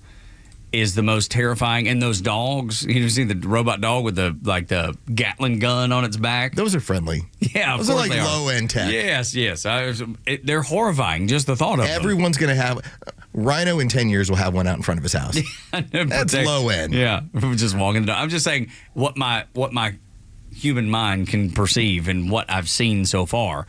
I can just imagine how horrifying that would be coming at you in war, because it's not like it feels pain to when you shoot it once in the leg. It is so strange that when we would watch sci-fi movies of the 80s, we are getting closer to the idea we're having our own AI, patented by our own countries, fighting our wars against other countries. And you bring up the drones in Ukraine. Yep. They're using AI to take all that video, that hours and hours and hours of video of fighting against the Russians, and putting that into computers and coming up with new ways to perfect the war fighting using those drones. It's unimaginable what warfare will be. I'm afraid like you of said, even a decade from now. I mean, we're talking about we are 80 years removed from you got to run up on a beach and shoot the Nazis. Yeah. Look, I love the fact that it saves our soldiers' lives, our kids' lives, and all that. I hate the fact that we're even developing weapons, though, and putting research into these weapons. There is a lot that goes into these drones, a lot that goes into buying them from China and the parts from China. I mean, that's got to be scary enough. We have plenty of good scientists here in this country, American scientists, companies that can build these drones, and better than the Chinese. Maybe not as cheap, but that's okay. Let's stop working with the cheap and start working on protection.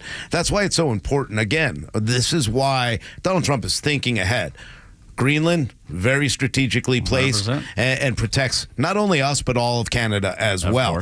Same thing with the Panama Canal. I mean, these are reasons that we're putting them in because we have foresight. We're not going to look back and go, we should have actually opened the reservoirs in L.A. so that we had enough water to come in. We're going, hey, we're going to get Greenland so the Chinese don't come in and destroy everything else. And the Chinese want it. Yeah. See, I don't think you can sit there on a CNN panel and explain that with our current state of readiness and the current situation that we have, you might have maybe 8 minutes to be aware of any sort of drone attack or drone escalation that comes from China that finds its way over the northern United States. If you have Greenland, you got significantly more time. Absolutely, you do. Yeah, and that's the idea of it. And so, as much as they want to get upset, but that's for viewers that can't see the big picture. Me, strategically understanding that this is how this works, I'm like, I don't mind the idea of a base there in Greenland. I would love to be able to have that property. Got to have it. Future warfare is going to be about that over the horizon, over the Arctic Circle threats that you can do. And the Chinese and the Russians have been emphatic about their semisonic technology and desire to be in the Arctic Circle, though, specifically in that location because of all the minerals and all the just the things that they can use to build more of that technology that they need. It's fascinating, man. It is. The future is it's right, amazing. It's right in our face. It is. But that's the thing. We say the future, but it's really not. It's now. Yeah, it's been worked on, and we're to think that we had a bunch of drones that are they not on our eastern seaboard anymore? I mean, that story just went away. Yeah. But it was, how are these things here that are sitting there for as long as they are, that defies normal drone technology, and then we got no explanation from our government as to what they are? Yeah, Donald Trump was like the closest. He's like, we know what they are. Yeah, and he's exactly right. And I believe him 100% when he said, we know what they are. There's no question in my mind. Oh, yeah. I don't know if it's ours. I don't know if it's theirs, but somebody does. This is, again, they're Chinese. They're somebody from the outside. It's got to be, and it's ours. And we're working to try to. There's an imminent threat to this country right now. And a lot of it comes from what's happening to the southern border. Donald Trump, J.D. Vance, they've got briefings on what's going on, okay? National security briefings that are so important. They know. This is why they're not saying what everything was happening, especially, and this is why the drone thing kind of went away. But I think this is what's steering Donald Trump to say, hey, we really do need to make sure, again, Greenland, Panama Canal, because that's all part of the Iron Dome idea that he has about protecting this country and protecting the citizens. Rather than Joe Biden sending his money out to create wars all over the world, we're trying to protect the American citizen, and that's most important. Indeed it is. And it has to be the focus of Donald Trump, and I do believe that it is, because it's not been the focus for the last 4 years. Protecting America has been, it's taken a back seat, which is the craziest thing in the world. To think that for 4 years, our government put our security as a backseat issue. They were more concerned about climate change or something silly like that has no bearing on anything. Next on the Morning Extra, when we come back, comedian Adam Carolla learns about his white privilege. Man, the lesson that he had to learn. You have to hear it next on Extra 106.3. The latest sports news, powered by 680 The Fan, and driven to extra listeners by RBM of Atlanta in Sandy Springs, Atlanta's Mercedes-Benz connection since 1964.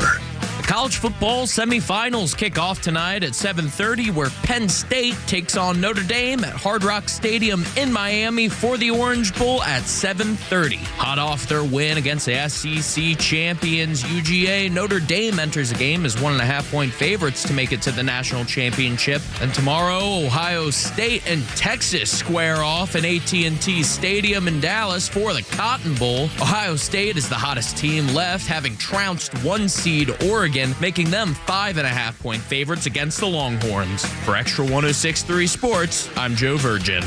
Hi, I'm Jaron Solomon from Solomon Brothers Jewelers, here to tell you about an incredible event going on the entire month of January at all 3 of our showrooms. It's Solomon Brothers Jewelers' January Bling Back event. All this month, bring in your old gold jewelry, watches, diamonds, and more, and let us buy them back for cash. Now is the best time to sell your old jewelry because the price of gold is the highest it's ever been, and we will pay you top dollar for all your old pieces. So go through your jewelry box, pick out the pieces you don't wear anymore, then bring them into Solomon Brothers and let us buy them back. We'll take the all gold necklaces, rings, tennis bracelets, earrings, pendants, and more. If it's old and it's gold, don't miss our January Bling Back event, your opportunity to turn your old jewelry into cash. Going on all month long at all 3 of our Solomon Brothers showrooms on Peachtree Road in Buckhead, Old Milton Parkway in Alpharetta, and on Fisher Crossing Drive in Sharpsburg. You can learn more and always shop online at SolomonBrothers.com or on Instagram at Solomon Brothers.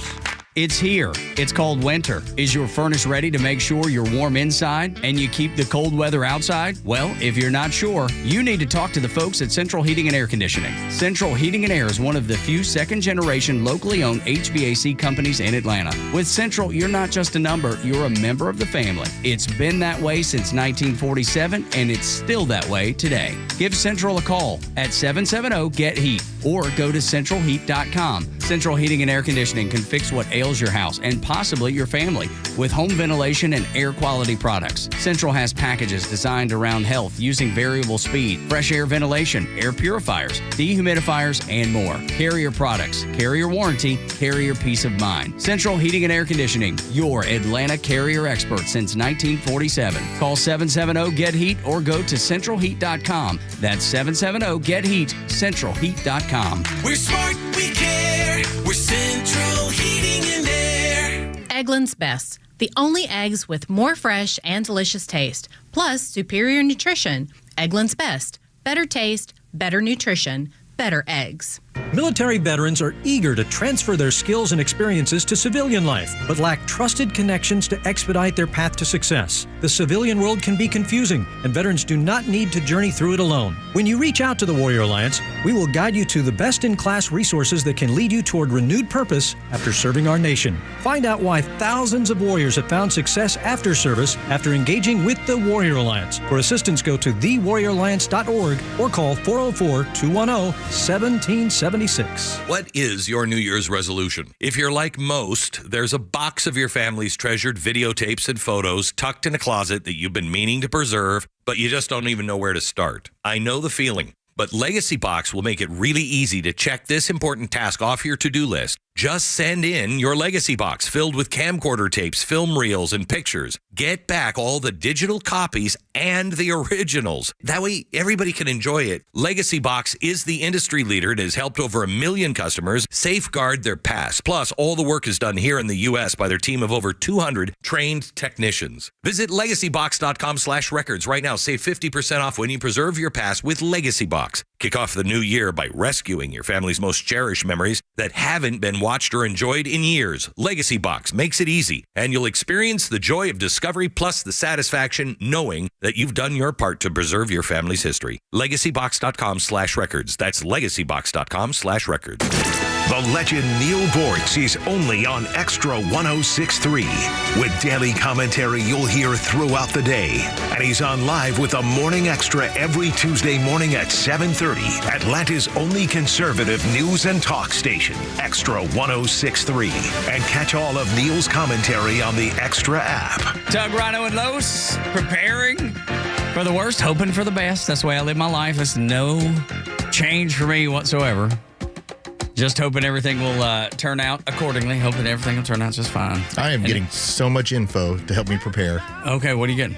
I'm just having to find out all these schools that know they're getting to prepare over the next several hours. Yeah. That they're going to be, in the interest of safety, extracurriculars moved around, notably Saturday or today.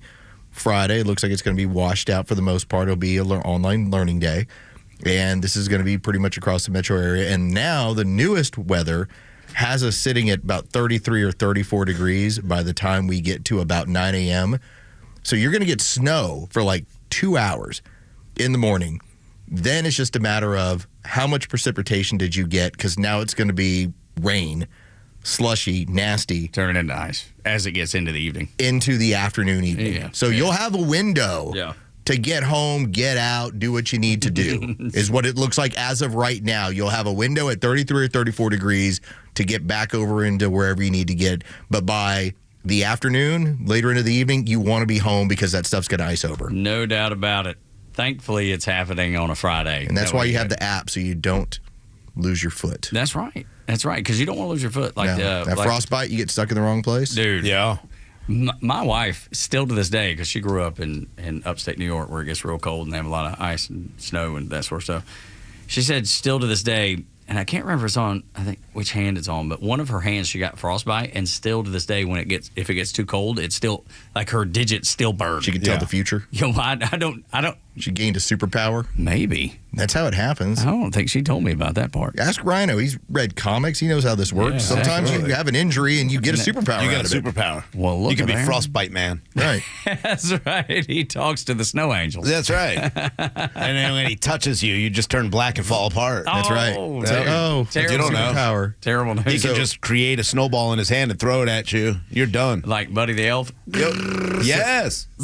Dude, that's the technology we don't want to mess with when it comes to wartime. Mr. Frostbite. He throws unlimited snowballs. That's right. So our friend Ella Dorsey over at 46 Atlanta News First. So she now has it, her updated meteorology breakdown here. By 9 a.m., we're going to be at 33 degrees. So you're going to have that 7 to like 9 of like snow in the area. Yeah. 9 a.m. By 9 a.m., we're going to go above freezing. Okay. Into the evening, we'll still be at that about 33, 34 degree level. But by Friday afternoon, it's going to dip again. By 1 o'clock in the afternoon, it'll be back to 32. Okay. So whatever basically gets dropped, you have from about 9 until sometime into the early part of the afternoon to get home or get where you're going. Woohoo!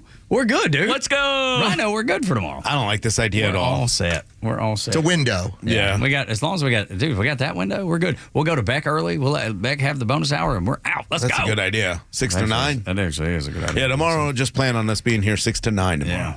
Hey, dude, The I'm not bonus kidding. hour I'm might thinking not be that's- here. I'm thinking that's probably the right thing to do. It's a great idea. Let Beck do his thing. Beck's, in Texas. Yeah. Come on. Yeah, and his studio's at his home. Right. You know, so yeah. Anyway, He's got a museum. Yeah. He's got a flamethrower. Like, if any snow bothers him, it's done. He's got a flamethrower. Yeah. That's awesome. And doesn't he have like a spacesuit, like Buzz Aldrin's spacesuit that when he went? He has. To the. He's got what is it, the Modern American Museum?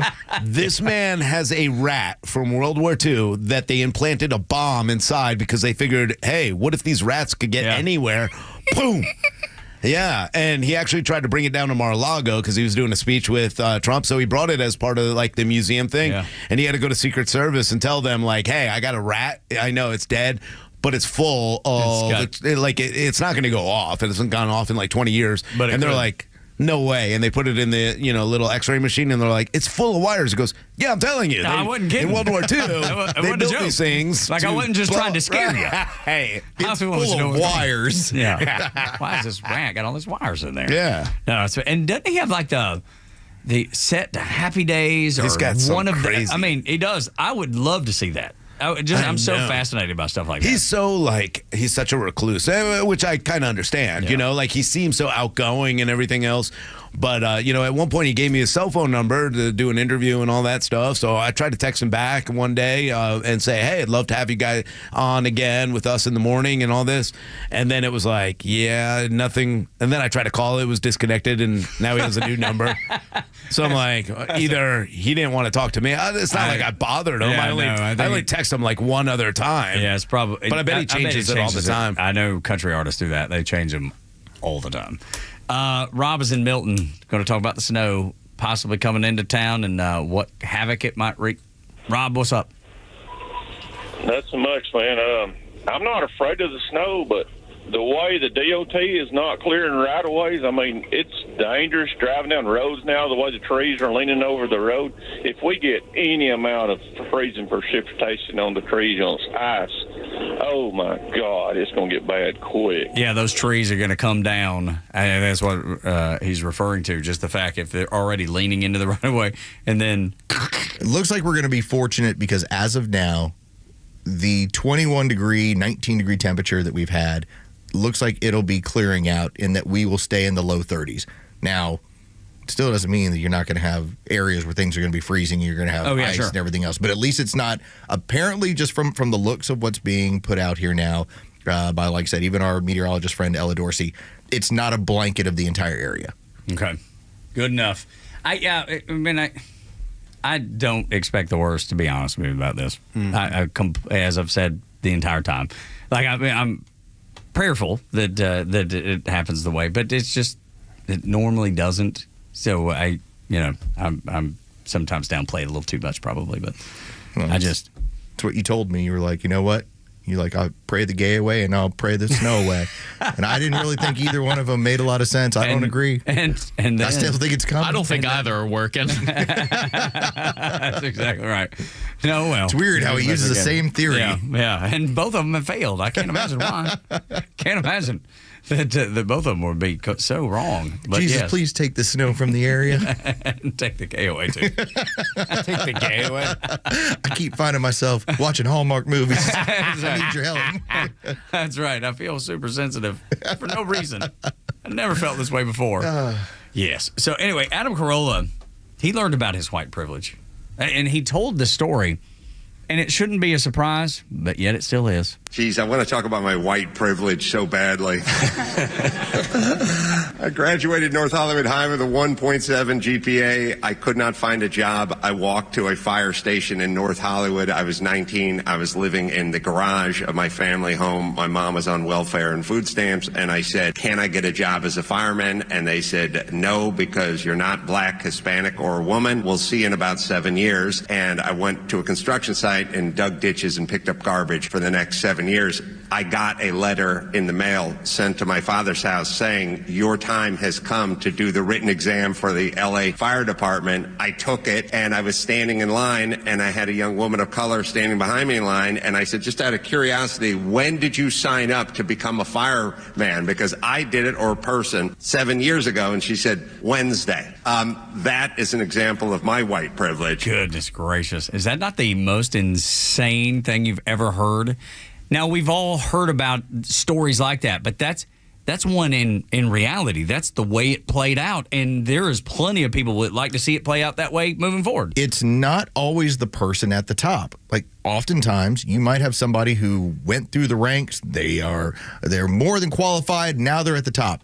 It's when they start instituting these policies, and we joke around their DEI policies, but sometimes it's just, hey, we just need multiculturalism. We just need, and so they start checking boxes on who they bring in. So a guy like Adam Carolla, who at 19 years old wanted to go serve his community, they're like, listen, you are too white. We need to find some other people. And so it took 7 years for them to finally say that, okay, we'll take a look at you because we've run out of different people of ethnicity to go through. The woman behind me got in on Wednesday. You waited 7 years. That is his white privilege. And he wanted enough that he did what he did and still came back after 7 years. Out. Yeah, exactly, and waited on it. But L.A. Fire Department Chief Kristen Crowley, that's who you're talking about, and the fact, because you talked about her qualifications, and the fact she's done some really extraordinary stuff. She's been throughout the entirety of the process, from EMS work to everywhere along the lines.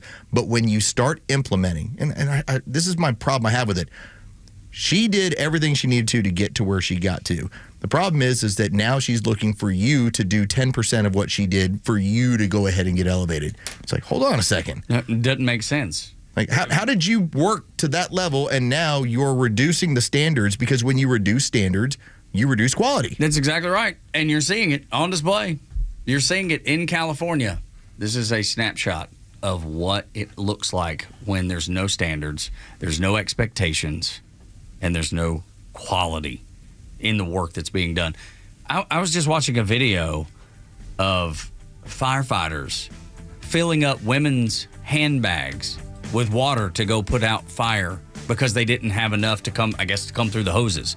So they just took women's handbags that they had found and filled them with water and dumped it on. That's what they've been reduced to. It's unbelievable, man. All right, that does it for us. Hoping everything works out so well for you, and you and your family stay safe. We will be here tomorrow in some shape, form, or fashion, just like you trying to figure it all out. Download the Xtra 106.3 app so you can be engaged with the station and with the information that we will surely share throughout the afternoon and then tomorrow morning, too. For Rhino, Los, and board up Captain Goey, Virgin River, my name is Tug. God bless you. Y'all come back now, you hear?